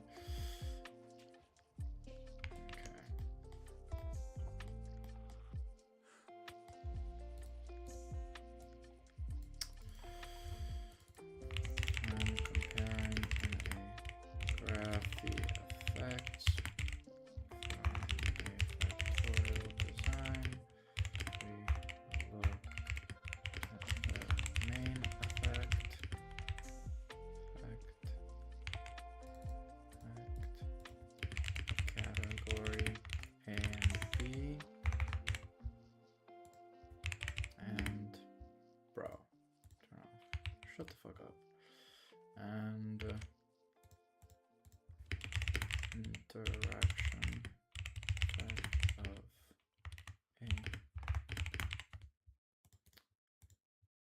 effect. Oh my god, sorry guys. Holy fuck.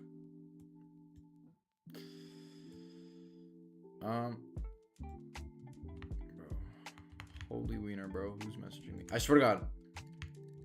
If my friend has just sent me a bum ass reel again, I'm gonna crash out, bro.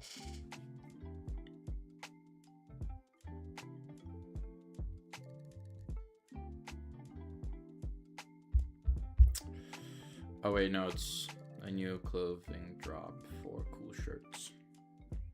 Restock. I ain't buying any of that, bro. They overpriced the fuck out of that, bro. I'm not spending 30 bucks on some cheap ass made axolotl hat, bro. I'm sorry. I love cool shirts, but I don't love them that much. Let's just continue.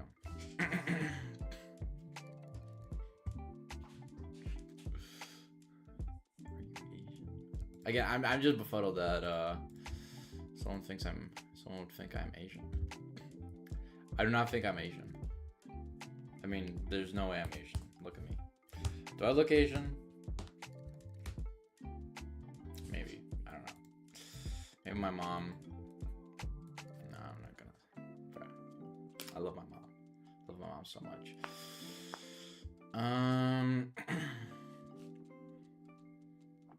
Okay, main effect. Effect of a factor after averaging across all levels of other factors.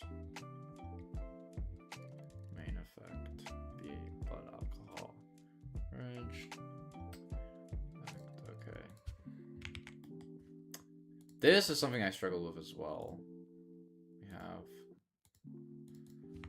main effect.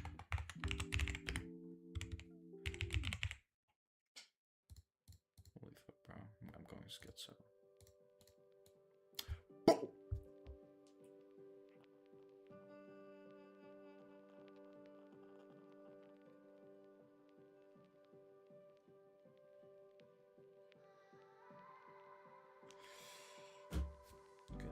My classmates complaining about the lecture not being uploaded. That does kind of suck. They only uploaded 30 minutes of it for some reason. Main effect. Okay, why are you not moving with the arrow? Main effect.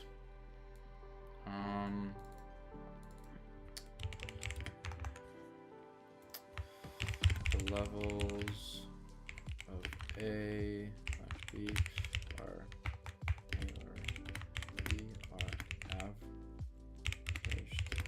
across cells. All levels of B are the same and they are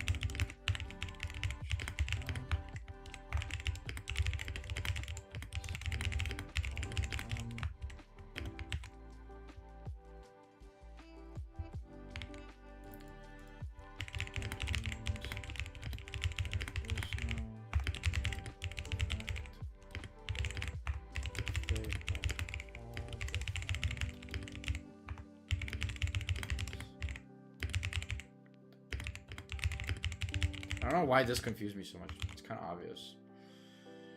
Yeah.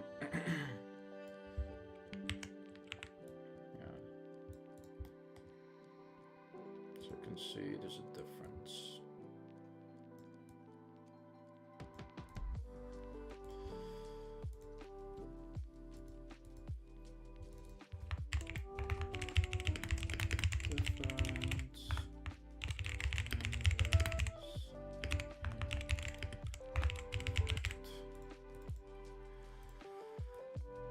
Fuck, I copied it. Whoops.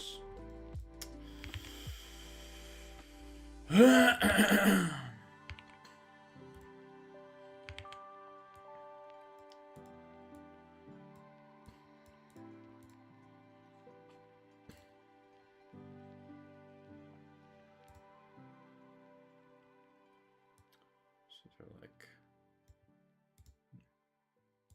they're added like that.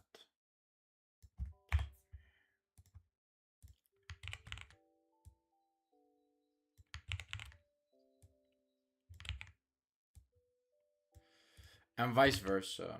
Vice versa.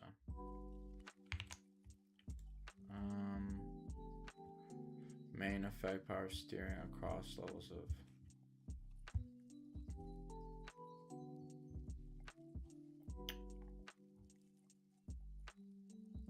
So you measure the difference. Oh, okay.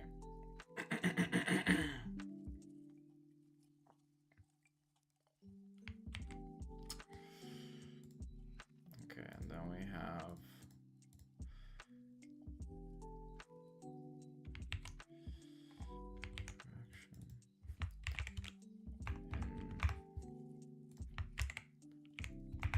interaction.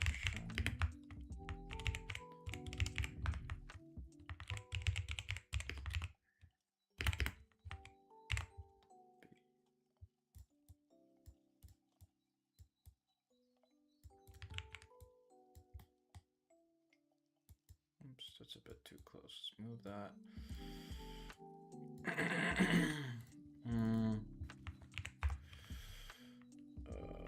Find the difference by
Oh boy.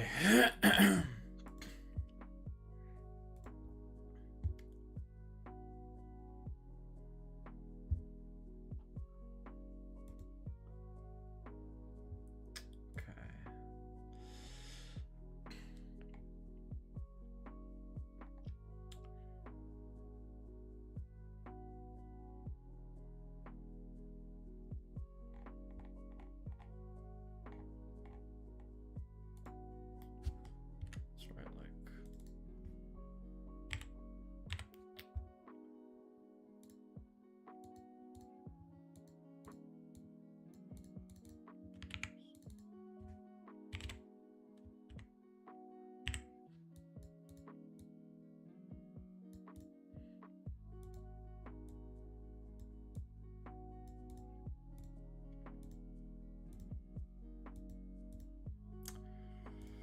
I wonder if being stepped on feels good. If it's done by a person that you like.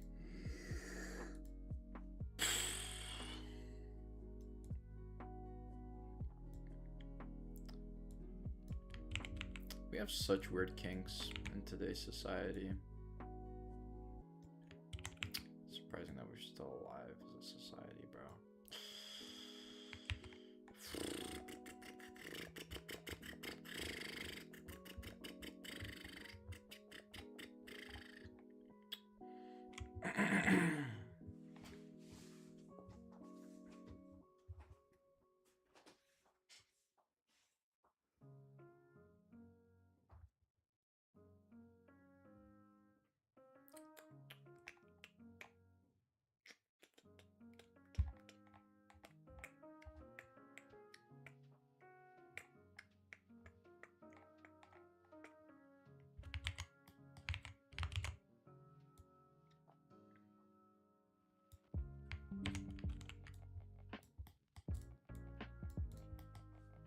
Then we have an example where there is an effect.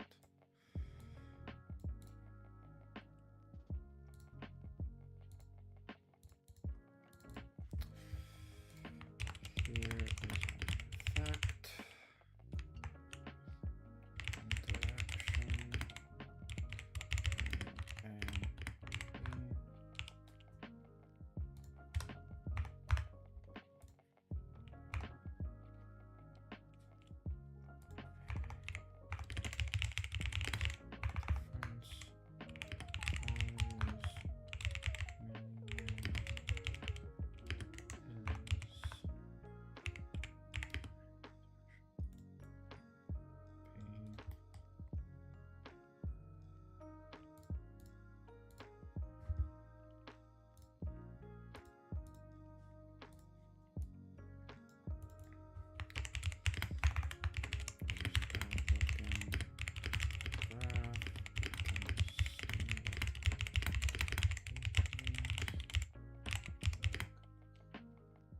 I hope we're not starting to see things.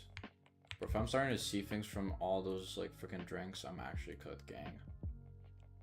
Oh, I actually thought I saw something outside. Just by looking at the graph, we can see that there is a difference. There is.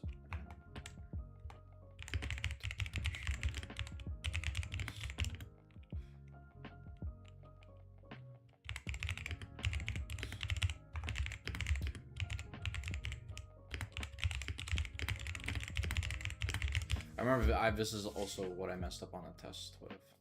I couldn't tell because I was like, damn, I need the values, but this is how you low-key just tell. Just by look at it. Again, this all is like so freaking obvious. But for me at the time, it really confused me. And this is like this is the reason why this presentation is actually so long is because there's so many examples.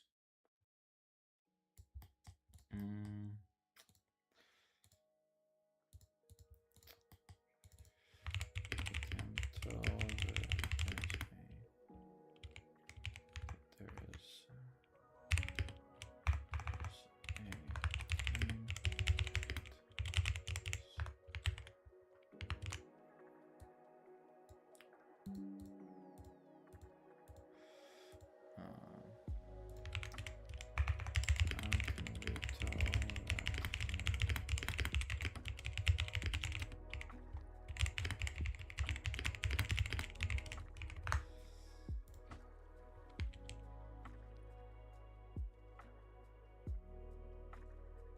We're doing pretty alright on time. We're doing not too bad on time, actually, guys. I'll say that. Doing pretty alright.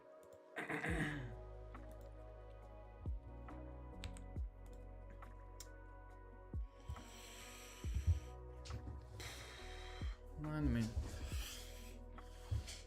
Standard deviation.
Deviating.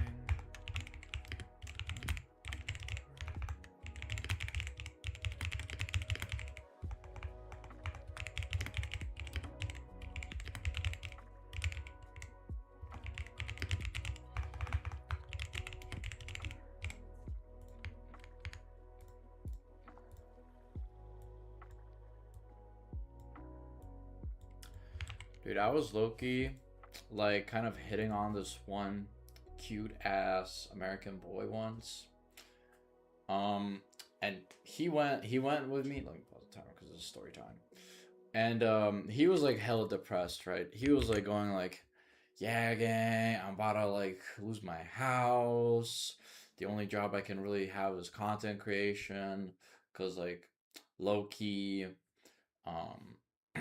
did not finish high school, blah blah blah, because his career was doing well before, but until his like channel got taken down and shit. I was like, dang, that sucks. And like this was me thinking with my dick basically that entire time, right? He was like, 3 months I'm probably gonna like, head off this earth, right? And I was like, dang, you want to make this the best 3 months of your life, right? And he was like, dang, you a Rizzler, boy. Maybe I think I just keep running into like kind of desperate people, right? And what happened was like Loki kind of did some sussy stuff, bro.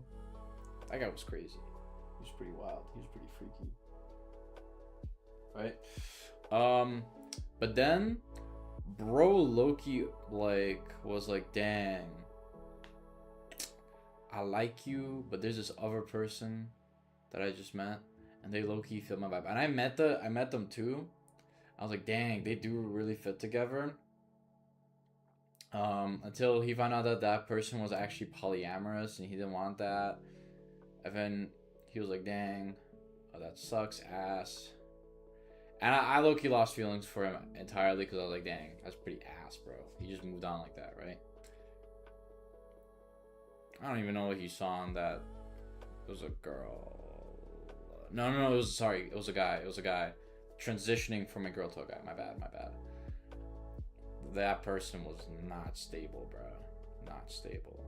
And, but he just liked that they could vibe. That's all he liked, so kind of took a big trade-off. Alright, I ain't gonna lie to y'all though, kind of glad that things didn't go further with him because he was kind of a slob. Hey man, 3 months of like, this guy was also a femboy though, so again bro, never date a femboy. What is my #1 rule, gang? Never date a femboy. Never date a femboy. That is my #1 thing I'll always say. Right? Never date a femboy. Because 9.8 out of 10 times. Wait. Yeah. 99% 9.8 out of 10 times, they're gonna be mentally ill, bro. That 0.2, that 0.2 of them. I'm sorry, I'm trying to say 92% of those are gonna be hella mentally ill, bro. Why?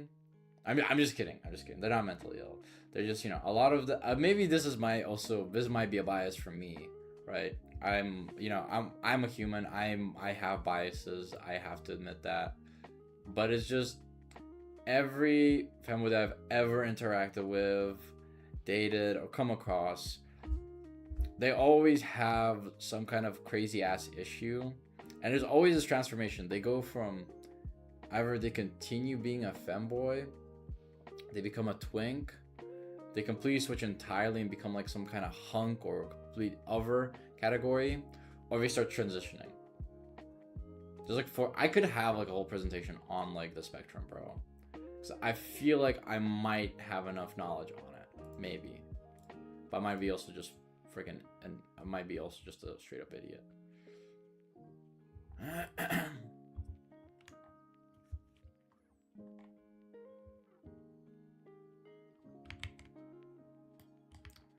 In effect for steering.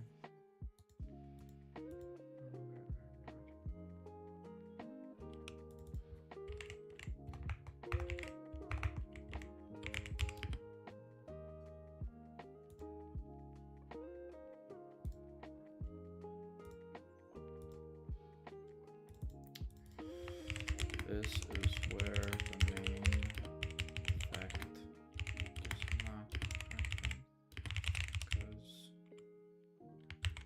right.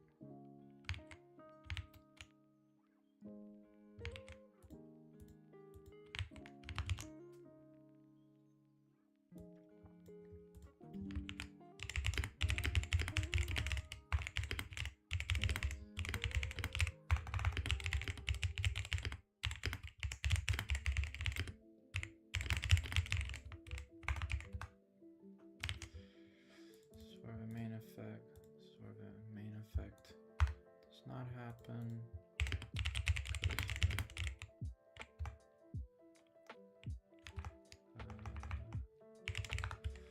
Points do not deviate enough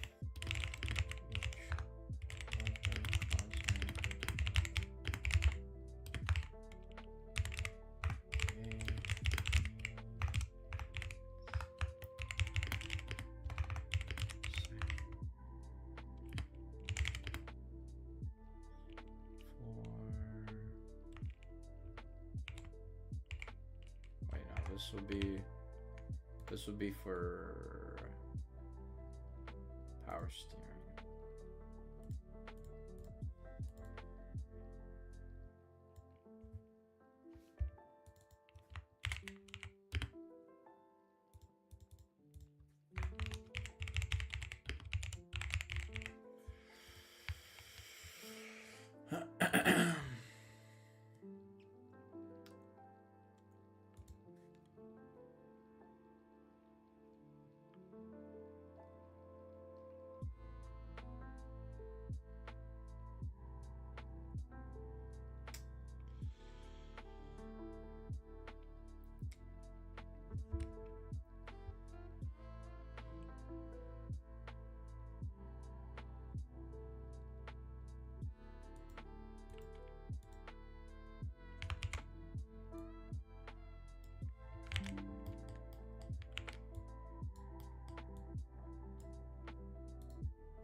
That's what I should be looking out for. I should be looking out for the points deviation vertically and stuff.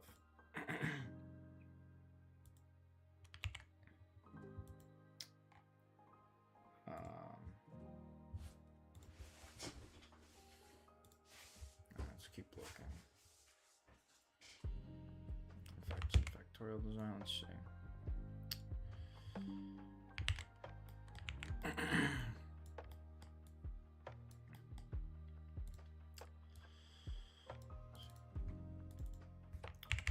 No main effect.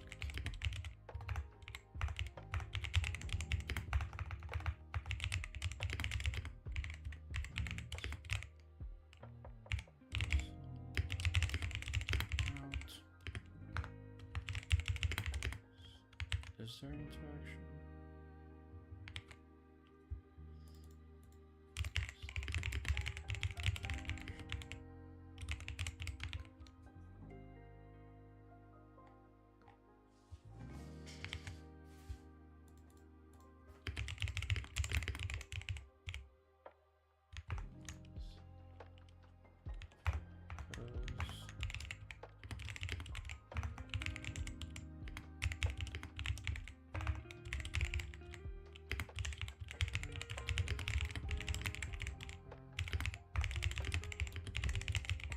You know what movie I'm looking forward to right now? It's The Goat, I think.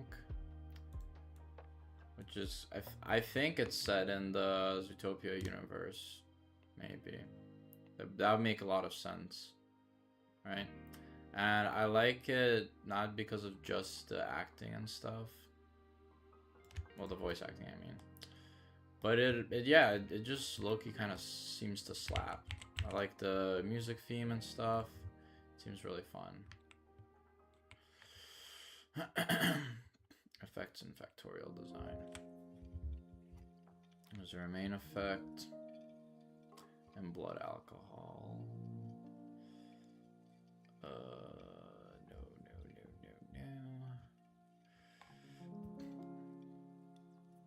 Main effect.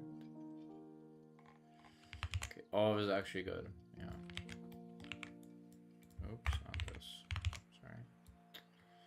You can also see this in a bar graph.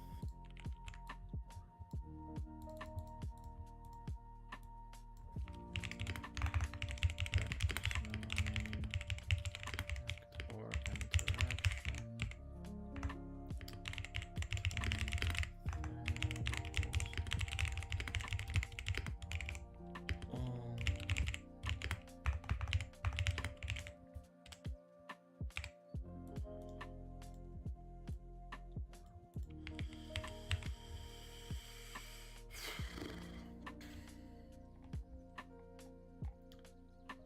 All main interaction effects and factors are independent of each other into years.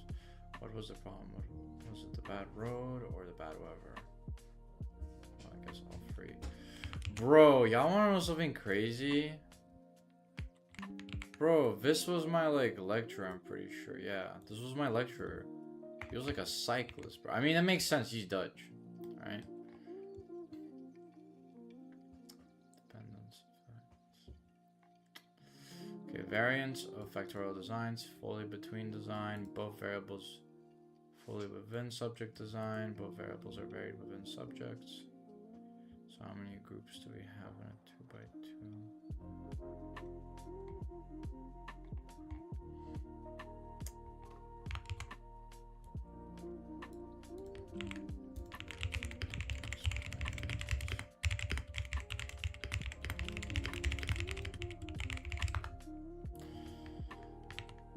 Variance. Okay, now we can look about variance of factorial designs.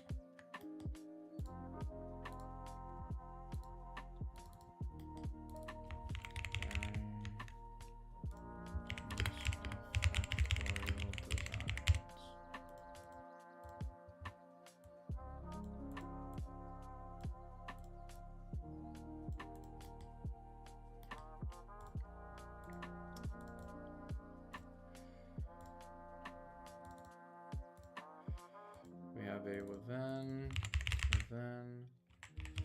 subject, design, and a between, subject, design, and we have a mixed design.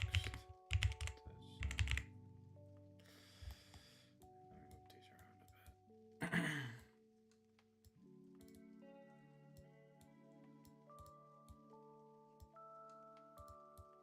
Did anyone ever have a crush on a teacher? I feel like I never got to experience that. It's, I don't know. People, I feel like it would be weird to have a crush on your teacher. I'm not gonna lie, gang. Like, bruh. Teachers were kind of like always parents to me in a sense. And people that told me that they liked their teachers like that, I always felt like, girl, you gotta be crazy. There's no way. There's no way you're into that. I cannot be seen doing that. Oh. Fully between subjects. What does this meant? If each participant experience.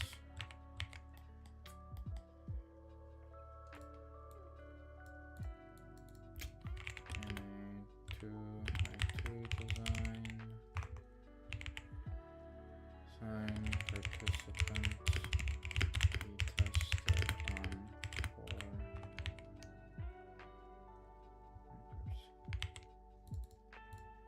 there would be 4 groups. Wait.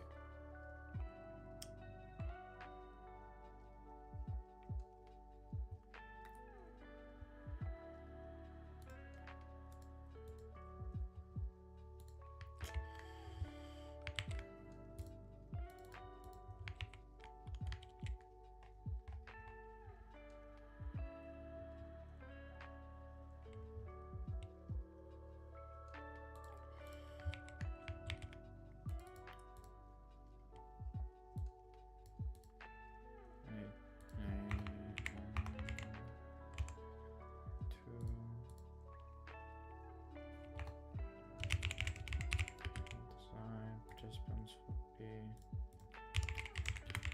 2, 4 groups.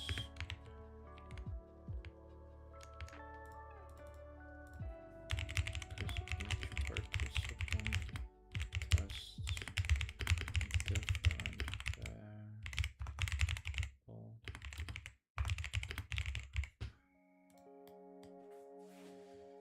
Subject design.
It's a song y'all been vibing to recently.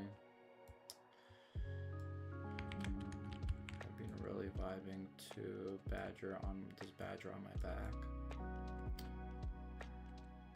by Fish in a Birdcage, I'm pretty sure. Those guys have been slapping, bro, recently. I don't know what it is. Games deep, I assume. Hello, Luna Miller. I don't play any video games. Ooh. Dang, you're a sneaky little bitch, bro. Get the fuck out of here, bro. Man. I'm sorry, dude. I'm not interested. Yeah, gang. That's pretty depressing, bro. I mean, it makes sense. That's how you advertise, but dang. Get out of here.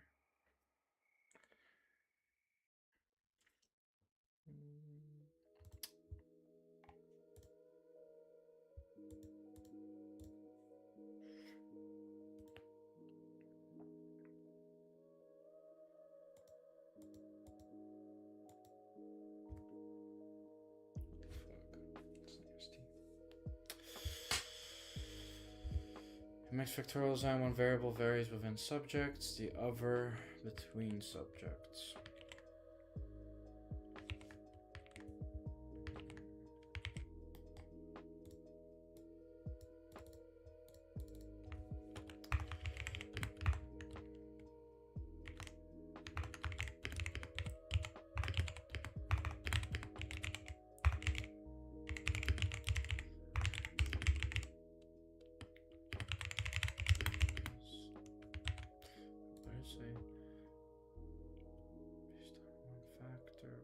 Group participants experience all roles.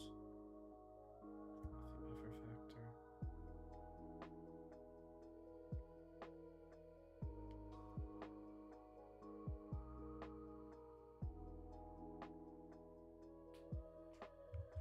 factor. Oh, right. So there would be 4? No, there wouldn't be 4. There would be 2 groups, yeah.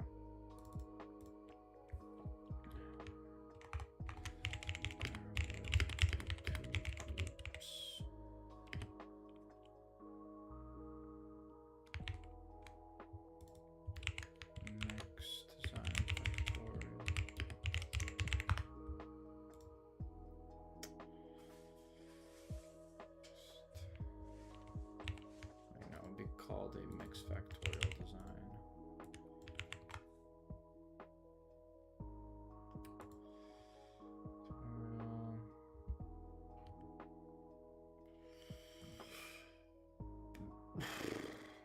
It's kind of tough to understand, but you know. Wee ball. One variable varied within the other between subjects.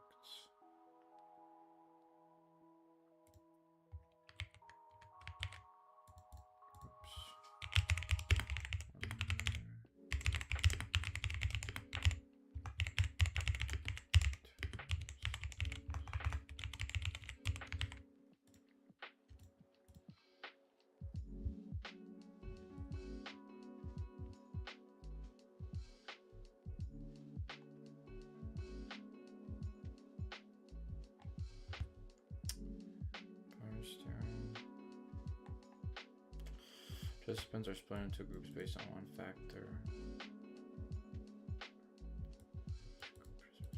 Oh.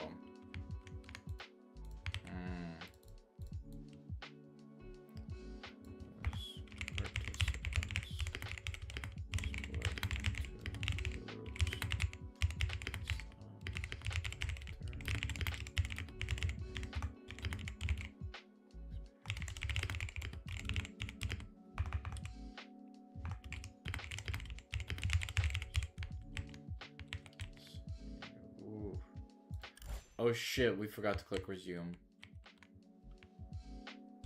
Well, that's not bad for you guys. It's kind of bad for me because that means I lost even more track of time. But this does mean that I get technically like more time to study. So, question: how many groups do you have in a mixed 2x3?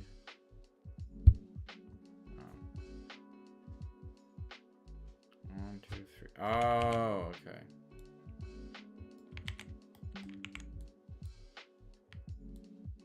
Oops.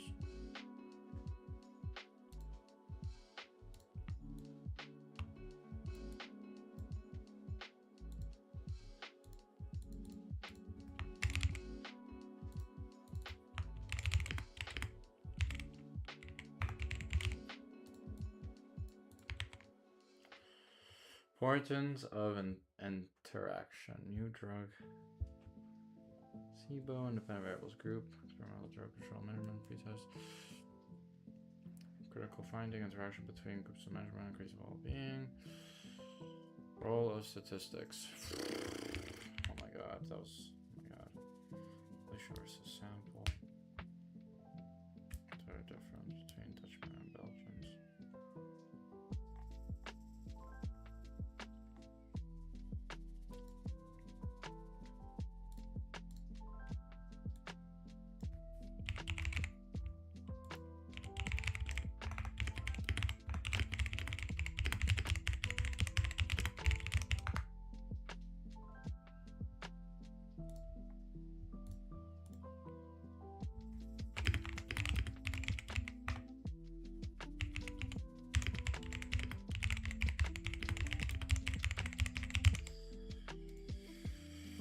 Alright, gang, give me a sec. I'm gonna use another bathroom break. I'll be back.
Oh, my tummy feels so full of chippies.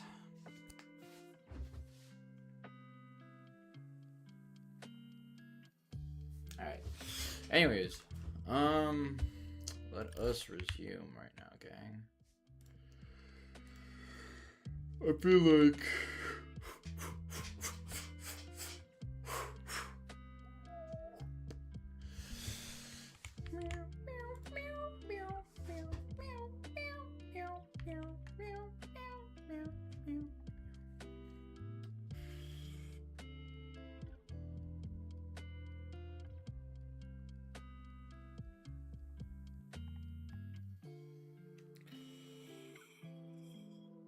okay, we're basically done with this.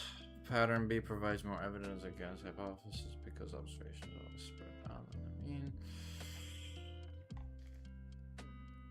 To abolish mean effect, new additional observation.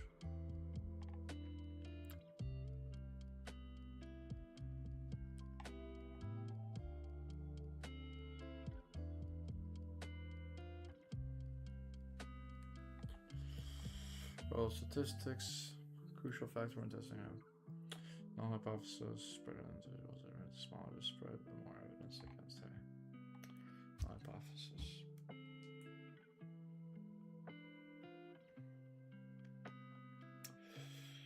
I wonder if the South African boy has responded to my texts.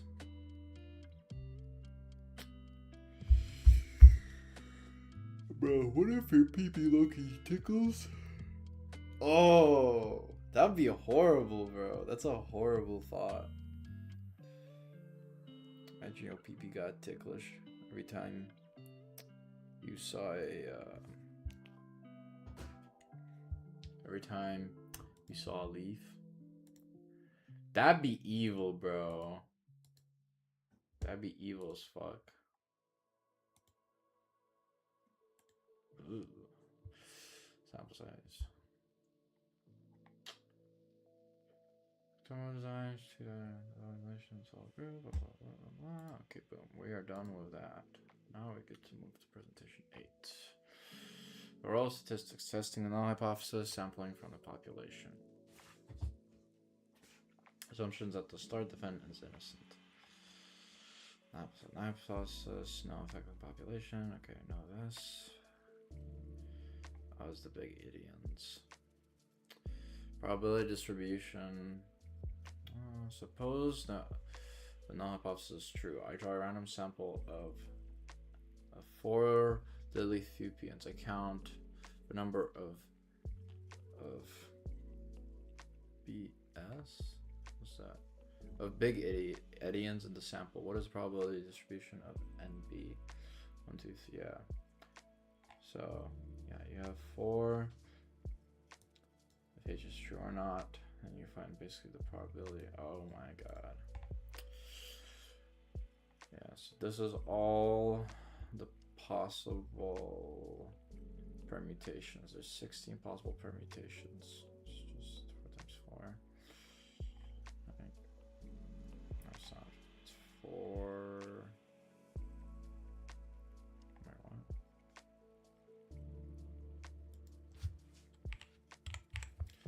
Wait, 8. Yeah.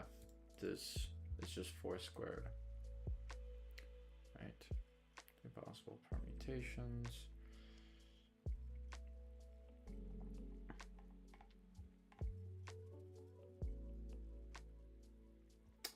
Alright, the probability of us finding 0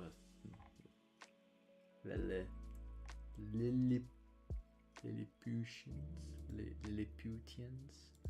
Lilliputians? What? Lilliputians, bro. Okay. Yeah. So if we draw a sample of 4, it would be 0, 1, 2, 3, 4 because we're testing 4 of a probability of the null. So the null hypothesis is that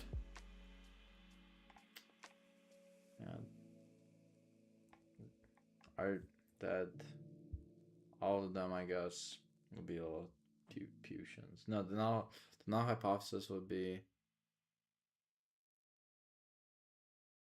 probability of big Idians and Lilliputians is half.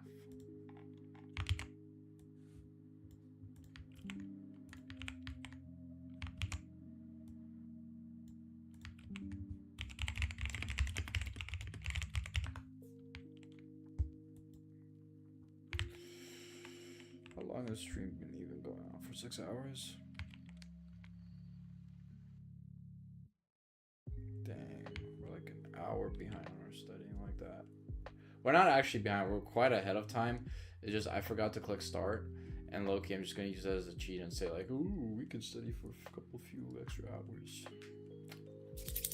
I'm so evil to myself.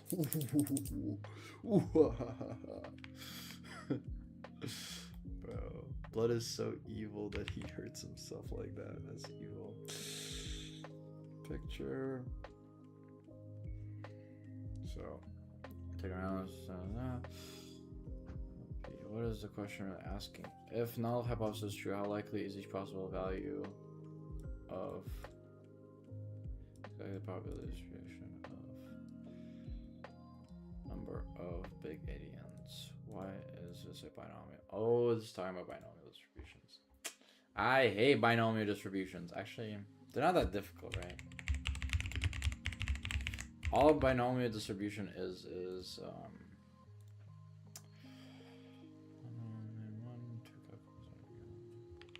yeah.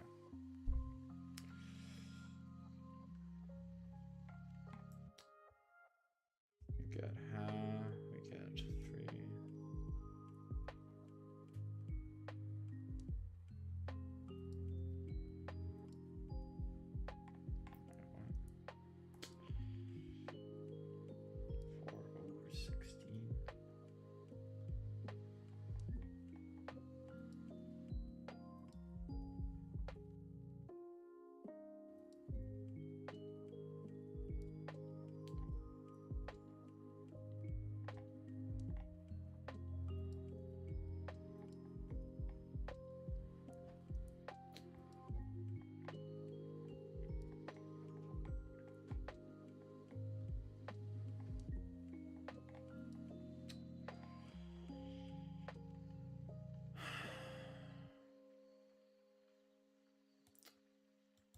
What is the chance given null hypothesis that at least 3 out of 4, 3 over 4 of the sample consists of big Adians?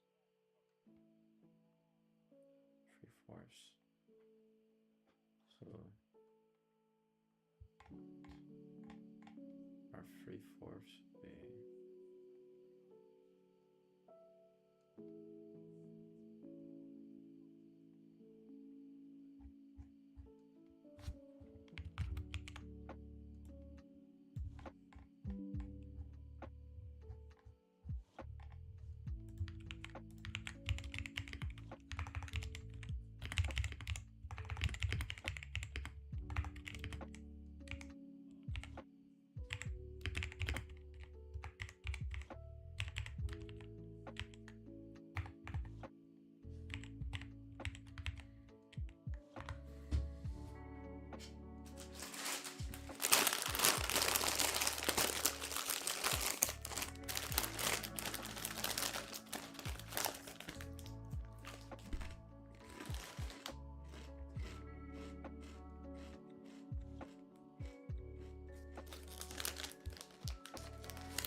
16 possible permutations. All right.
We have 2 hours and 25 more minutes to go until the last monster hits. Until we hit the last monster, sorry.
So amazing that I can write. I know in the world there's some people that cannot type or write, read and stuff. So glad I can do all that. Gotta be thankful about the things in life you have, honestly. Like, you might say that is a little thing, but that is a huge thing to someone else. Trust me.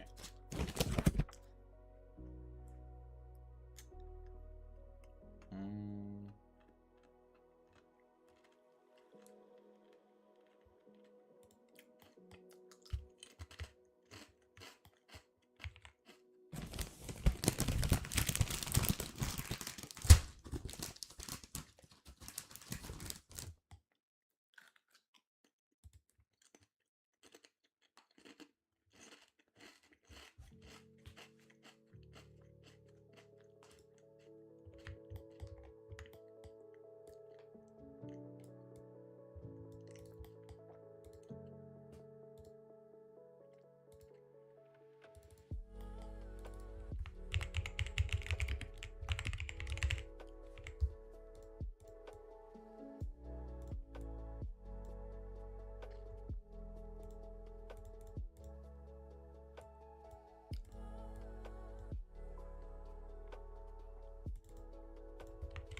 Water break.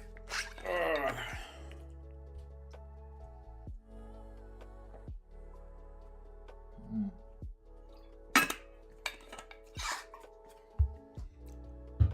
If a lot of you are asking why I haven't had a caffeine crash, one thing is because I keep on supplying myself with caffeine. Another thing is that I was asked ChatGPT. Bro, ChatGPT is good in some things, but I asked it about hey, I'm gonna be drinking like 3 cans. I'm gonna be putting like 10-hour stream. Or let me pause this because I'm yapping. Like, how do I space it out properly and evenly?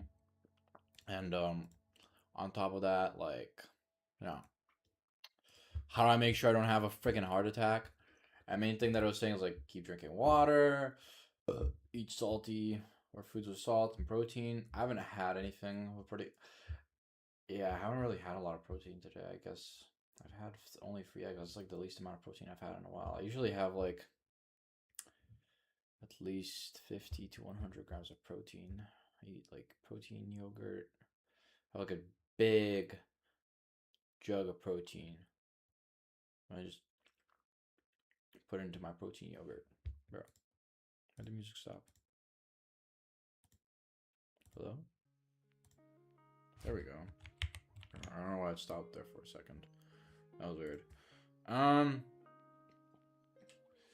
I like the outside right now. It's really nice. There's like not any people, to be honest. I mean, I see a guy parked this bike right now. It's nice and chilly, I think. I think it's more than chilly. I think it's fucking freezing outside, actually. But you know, it's cold out there.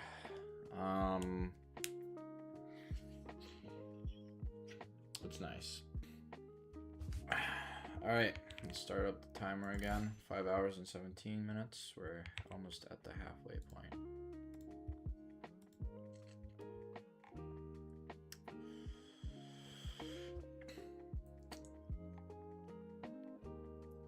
Only by a sample, no. Not necessarily looks still.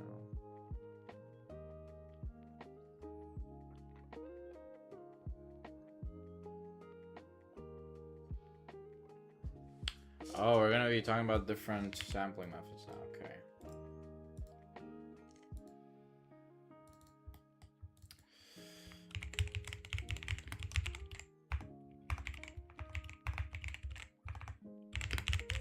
I'm pretty familiar with all the different sampling methods. Let's see if I can recall each one. We have simple random sampling. We have systematic sampling. We have cluster sampling. And we have a census. I guess that's not really a sample. That's like the population.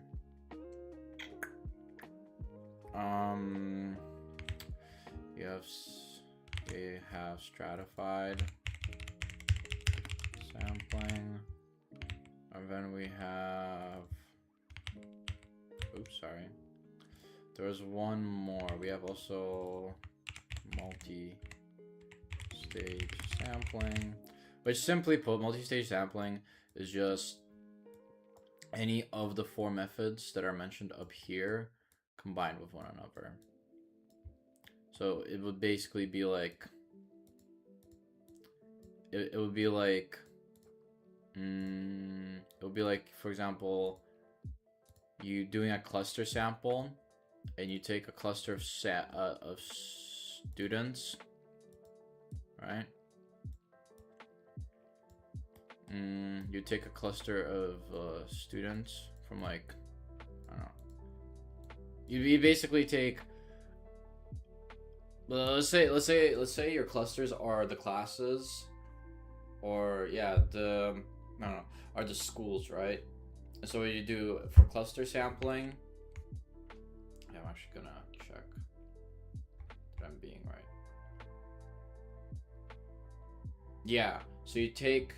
Yeah, okay. I would just double check myself because I sometimes confuse cluster with stratified. Stratified is basically cluster sampling, but with an extra step. You basically pick a singular cluster, right? Am I being? Yeah.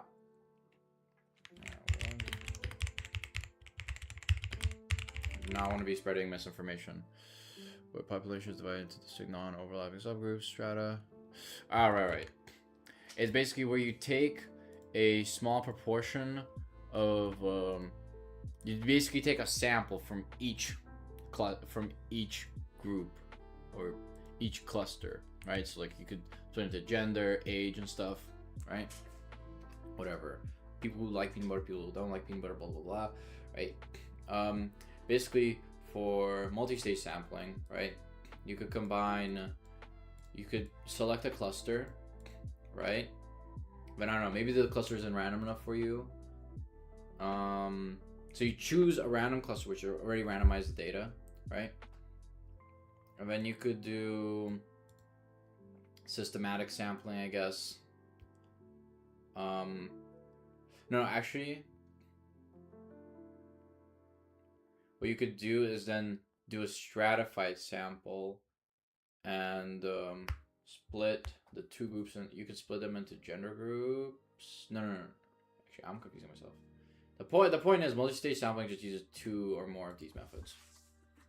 Simple random sample is basically, yeah, everyone has an equal chance of being picked. All right, that's all simple random sample. It's simple, right? Keep it simple. That's all it is. Right. Systematic sampling. Choosing every nth person. It could be every 2nd, 3rd, 4th, or whatnot.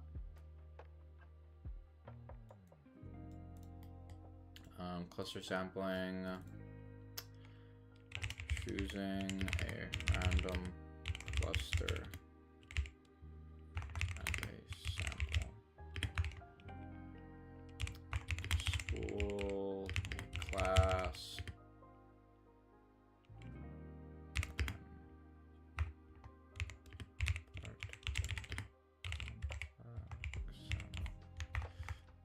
Keep it simple like that. Oh, you guys ever get that like random feeling where you're just like, you're just sitting there enjoying life, and then all of a sudden, like, boom, right? You just hit it in the chest and like, fuck. I want to cuddle someone. I want to show someone like my warmth and love towards them. You ever get that? I get that quite a lot, actually. It's a bit sad, because that does mean that, you know, you're not really maybe like spending enough time with people or cuddling enough, and it can be a bit heavy on the mind. So anyways, that's beside the point. All right, then we have stratified sample, which is where a population is split into distinct groups which do not overlap another. Then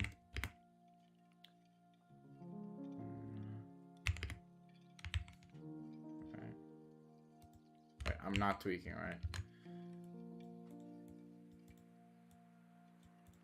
I am. And then a sample is taken each group so that everyone is equally represented. This could also it could be like the country there are people from. So it could be like people from Spain, Italy, France, and you put them into these clusters first, or groups, and then you just take a small sample from each. Just simple as that, gang. Just simple as that. Keep this part simple. If I'm multi-stage sampling, a lot of people get confused by it.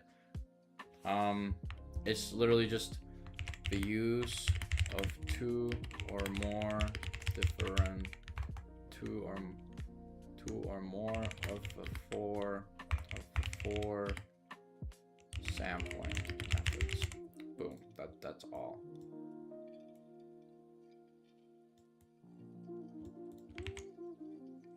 Right. Simple as that, fellas. You don't need anything else. You don't need anything more. That's your bread and butter right there. That's your bread and butter. Welcome whoever's joined. Yeah, this is gonna be a weird ass stream for you. Why are you watching me, bro? You're on your toilet or something? Cause I low-key am just studying. Gotta let this guy watching me, bro. I gotta let this guy. Fucking Loki was talking just like 5 minutes ago, not bullying people for no reason, bro. I'm so mean. Convenience sampling. Yeah, when you have convenience sampling, just choose whoever the hell you want. Boom. We are done with week 4. We are on week 5, fellas. We have week 5 and week 6, and we are done with the 10-hour study session, gang. And you know what I'm gonna do afterwards? You know exactly what I'm gonna do. I'm gonna celebrate. No, I'm just kidding. I'm just gonna go probably to fucking bed. I'm keeping an eye on the timer. We got 2 more hours until we hit the final monster. Our heart rate is gonna be through the roof when I'm done, honestly, and it's gonna feel great. It's gonna feel good. I'm gonna feel like a very sick and weak old man. Anyways, let's make a new file. After we put all this away into our image folder. Alright. Rename into, let's see, research methods. We're on week 5 now, yes. Oh, where's my week 4? Oops, there we go. Week 5. Oh, dude, it feels so good getting work done.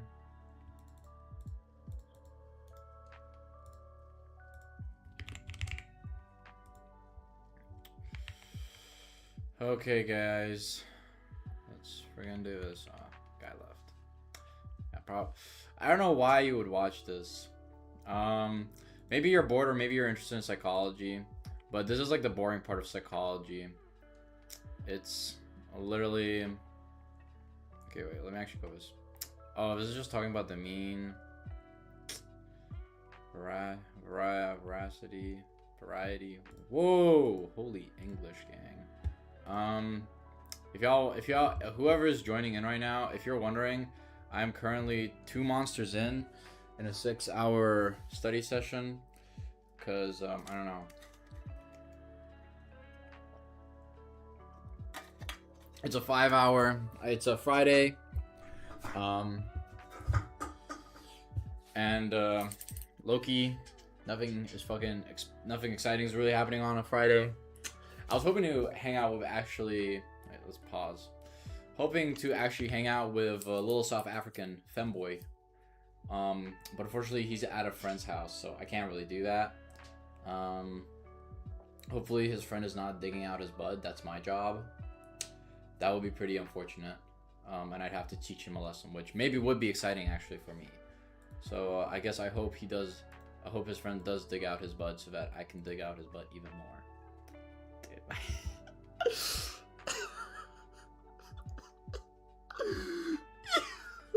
My neighbors hate me, bro.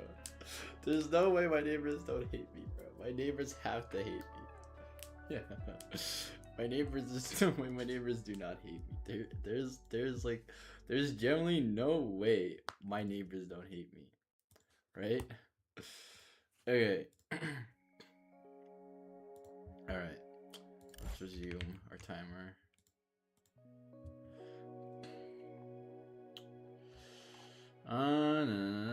Summary. Discrete distribution. There are no values between 4 and 5. Continuous. Normal distribution is continuous. Normal distribution also called Cassini distribution is calculated by a bell shape.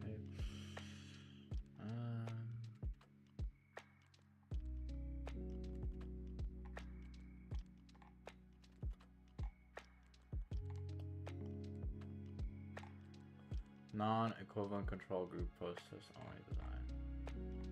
Oh, this is important. Quasi-experimental design. Quasi-experimental designs really fucked me up.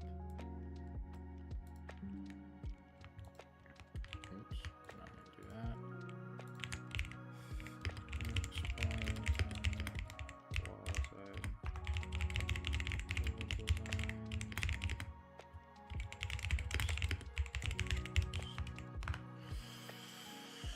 Alright, let's see, fellas. Let's see what we have here.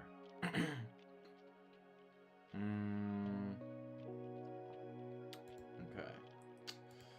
Let me read. Quasi-experimental design is an empirical study that tests causal relationship but does not use random assignment to conditions. Now, assign people to smoke versus not smoke. You cannot randomly assign countries to policies. You cannot randomly assign problem, non-equivalent, main problem, non-equivalent groups. Because there is no random assignment, groups may differ before the treatment disgrace the main threat selection bias. That's why causal experiments usually pre-test matching. Yeah, I'm low-key gonna watch a video on this.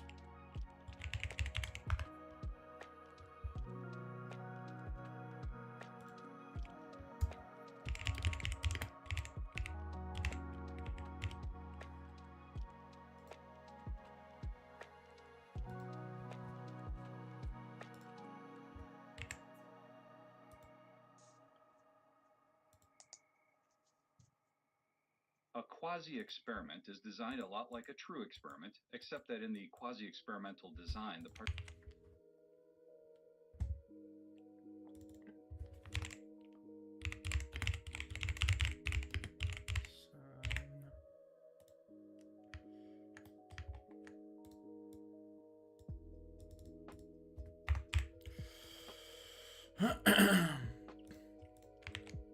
participants are not randomly assigned to experimental groups.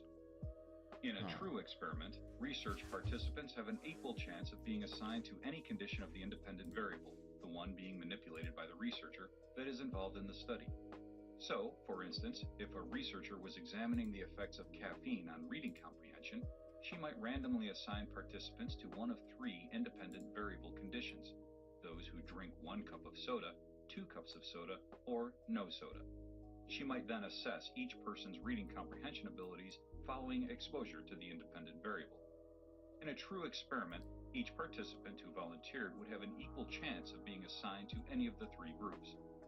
Quasi-experiments are employed when the researcher is interested in independent variables that cannot be randomly assigned.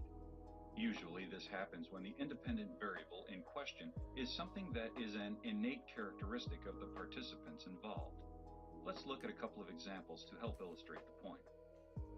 Here are two examples of simple quasi-experimental designs that will help you see the difference between a true experiment and a quasi-experiment. Dr. Jones is a personality expert who studies the impact that personality traits have on intelligence. For the purposes of her current research project, she is interested in examining the IQ scores of people who score highly in each of the Big Five personality factors. Each of the 5 personality factors are a quasi-independent variable. Personality traits are inherent to each person, so random assignment cannot be used. Participants would initially be assigned to groups based on their personality assessment score across each of the 5 personality factors. Now that Dr. Jones has her participant group assignments, she can examine the impact that personality factors may have on intelligence. If a true experimental design were used, each participant would be randomly assigned to each personality group, regardless of whether or not they possess.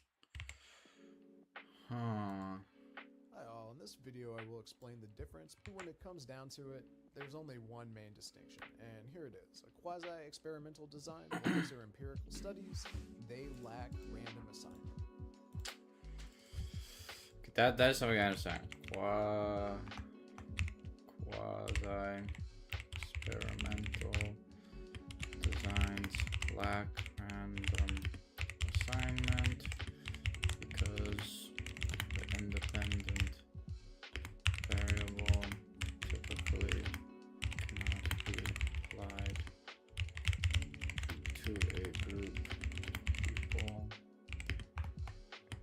people because of ethical reasons. Usually because of ethical reasons, bro. And for experimental studies, they include random assignment. Basically, what you have goals and find your group will go in, and what assignment just random easy studying to do when you're looking at science from a methodological standpoint. But some cases where you have to use a quasi-experimental study, say you're focused on aging and you only have younger adults and older adults and you can only study them for one time. One of your variables of interest is age, and you cannot randomly assign age. That's something that's given to somebody. So if you only have time to measure the difference between younger adults and older adults in a given moment, you have to use a quasi-experimental design. Whereas if you had time to follow adults throughout their entire life, you can use an In this video, we're going to be talking about alternative study designs. So they're going to look at from is that they lack some things that real experiments have. So the biggest examples in this lecture. So they are a little bit like field studies in that between the different groups, you might have very different experiences with participants besides just the one thing you're studying as being an effect between groups, in other words, your IV. Another big one is that participants are usually not randomly assigned to different conditions. So one of the things you might will come in can't random. The biggest difference is that quasi-experiments often don't contain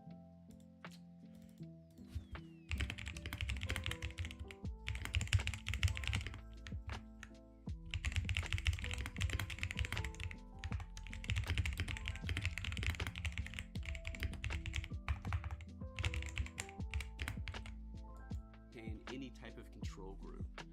Usually what we're going to be looking at is sort of a pre-test, post-test model. Let's go ahead and get into some of these different types. So actually before we get into the different types, why conduct a quasi-experiment? Why not have a control group, for instance? Well, sometimes having a control group, having a real experiment with randomization isn't feasible. So one good reason not to have a control group is if it's unethical to do it.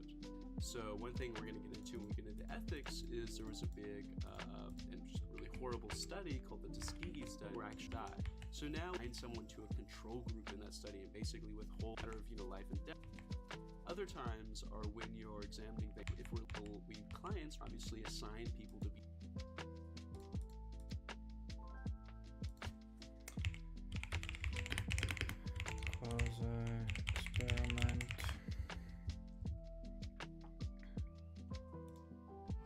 Studying a specific classroom of students to determine certain learning outcomes. Bruh. The hell? Aquilo.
I'm low-key so befuddled right now.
Holy moly, dude. That is crazy bones, bro. Dude, is some guy walking his dog right now? Holy fuck.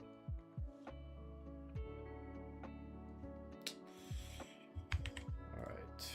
Takes care of the cause experiment. Non-equivalent control groups post-test. Offset experience culture.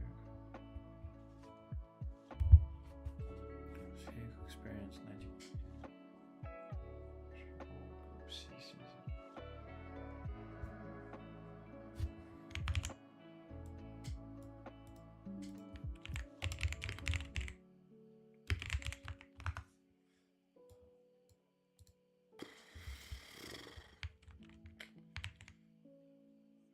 We have 1 hour and 45 minutes until we can hit the last monster gang. Doing really good on time, actually. Control groups were not runway assigned. There is a comparison group. No pretest was measured.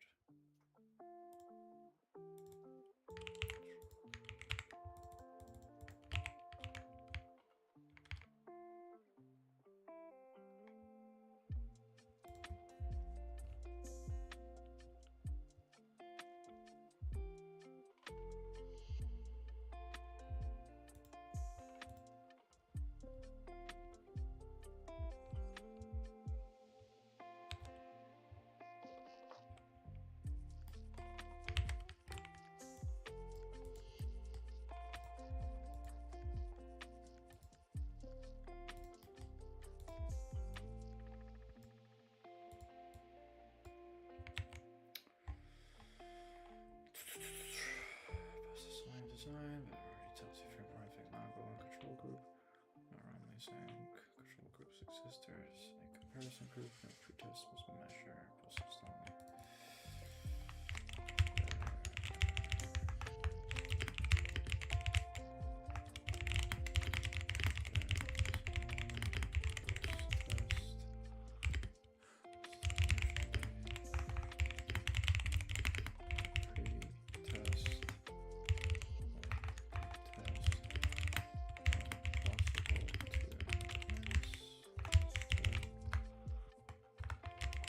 Could be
soup.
I'm actually so freaking big brain, bro. Bitch. I love making analogies. Dude, we're only gonna be done with this shit around 4 a.m. Holy, am I pulling an all-nighter? I have to go to a concert with one of my friends. Yo, we ball! We ball! Yeah, I know you like that. Dirty bitch. Anyways.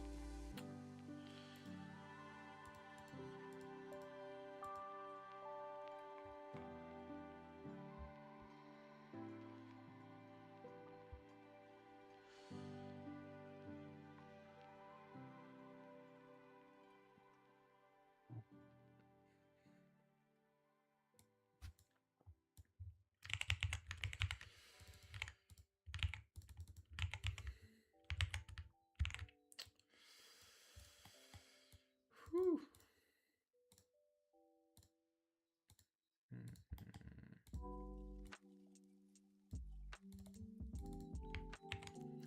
Change in productivity after implementing flex time.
Transaction matters are important, not just compare. Around them is called difference. Therefore, only formally. Why is I much stronger than post-test only? Because the pre-test.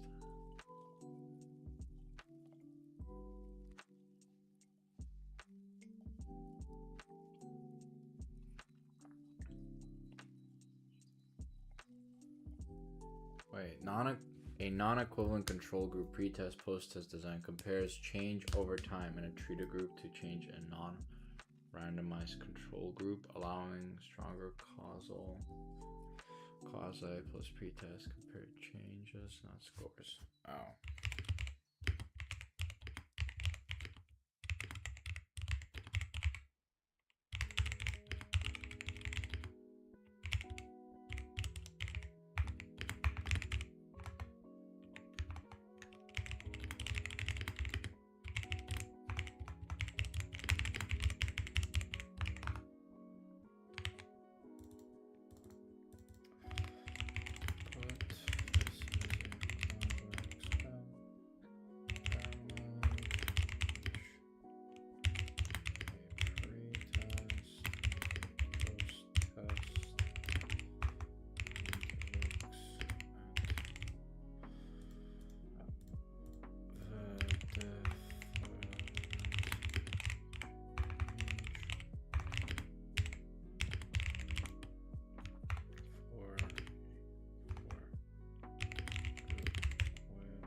Do I really only have 38 words here?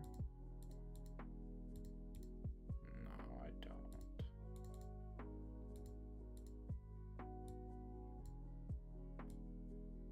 I must be tripping balls here, bro.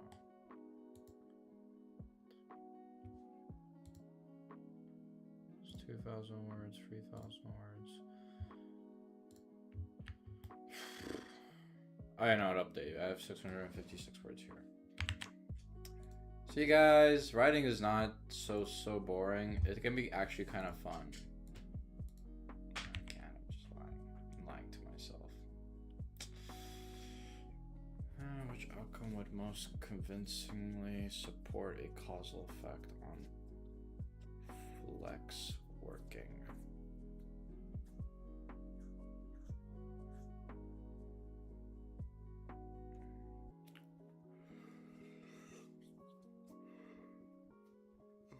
Flux working.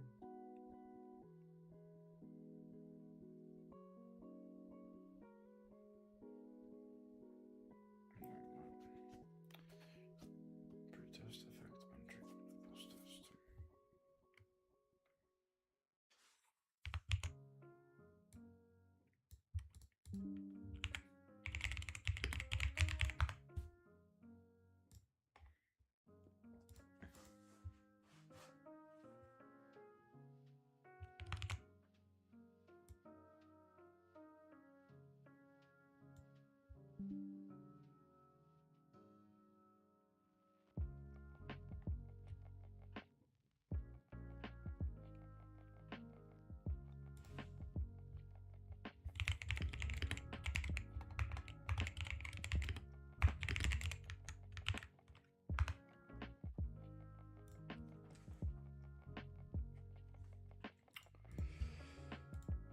Oh, I'm gonna be so cooked tomorrow, gang.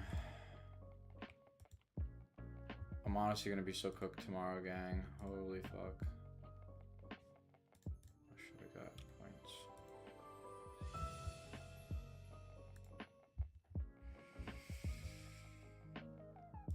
Homework radio.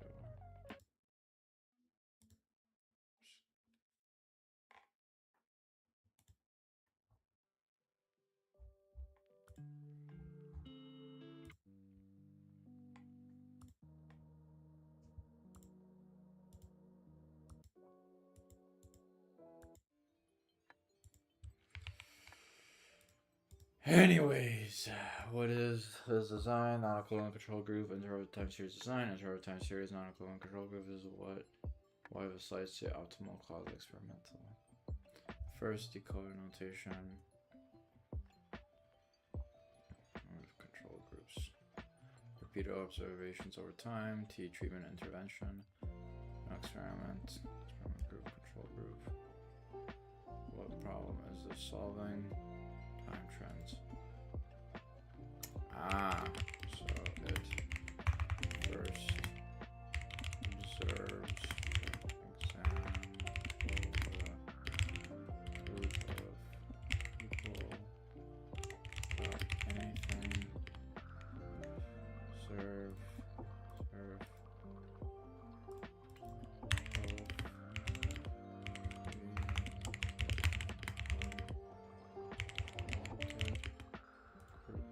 both. Without adding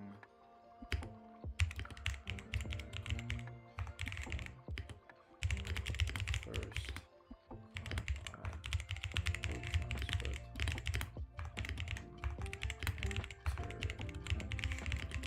added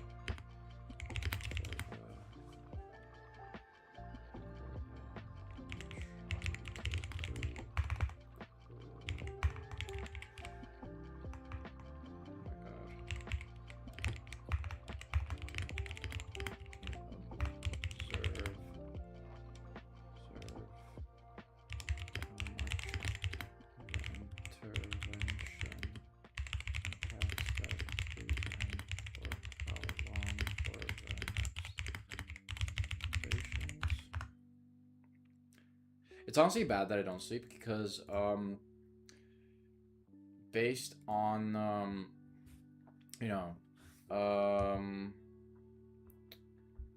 the sleep recovery theory, right?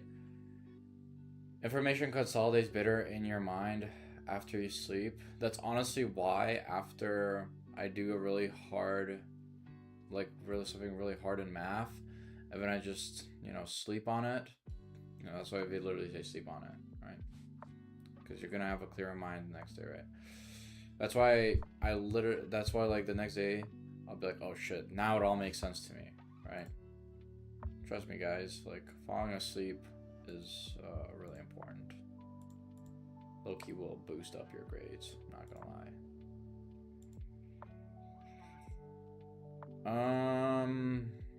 That's actually right. Okay.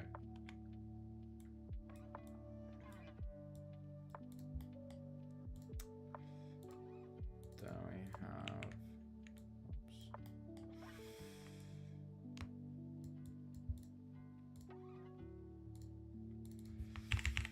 non-equivalent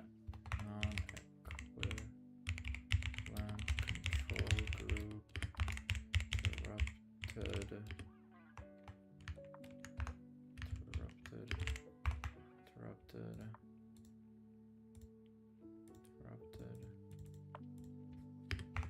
times time raise design.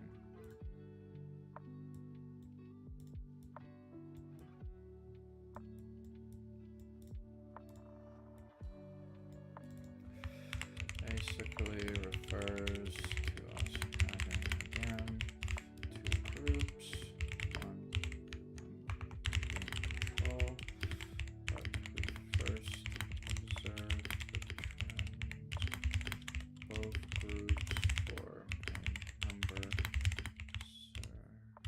observations, like one observation,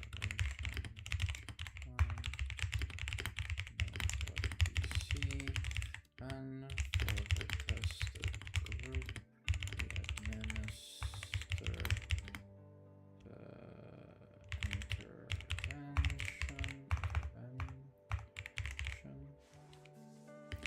and we observe how effective it is and for how long.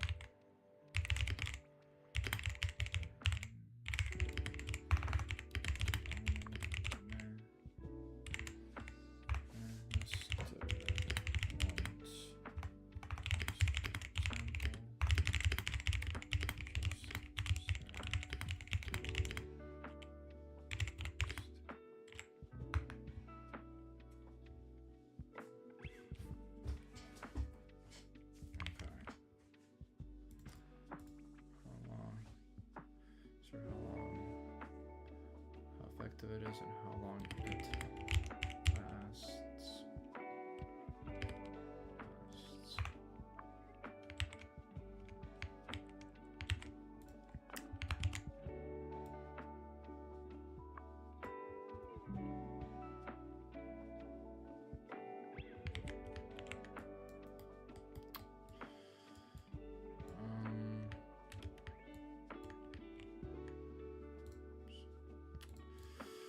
Okay, that, oh my god, that makes so much more sense now. Holy fuck, dude.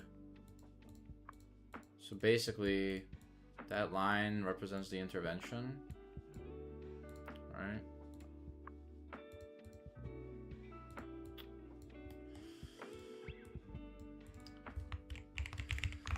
We see a line as the time of intervention. We see that for the first operations for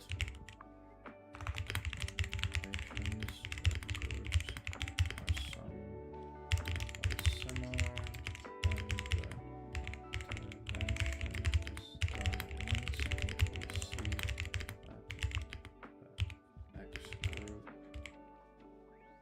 increases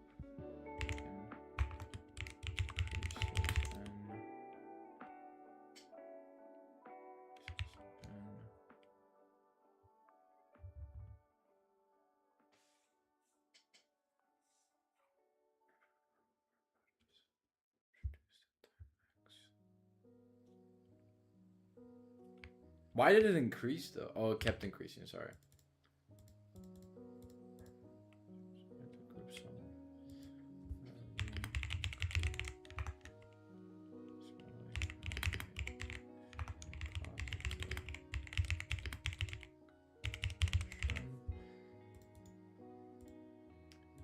The intervention is done once we see the squared. The group decreases when the number extends.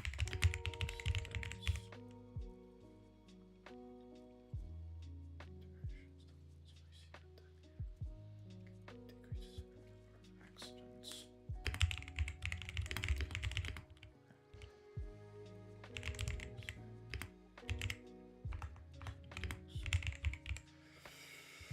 Dude, that makes so much sense, guys. Holy fuck. I don't know why it didn't make sense to me before. Adjustment variables.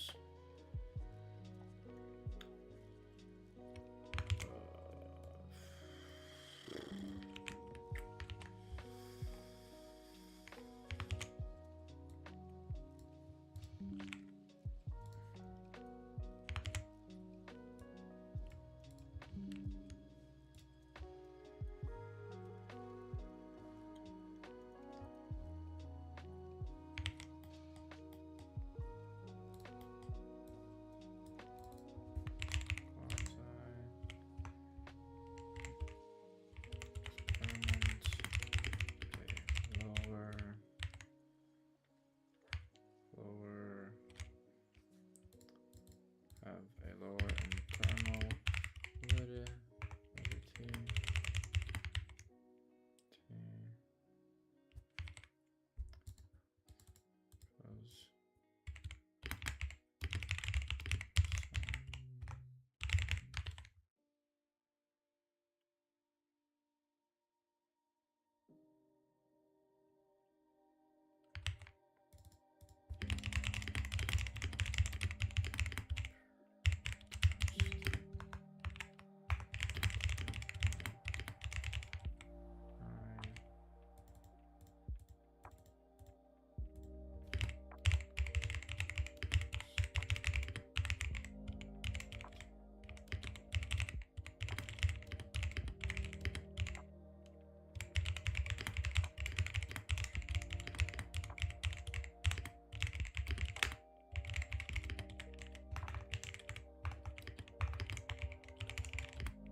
How my PC is.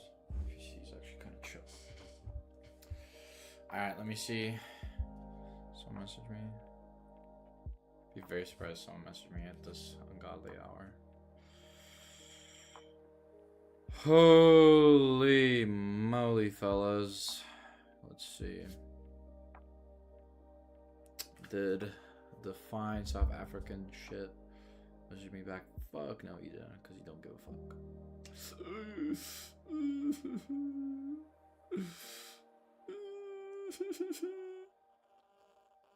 Nah, I don't give a fuck.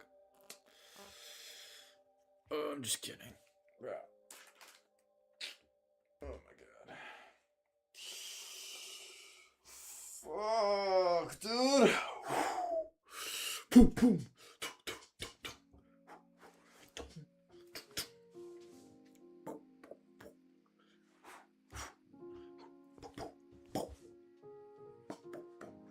I'm low-key tweaking, bro. What the fuck? They put him at Monster Energy, bro. Oh my god, it's only been like 15 minutes. Holy fuck, we're actually tweaking. Small and designs. Design. Size. Oh. Alright.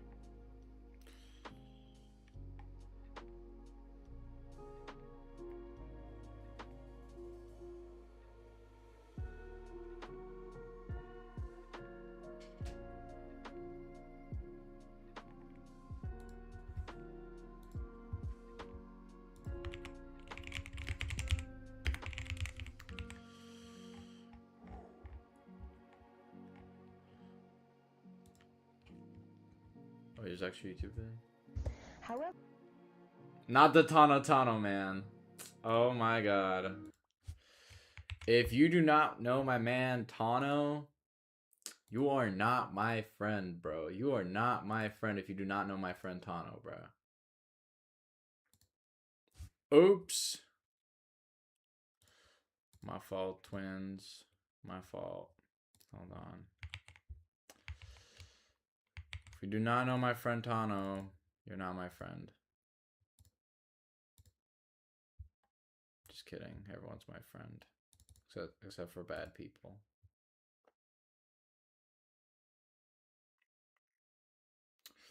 Anyways, the Tano man is like honestly one of my favorite observations and shit. we shall see how effective this patient is at manipulating his intonation of this utterance. The segments you will see are, first, a conversation about his upcoming move to a new house, followed next by a sample of his spontaneous automatic speech.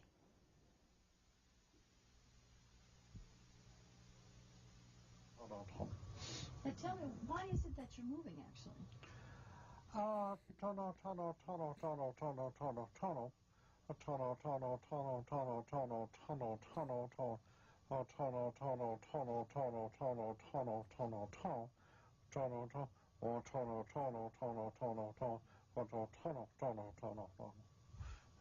Is it because the kids have grown and the house is getting too big, or ready for a smaller place? Seems reasonable. Less to keep up. Yeah.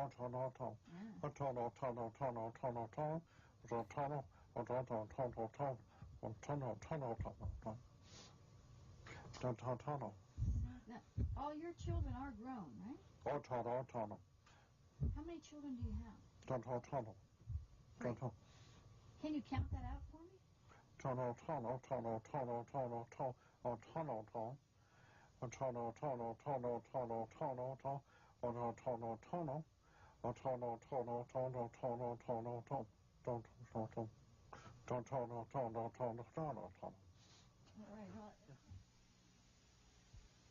right. What number is this? Right? Right. Now let's count it out. 1, 2, 3, 4. Nice, nice. Well, since you did 4 so well.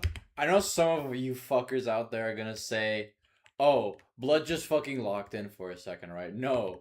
It's because basically okay, simply put, when you count for long enough, right? Oops. When you count for long enough, it gets easier, right? It basically gets easier, simply put, right? Hold on, let me see if I just like fucking. That's it. Simply put, counting is like more of automatic thinking. You don't really think about saying 1, 2 of counting from 1 to 10, right? Because it's just kind of ingrained into your head when you're a child. It's so automatic. But to make like proper sentences, especially for him, it's practically impossible now because there's I'm pretty sure his Wernicke's area most likely is damaged, which is responsible for well, the Wernicke's area, and there's also a connection between the Broca's area that's damaged. So he's able to comprehend speech, but he's not able to actually produce any different meaningful speech. All right? That's why he makes like the tono sound, because but he can't count from like 1 to 10. You'll see what happens when he starts trying to count past that, though. Let's go for broke. Let's go up to 20 if you can. What's all? 1, 2, 3, 4, 5, 6, 7, 8, 9, 10, 11, 12, 13, 1, Yeah, it just doesn't work anymore. Because like, you typically don't count till 20. That's the thing. Right.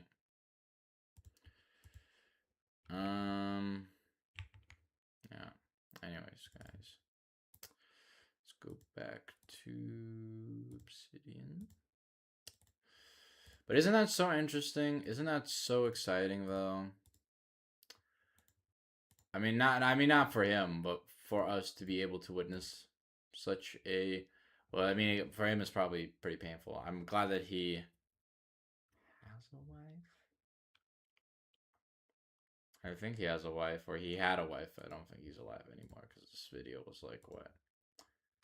Yeah, 14 years ago. I doubt it. But you know, bro still was able to live a pretty good life. I'm not gonna lie. Let's see, 1 hour and 50. Oh my god, that was only 5 minutes. Whoo, we are fucked. Sorry, I am fucked. I am so fucked for this, guys. I am starting to feel the tiredness sitting in. It's currently like almost midnight, and I usually go to sleep at this time. And I'm gonna be probably either pulling an all-nighter, or I'm gonna be sleeping at around, 4 p.m. Holy fuck, I am cooked. So cooked. But anyways, small ended designs.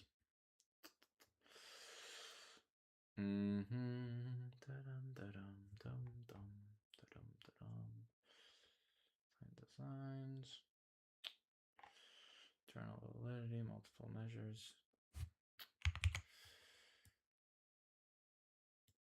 Okay, then we have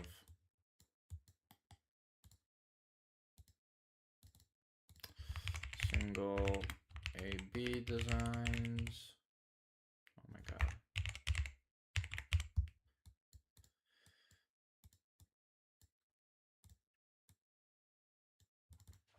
This is done when there's for example only one patient. In this case, we have a crying child. And what is done as baseline A, we see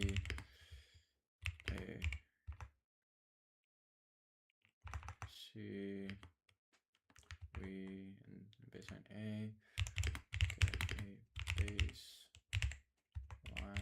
of around 7 crying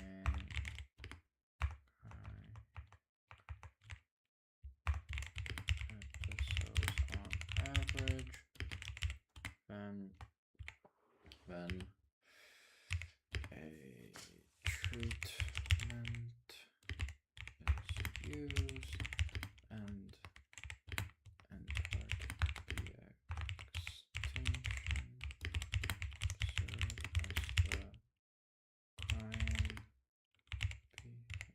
behavior.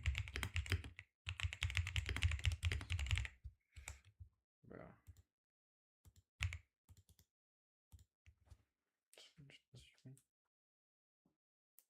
I'm low-key tweaking, bro. I'm telling you begin to tweak after a bit. I know there's people that pull the all-nighters like it's nothing. But let me tell y'all a story. I once pulled a 5 all-nighter. And I didn't even really mean to. I was just like, I think I was 10 years old or something. 10, 12 years old, and I was visiting my old man, my dad. I was very excited because I hadn't seen him in a while. I was, and I stayed up for 5 whole days because I was freaked out from Five Nights at Freddy's, and I was like, had so much excitement, and we'd wake up every day at 4 a.m. Well, wake up. I stayed awake until 4 a.m. and we'd go camping. And I low-key became a fucking zombie. I don't remember even what happened. I remember on day 5, I passed out in the car. And look, you're like thinking like, how the fuck did you not pass out before that? Coffee. Straight fucking coffee, bro. Like nothing, no cream, no sugar. It was just straight black coffee, bro. Like we had these like coffee machines out on the streets. And, bro, you just fucking chug the fuck out of them, bro. You know? And you'd call it a day. Okay.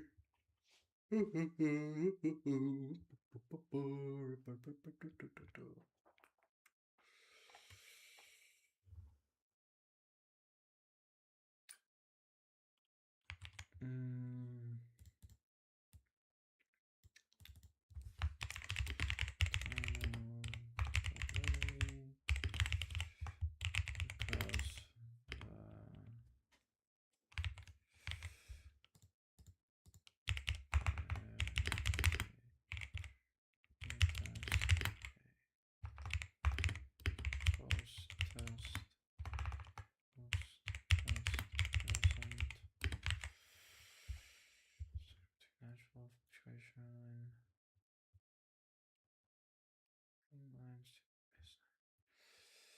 Reversal design.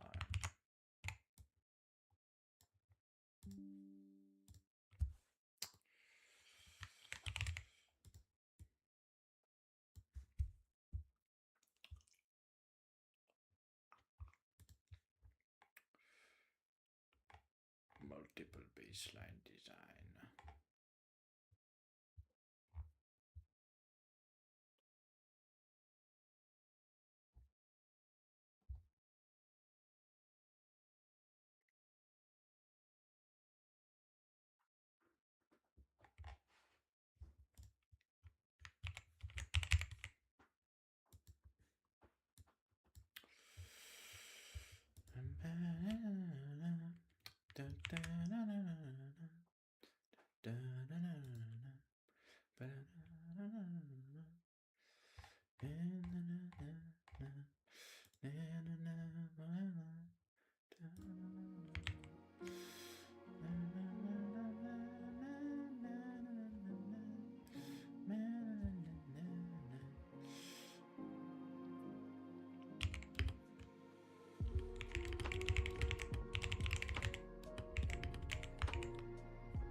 Baseline, you observe it purely, no intervention.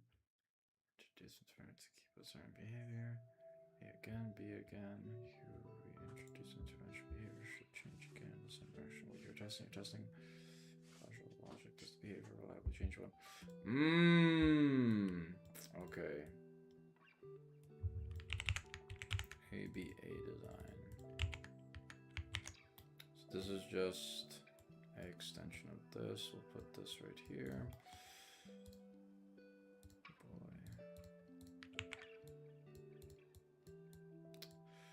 How do you ride like you're on out of time?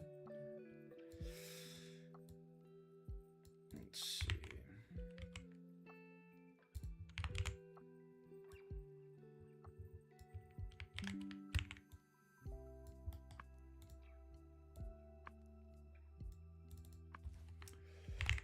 This design.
I thought about being a teacher, but like, gotta think about like how much you get paid.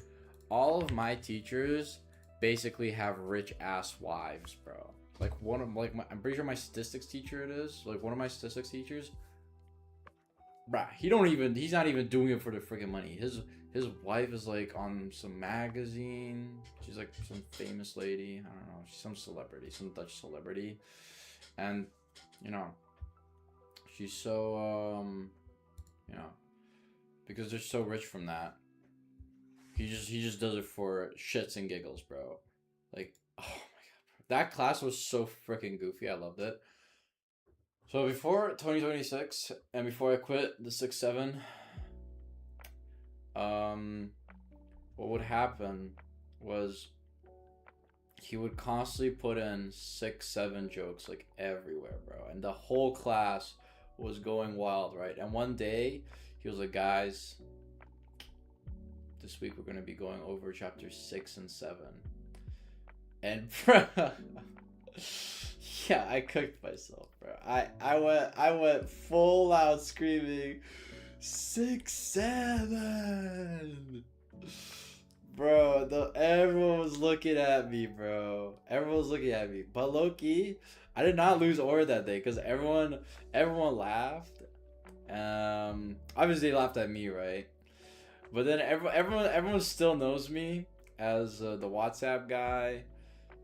Some people also. I was talking to some girl. She was like, "Oh, you're really smart." I don't know if she was just glazing me because she wanted me to do a presentation, but quite a lot of people for some reason just assume that I'm good in school. Bro, if you saw me in high school, holy fuck! I locked in my last 2 years of high school because I was like, bro, if I don't lock in, I'm not gonna have a future. Got into fucking uni, and bro, it's been pretty great. It's been pretty fire. All right, let's see.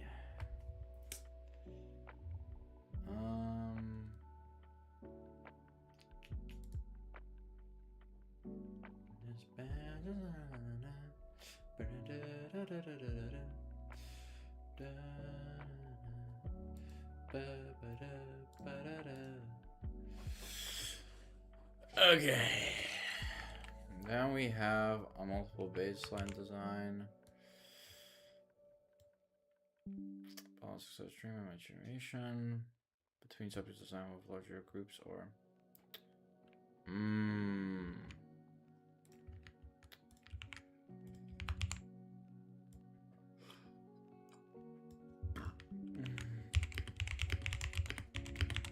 simply do maybe a B style, maybe a style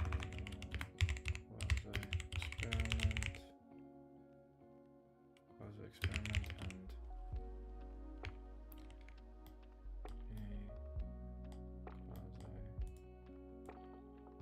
this should be here.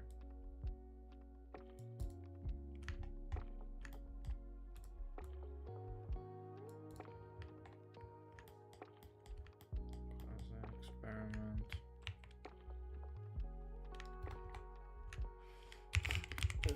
and duration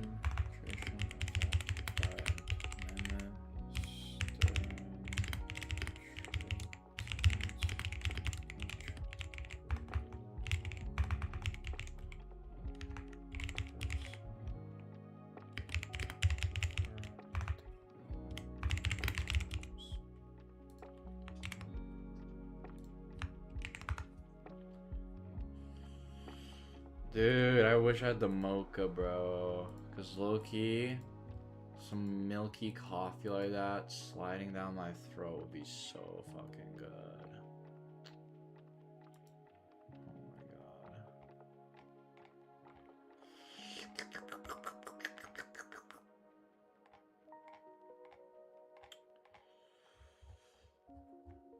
Oh my god.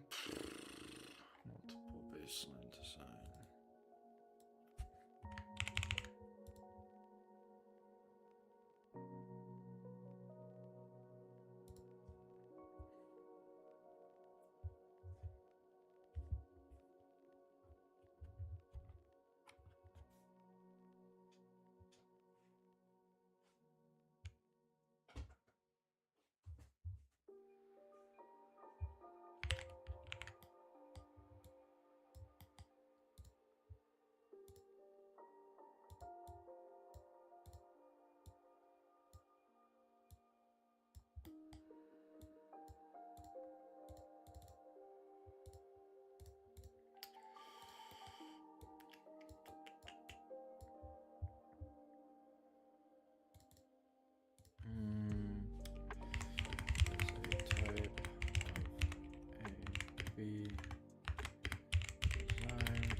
Oh, okay, okay. Which more one participant?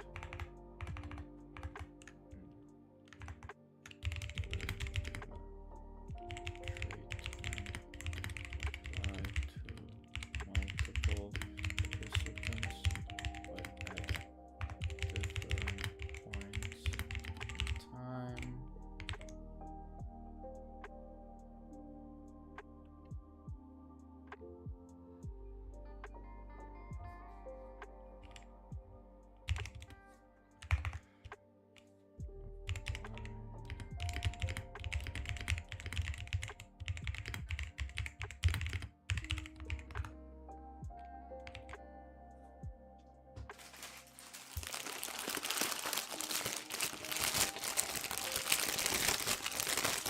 Let's go 1 more hour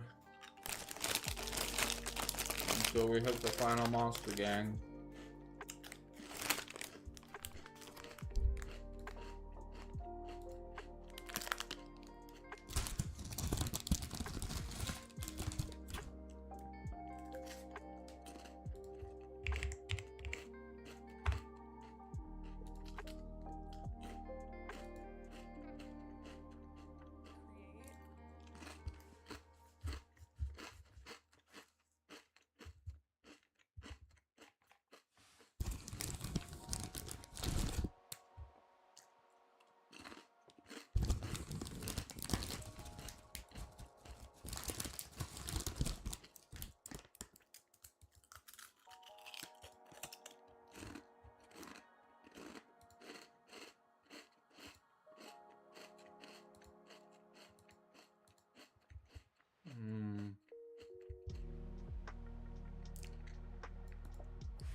Honestly, this is a lot better than games. Right now, at least. Because, I mean, I like taking notes, it's fun. Especially organizing them like this. All I was gonna probably do if I wasn't doing this was either sit alone or be bored as fuck and talk to people that I don't even really like online. I love all my real life friends, bro. They're the best. They're like brothers to me.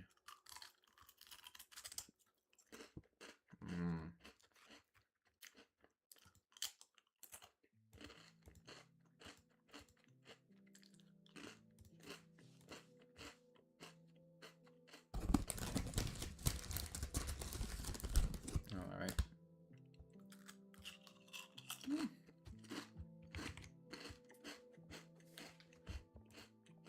We have so much fucking time, gang. Let's go. Let's freaking go. Alright, this is about testing. In different conditions. From participants example.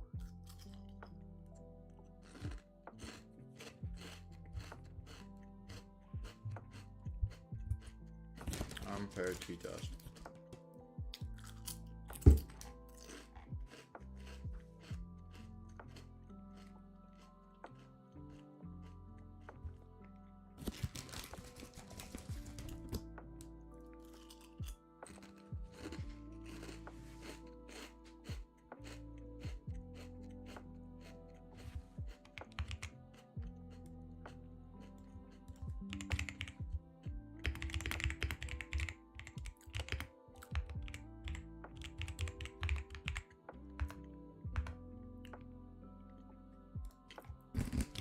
going to be talking about what? Oh. Compared to t-test and FX. It's going to be pretty easy. Actually, no. There's some hard parts to this.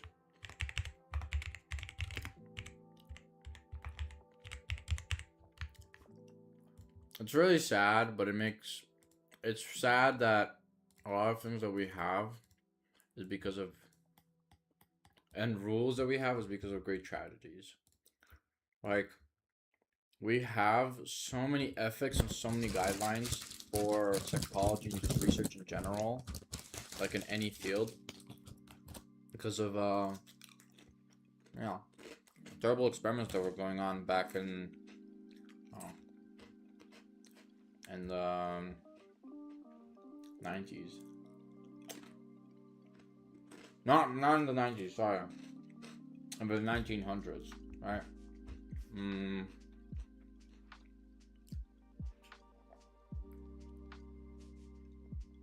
1950s maybe. Anyways, around that time period, there was like a lot of experiments that were going. There's a very big sickness that was going around, and it was especially affecting people of color. And why? Because although slavery was abolished and stuff, there were still white guys were still being fucking racist as shit towards them and discriminating them, not getting them jobs or proper housing. So a lot of them had to, sleep together, huddle together, live in like tiny homes. And the main problem with that is that diseases spread a lot easier that way, right? Ergo, a lot of diseases started spreading around the place. And these smirky ass, bitch ass, white scientist dudes came along and were like, oh shit. Since you're like about to kind of die and shit, why not like kind of donate your body for us whilst you're still alive? Of course, let us test these different medicines on you, right?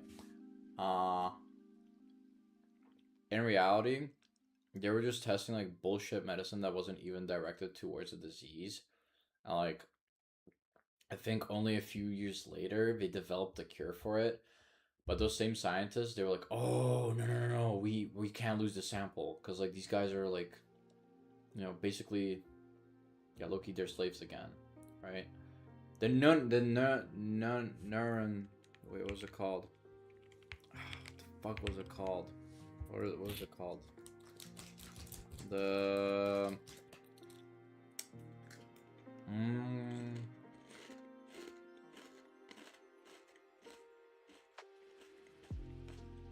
Hold on.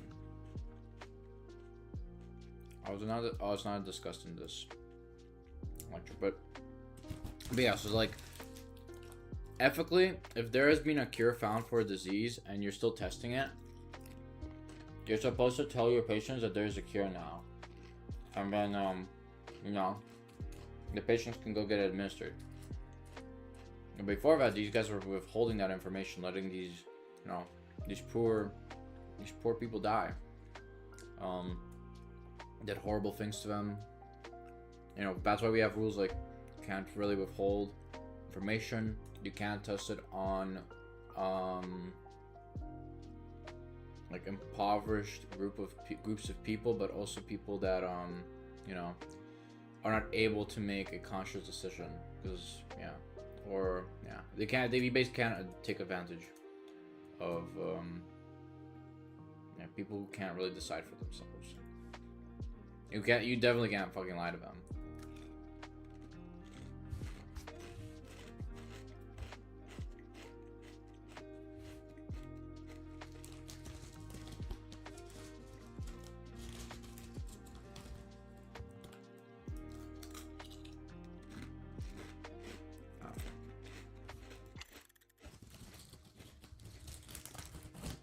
Okay, I'll be back. I'm gonna use the bathroom again.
Gang, I'm honestly losing my fucking mind, bro.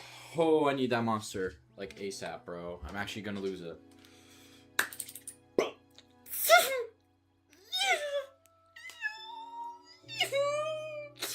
Alright.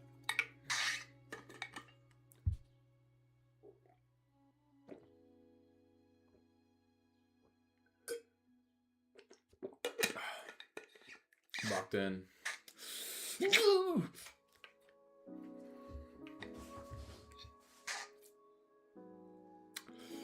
Fuck, dude. Holy fuck, I'm actually cooked right now. Oh, I'm actually cooked like a biscuit.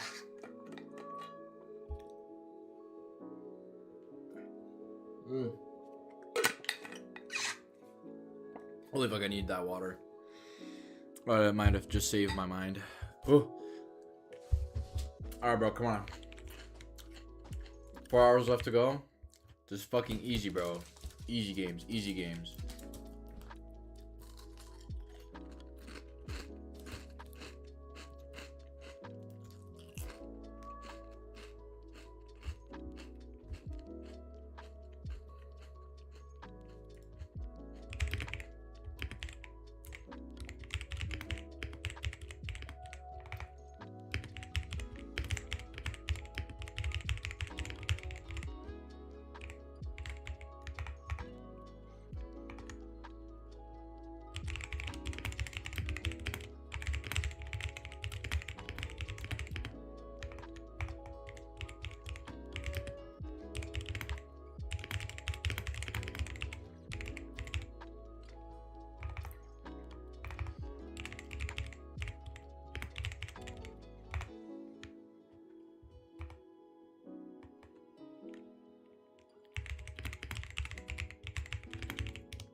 Love is so confusing, I'm not gonna lie.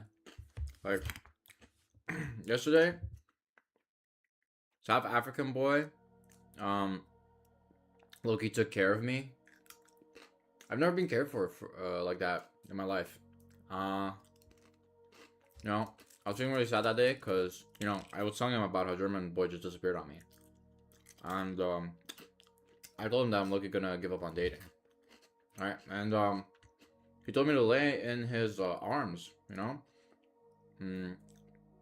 Started to pet me, caress me.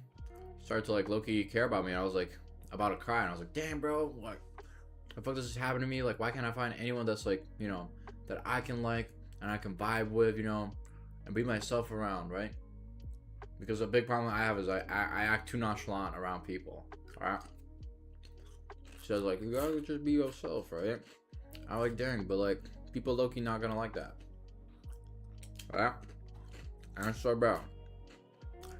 He low-key started saying, bro.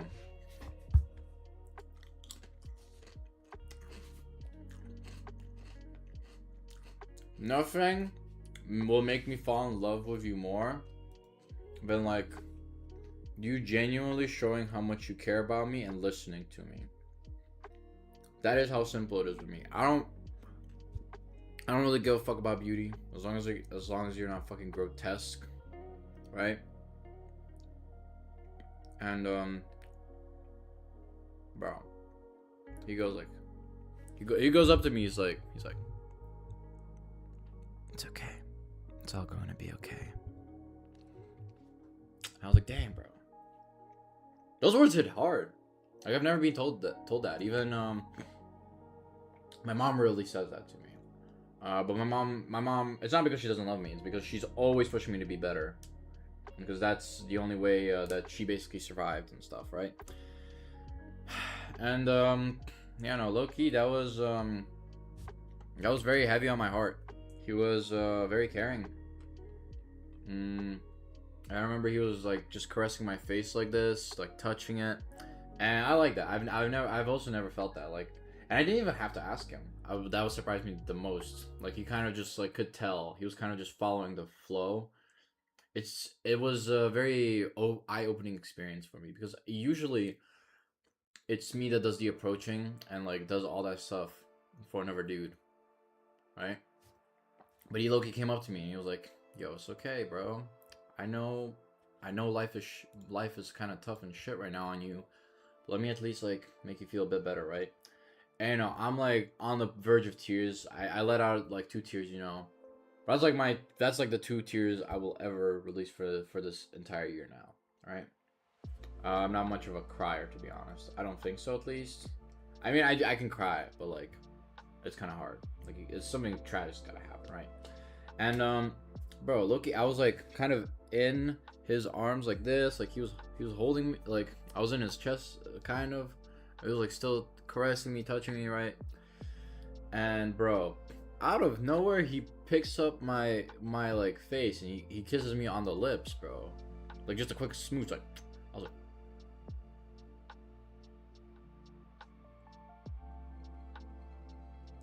mind you, we're 2 gay dudes, right? That's pretty gay, right? And I tell him like, whoa, what was that about? And he stumbled. I was like, that was not intentional, was it? That was just kind of in the heat of the moment. He's like, no, I mean, like, can I just kiss a homie? I was like, brother, we both gay as shit, bro. And I know it was not an intentional kiss, because I know he has feelings for another guy that he's been talking to for a lot longer than me. But you know, I don't like him like that, by the way. Because I liked how here's the thing, you gotta know to dissociate if you like the person or you like how they treat you. Because I don't know, a fucking narcissist could treat you really nice, but they could be like a fucking dickhead, right? So, low-key gang, you sometimes gotta keep your chin up and just like, you know, be looking out for the actual good person, the right person for you, right? Like for me personally, he really opened up my eyes on what I want in a relationship. For the longest time, I thought I wanted to be like always a constantly strong one, but I'm kind of tired of that, honestly.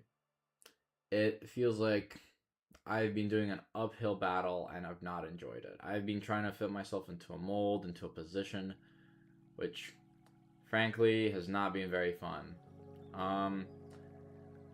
It feels correct, but sometimes things that feel correct just don't feel right. You know? It's like you can make an argument of it would be, especially if you're, you know, if you don't really agree with gay people, kind of homophobic, you'd say the right way for me to live would be to date a woman. I trust me, I've tried, bro. Tried dating a woman, kissing them, did not, you know, this wasn't my thing, right? And, you know, the right thing for everyone just sometimes isn't the right thing for you, right?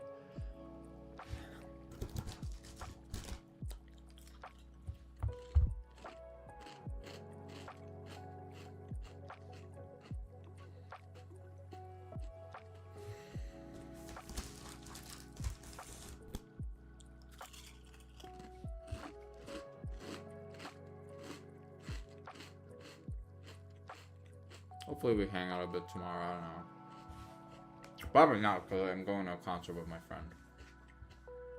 Well, we ball. Okay, an unpaired t-test. Unpaired t-test compares the means of 2 groups. The test Define, prove a inherent, that there is an inherent difference between the two group means. The null hypothesis states that there is no difference and both means are the same. Sorry, excuse me, fellas. So mean of, I should guys this. Oh, so we still have week 6 lectures to get through afterwards. Those, I don't think those are that bad, to be honest. Hopefully not. The mean example, the mean of brushes,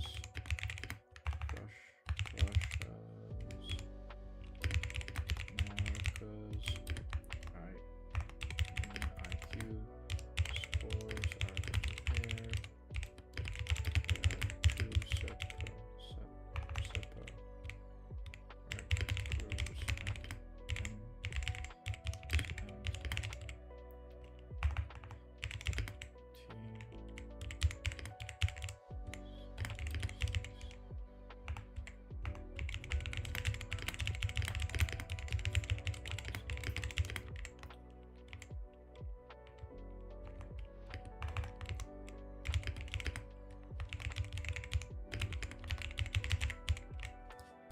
That's all it is.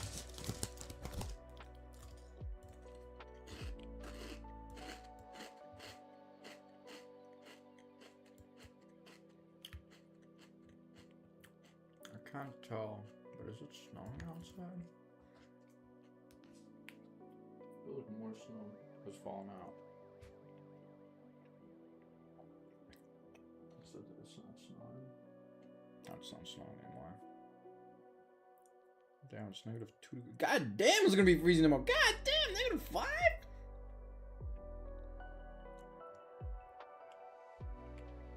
That's fucking cold, bro. It's gonna freeze my balls off, twin.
I thought drop the chip.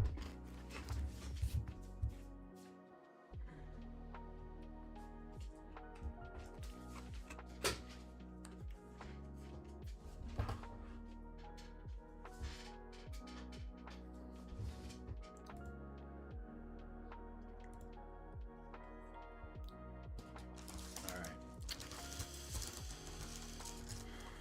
C versus T.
Yo, how many liters of water have we consumed?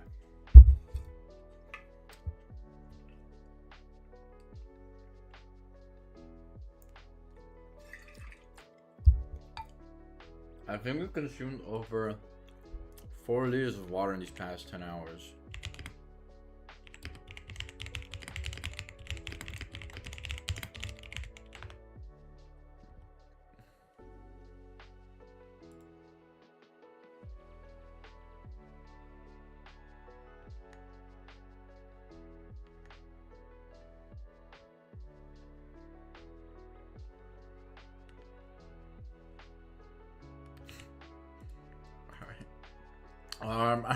I just read that I should stop drinking water immediately. Holy fuck, I'm about to have a seizure, bro. Dang. I'm sorry, gang. I like drinking water a lot. God forbid a man drinks some water, bro. God forbid. 33 minutes, gang.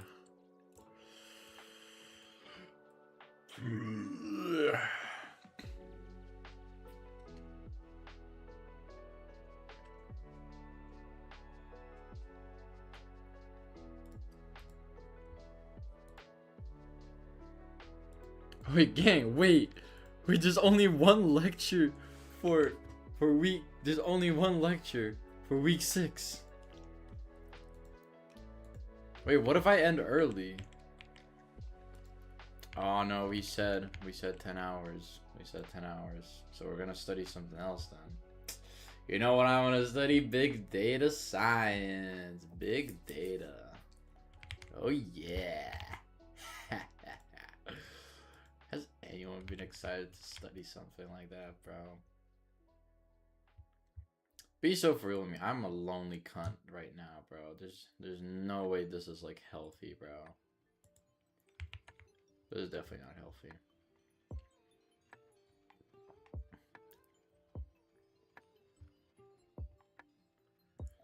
Oh, but yeah, it was called the Nuremberg Code. That's right.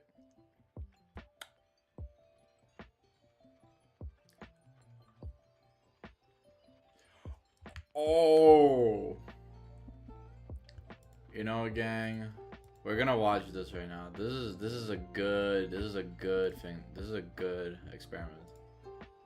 It wasn't a good well, I don't mean like it was a good thing that they did it. What I mean to say is that like it was a interesting failed experiment. I'll explain why it's a failed experiment, bro. It's honestly so fucking funny. You know, looking at this reminds me of the Stanford Prison Experiment, which I did a number of years ago. In many ways, it's very similar. In 1971, Phil Zimbardo conducted a revolutionary experiment here in the bowels of Stanford. Shit was not revolutionary, trust me. Stanford University. It rocked the world of psychology. A group of students were divided randomly into prisoners and guards and forced to live in a makeshift jail. The prisoners immediately became submissive. And the guards became cruel. We analyzed the behavior of each of the groups, each of the individuals, and by the end of a week, they were totally different creatures. Dave Escherman was 17 at the time of the experiment. He was to become the ringleader of the guards, showing the... This guy was a dickhead, bro. This guy, after the experiment, had the balls to go like, oh, well, you see, I was running my own little experiment of how much I could push your buttons, bro. You know, I was trying to run an experiment to see how long it would take until the baby drowned. You're not a scientist, bro. You're a fucking student, bro. Take responsibility. Like, are you man enough? Cruelest and most sadistic behavior. During the experiment, there was never a time that I felt guilty about what I was doing. Afterwards, on reflection, then certainly. I think I was so deeply into my character at the time that it never crossed my mind.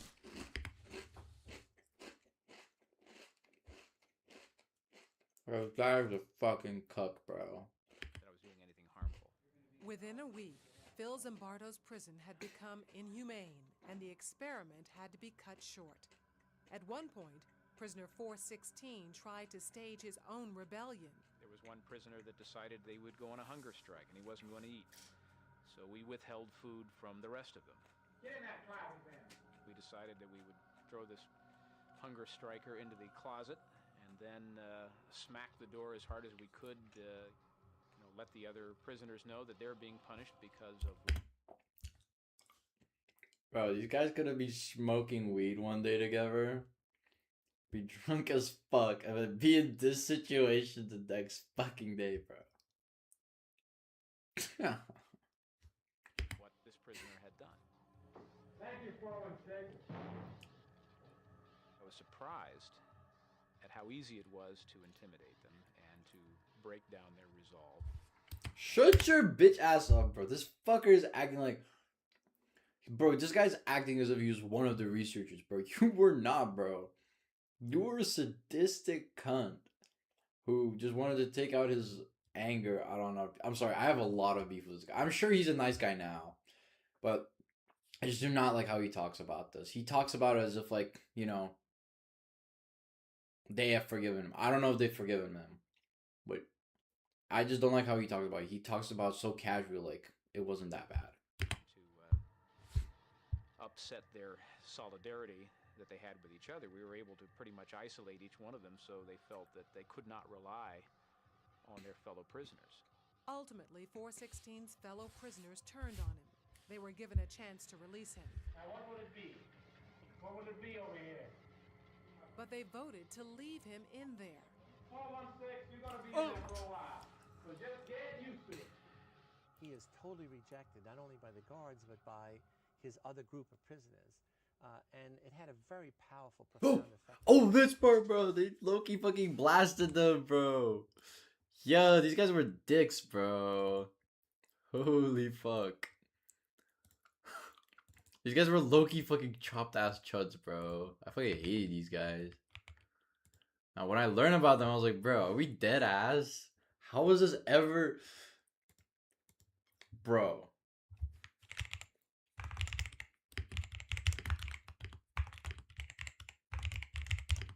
When were the APA guidelines made, bro? 1929, bro. If you don't know what the APA guidelines are, it's basically a set of rules and a whole board which is responsible in monitoring and making sure that every experiment that is ever conducted and, performed has been approved to be ethical, realistic, and, not harmful at all, right? And what world and what was the APA fucking smoking that day, bro? Yeah, let's set these fucking college students in a prison simulation, right? And we just let them act it out, right? Bro. You cannot be serious, bro. That is like fucked up on so many levels. You do not even know.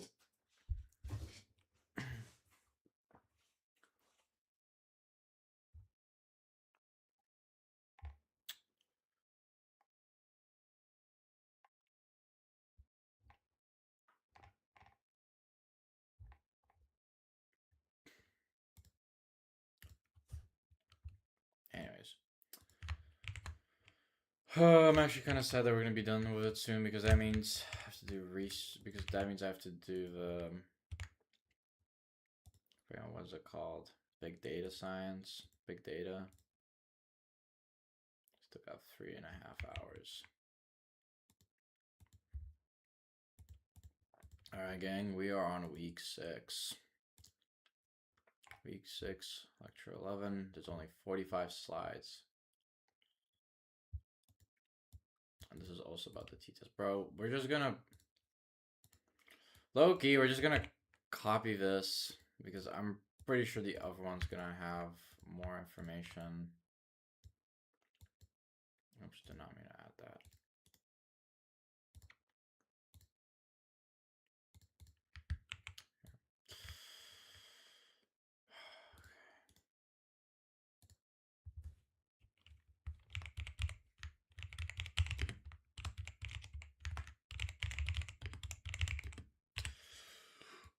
Okay, guys. If you don't mind, I'm gonna quickly grab my headphones. I want to listen. I really want to listen to a song called "This Badger on My Back" by Bird and a fish in a bird's cage. I need to. I'm sorry. I really need to listen to it.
All right.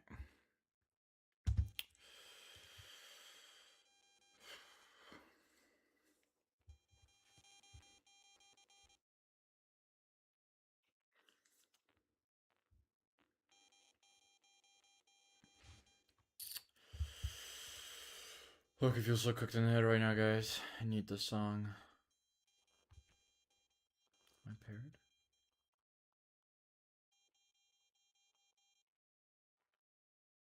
Oh, that's not mine.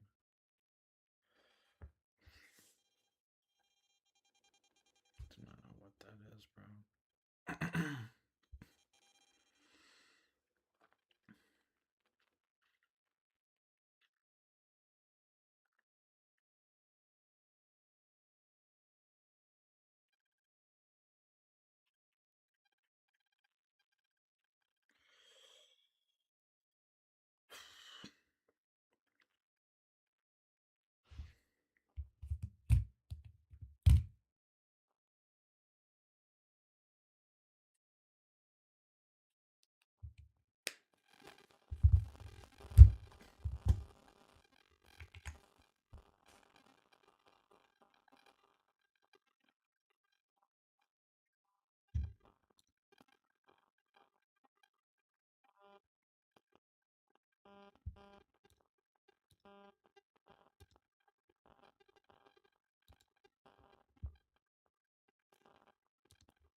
Dude, everyone please listen to Rule 44.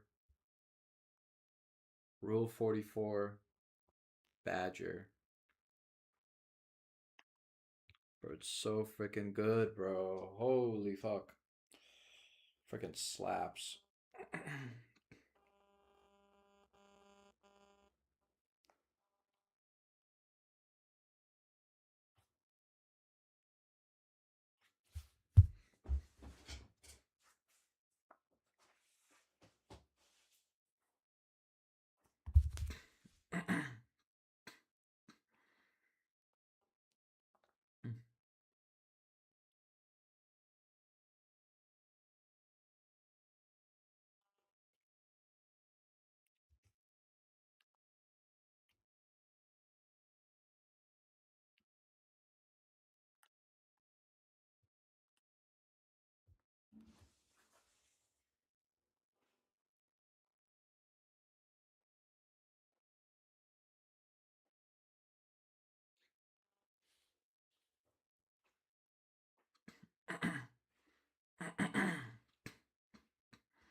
Whoa, this is so good.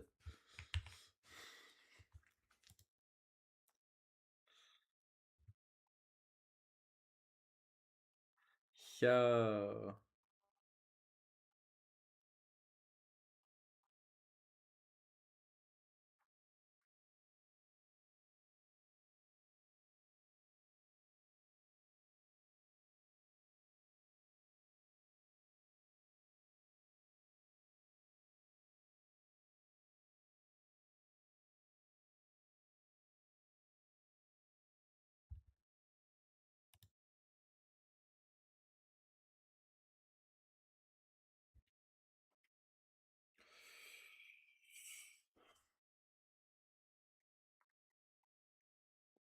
I just saw an Ethereum on my page. A lot of people have hate on Ethereans. Ethereans are okay, I'd say. They're not that bad. They're a lot of people confuse furries for Ethereans, but there is a very clear difference. Actually.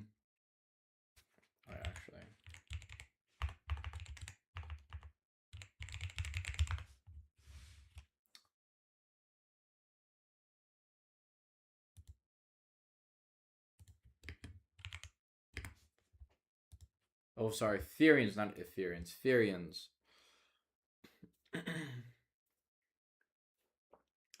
Yeah, so Therians basically kind of they follow a more animalistic nature compared to furries. Furries like just anthropomorphic humanoid animals, right? They like acting and looking like them, right? That's what a lot of people get confused. There are some, unfortunately, there's some bestiality because people are disgusting. But even people that aren't furries do that, which is really disappointing. Anyways, the point is the main difference is that furries stay on two legs. Ethereans try to mimic animalistic features as much as possible through movement, jumping, and running. Right? There's a lot of hate around that because a lot of Ethereans are considered to be cringe, weird. There's also a lot of them are just still children because I'm pretty sure it's still a pretty new emerging concept that's been on the internet. There's a lot of cringe around it. A lot of furries also hate it because a lot of furries consider there's a subgroup of furries who don't consider people furries unless they have a fursuit, and they're really anti against partial suits because like the whole idea of furries is that you act and look like a anthropomorphic animal, so you have to have this whole suit, and if you don't have it, it breaks the like immersion. I'm like, fucking grow up, dude. I'm sorry. This is all I have to say. You have to fucking grow up. You cannot have me, someone that's probably like twice as younger than you, telling you that you need to fucking grow up from now, right? I'm sorry. I stopped believing in the tooth fairy when I was 3 years old, bro. Like, you can stop believing about some fucking furry bullshit, right? But anyways, and I'm pretty sure that's the main subgroup that hates on Therians the most, because Therians are like the furthest away, because Therians, they don't typically wear very big bulky stuff. They just have like a partial wolf, fox, or other animalistic masks, and they like hop around. Which, by the way, I'm gonna say this right now: good on Therians, because I could never jump like that on all my fours, bro. Like if I jumped like on all my fours and I landed on my like my arms, bro, that shit would like dislocate and break. I'm sure of it. I have respect for Therians in that regard. Um, they're also the main hate is that they act animalistic, and some of them take that too literally, and they will like go out of their way and like bark at people. That's where a lot of the commotion, like barking at people, shitting in litter boxes, comes from. I'm not saying Ethereans did shit in litter boxes. I don't think that ever happened, unless you're, unless they're really weird Ethereans. Um, what I will say is what did happen is there was quite a lot of barking, and that's how also the furry fandom did kind of get a bad name from the Ethereans. From the Therians, I keep saying Ethereans, from the Therians themselves. Also, if you want to kind of prevent Therians from if someone become a Therian, there's a very big correlation between people reading Warrior Cats and Therian and becoming Therians. Like, I'm pretty sure I read a Warrior Cats book. Yeah, I did. I read Warriors Into the Wild, but I didn't actually read it.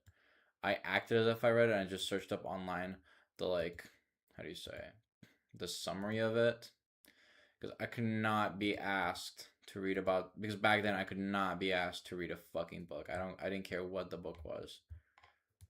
I read, I think I read I say it again, I just fucking looked up summaries of each chapter.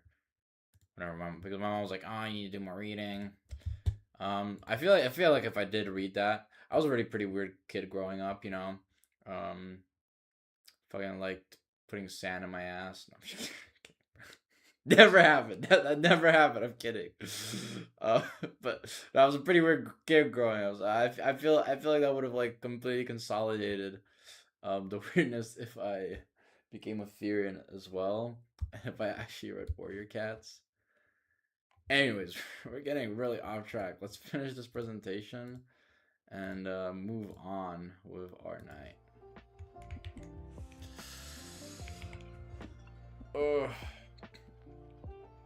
I'm not gonna lie, guys. I think I'm gonna still keep it to the 1 hour and 45-minute mark, because we have been up for 10 hours. I do not really feel like taking the actually, I will take the monster, because we have been on for like almost 10 hours, and I'm practically done with this shit, right? And the rest I'll spend probably just chatting with y'all, because my two goals for today were just to do research methods and study biology. Anyways, let's do this. Sorry, let me turn your music back on, dear king. I love you guys.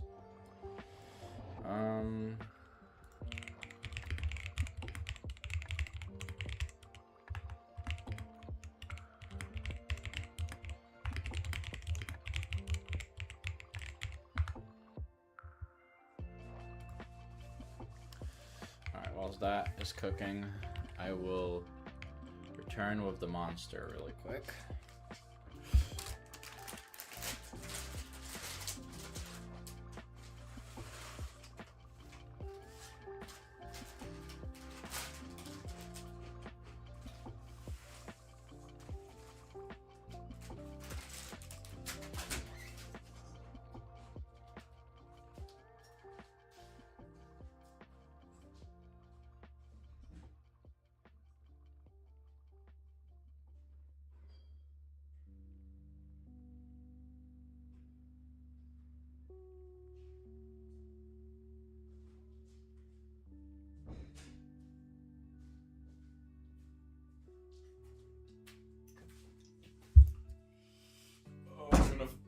big one. I'm sorry. I'm sorry, bro. Alright.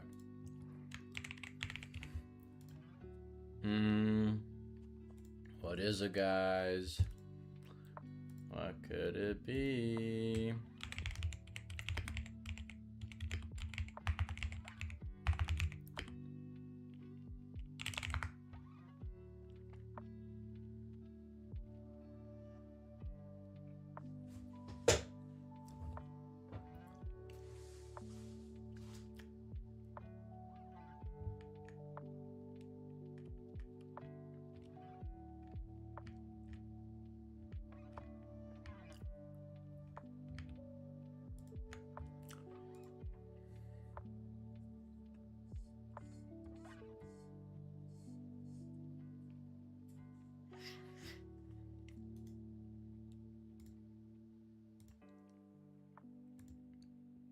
Alright, gang, you ready? This is my final form. Whoa, whoa, whoa, whoa, whoa, whoa, whoa, whoa. Yes, you are right. You are right. This is what we're going to be drinking right now.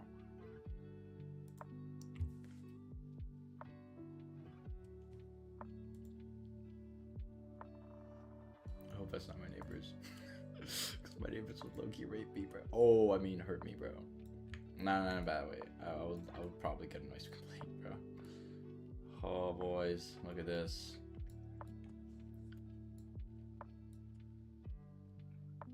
That's the outside. Okay, good. We are cracking the last one. Please, mommy, please. Oh my god. Oh, yes. Oh, baby. Look at that. Let's just admire it real quick. We have... Okay. Let me just actually just wrap this up really quickly, maybe. Because this is not that much information, honestly. It was looking not that much. So here we're talking about paired.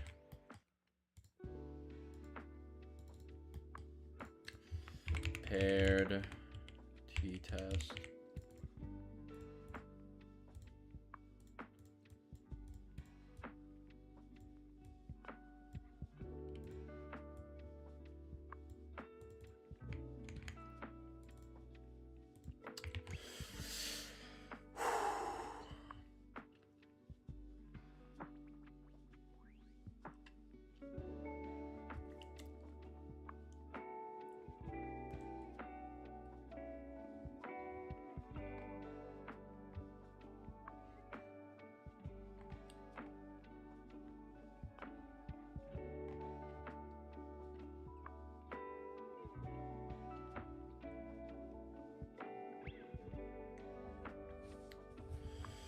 So this is within subject design, paired observations, response time of the sober and alcoholic come from the same participants. T-test for paired observations.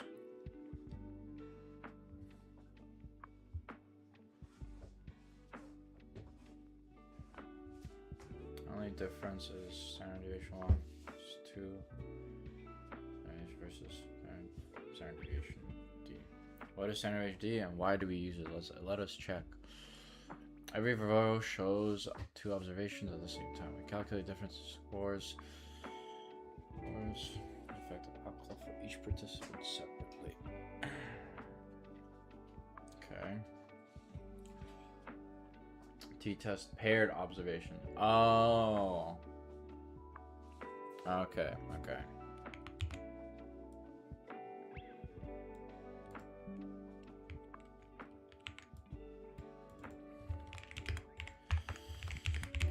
Paired observer. Within group design,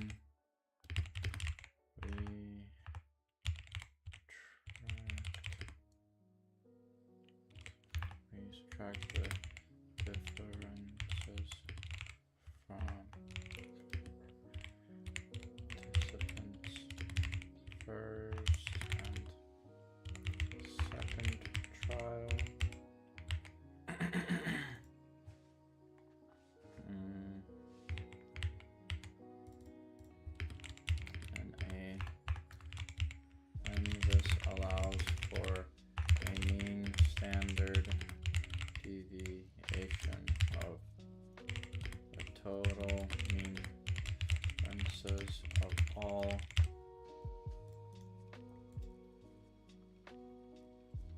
This allows for the mean standard deviation of all total mean differences of all the paired results. Let me actually calculate this really quickly. So we have negative, oops. So we have negative 14, minus 3, minus 22, minus 36, minus 21, minus 29, plus 4, minus 7, and we divide all that by 1, 2, 3, 4, 5, 6, 7, 8. It gives us 16. Okay, that gives us negative 16, which can then be used to find t.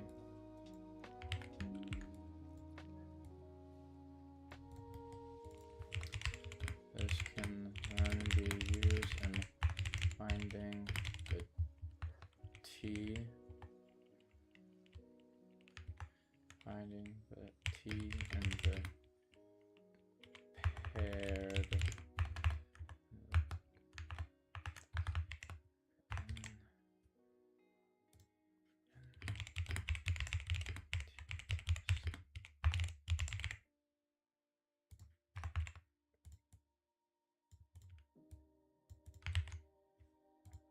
all right. So each condition between subject.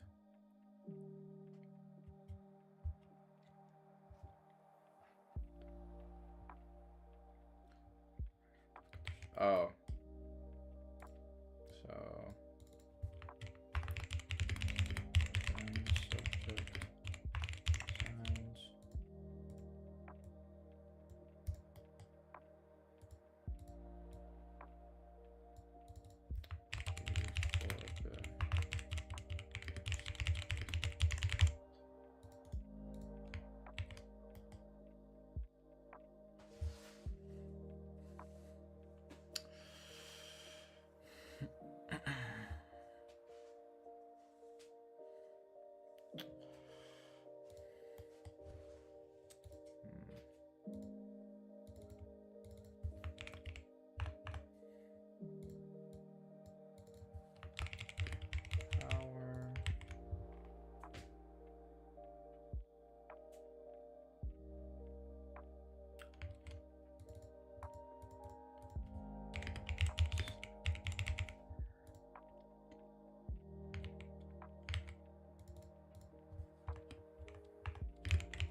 Okay, t-test, paired observation, negative 3.34 lies within the rejection region. The results significant. T-test paired alternative p-value. Event subject design. SD is this example. SD in this example is low because all participants show a similar effect of alcohol. Realistic.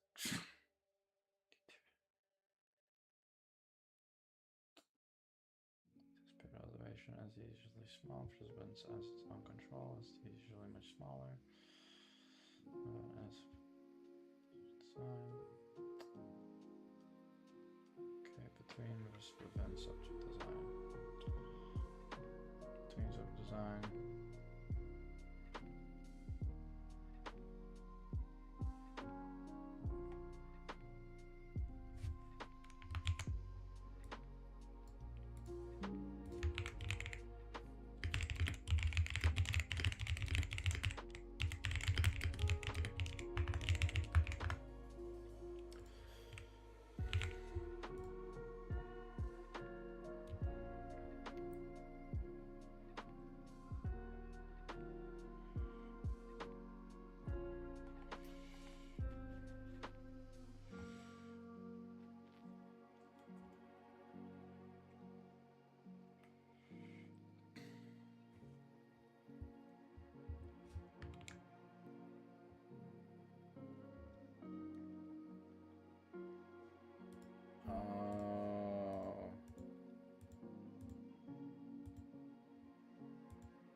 Oops.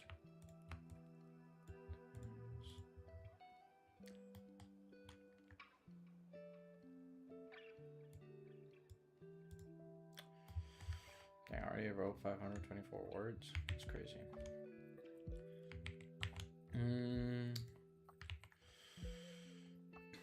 Power. The probability of rejecting null given that the alternative hypothesis is true. A good study, sufficient power, preferably 0.80. Sample n 16 Lilliputians, and we collected 12 bigs. Is the critical value. Suppose population 90 big Indians. The Indians estimate the power of a chance of n. So any power is 98%. Very high probability that Gulliver detects. Rejecting, given that it's true. A good study has sufficient power.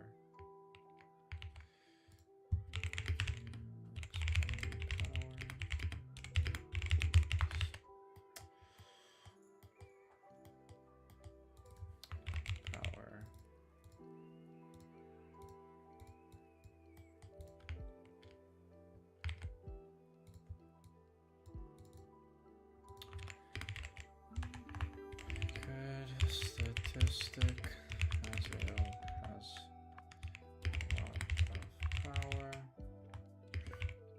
preferably being around 0.80 or higher. This is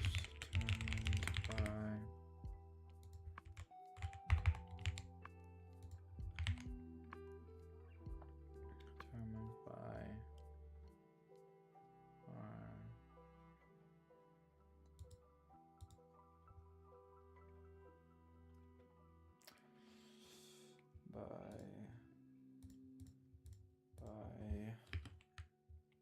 by 1 minus probability of 3 hypothesis. How do you get this probability? It's really difficult.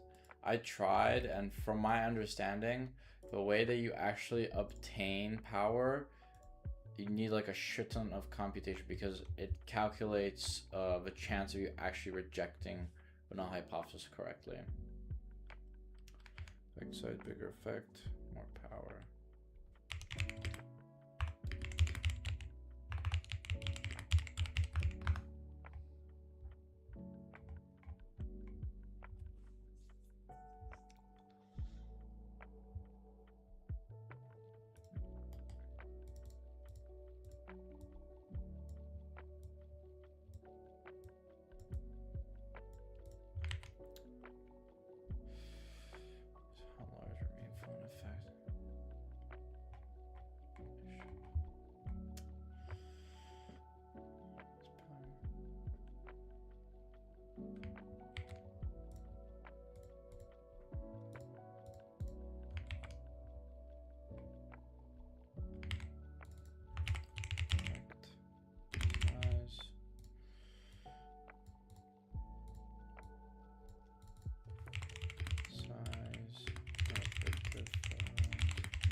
Influence, effect size.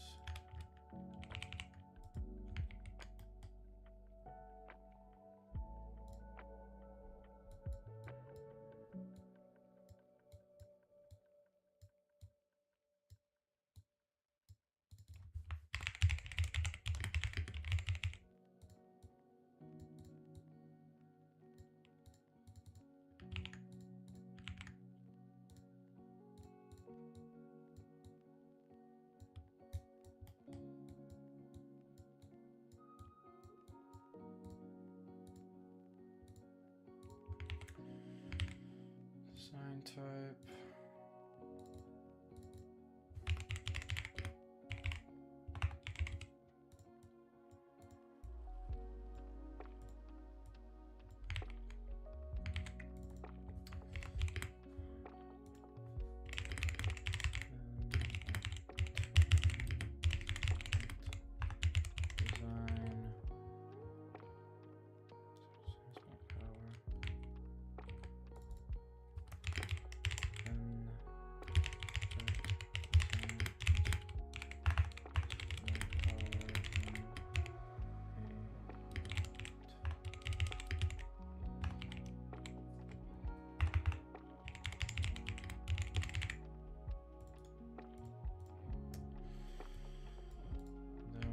also have sample size.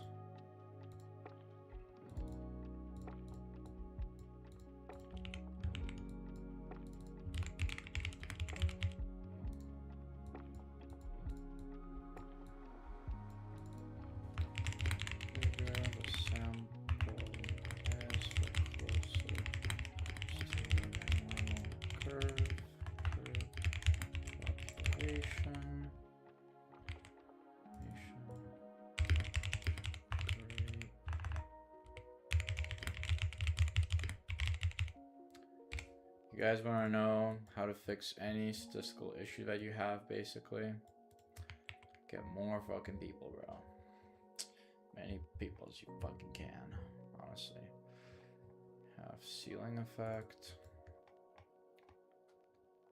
Null effects. Let's explore the null effects. What the hell? No, I don't remember this.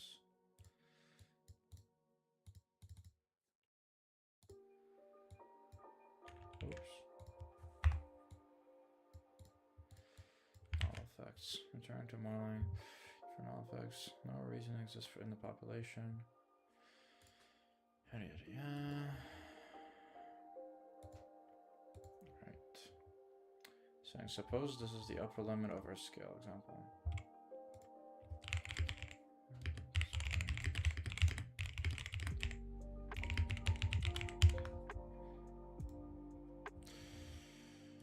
We're gonna have 1 extra hour.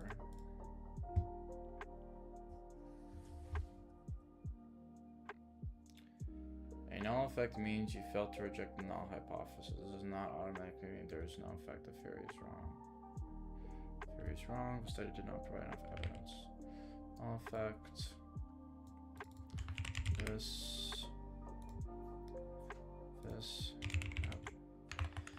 These effects happen when you fail to reject the null hypothesis.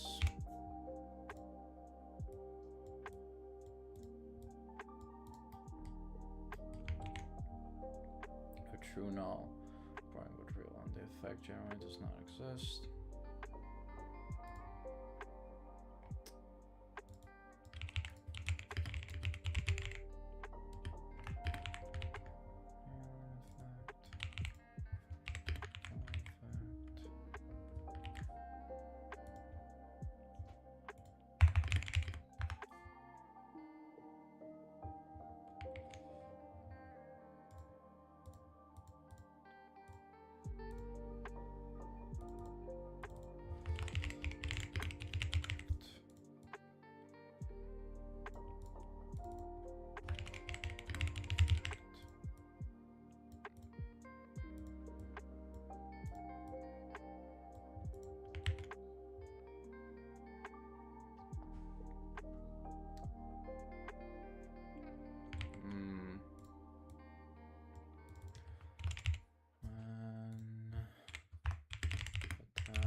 I'm guessing floor effect is the opposite when task is too difficult for participants to complete, making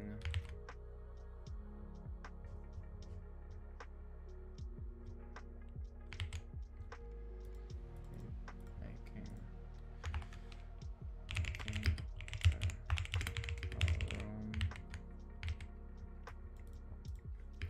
for comparison, understanding why one groups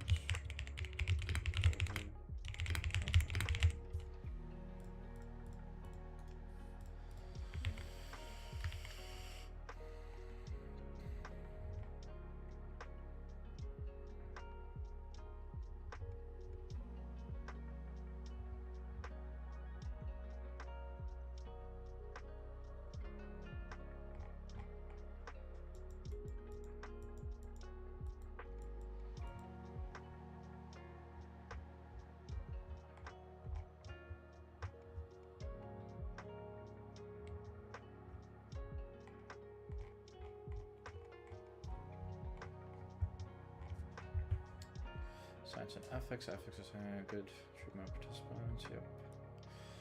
Strives for scientific research. Scientific integrity. Data processing and interpretation of findings. Violations. Scientific. End of career. Scientist. Example. Cure peace failure to list some conditions of the experiment. P-hack and manipulating of data. Yep. Scientific integrity. Participants found a cartoon funnier and the teeth. Condition data internalization of enforced behavior.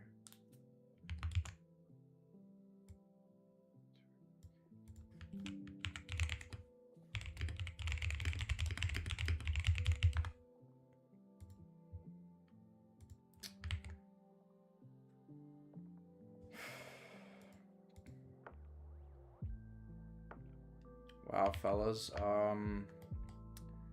I think we did it. Look at this.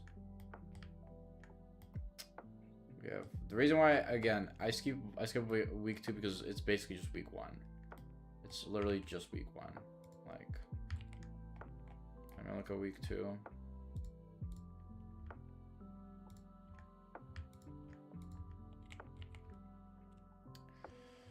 Yeah, it just talks about variables. It's really simple. Freak different kind of claims which are already covered, you know.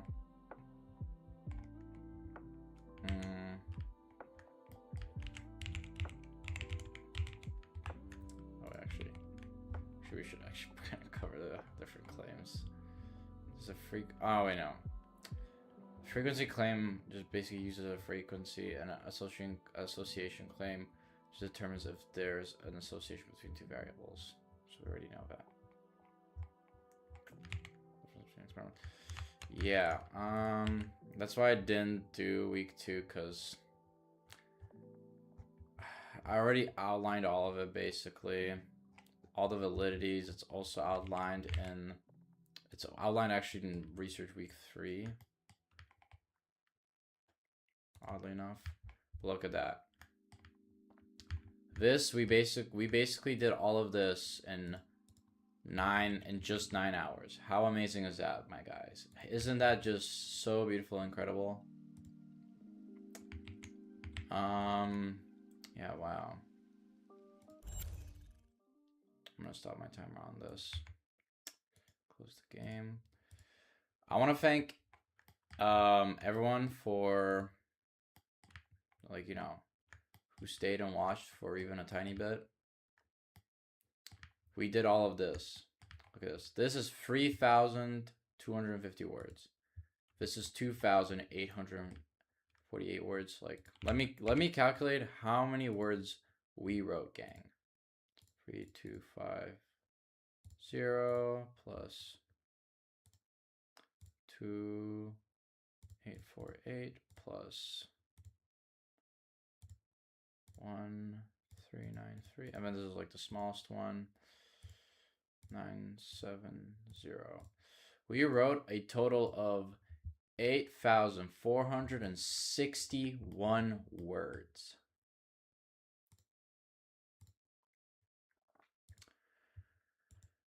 I want to thank everyone for this.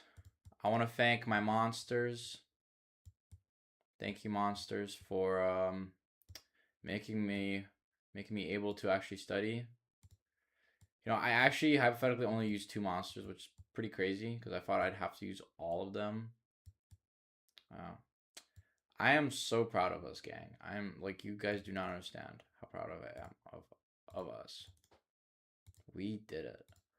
We freaking did it. All right. I am gonna. What am I gonna do now? Well, obviously tomorrow I'm gonna just restudy all of these notes. These are great notes that we have made together, my friends. Right now the plan is I'm gonna drink. Cheers to everyone. Anyone that studies, anyone that's in college, anyone that's struggling with college right now, things will get better. Just log in, study, and do your work, and everything will be fine. Thank you, and everyone have a good day or good morning. Bye.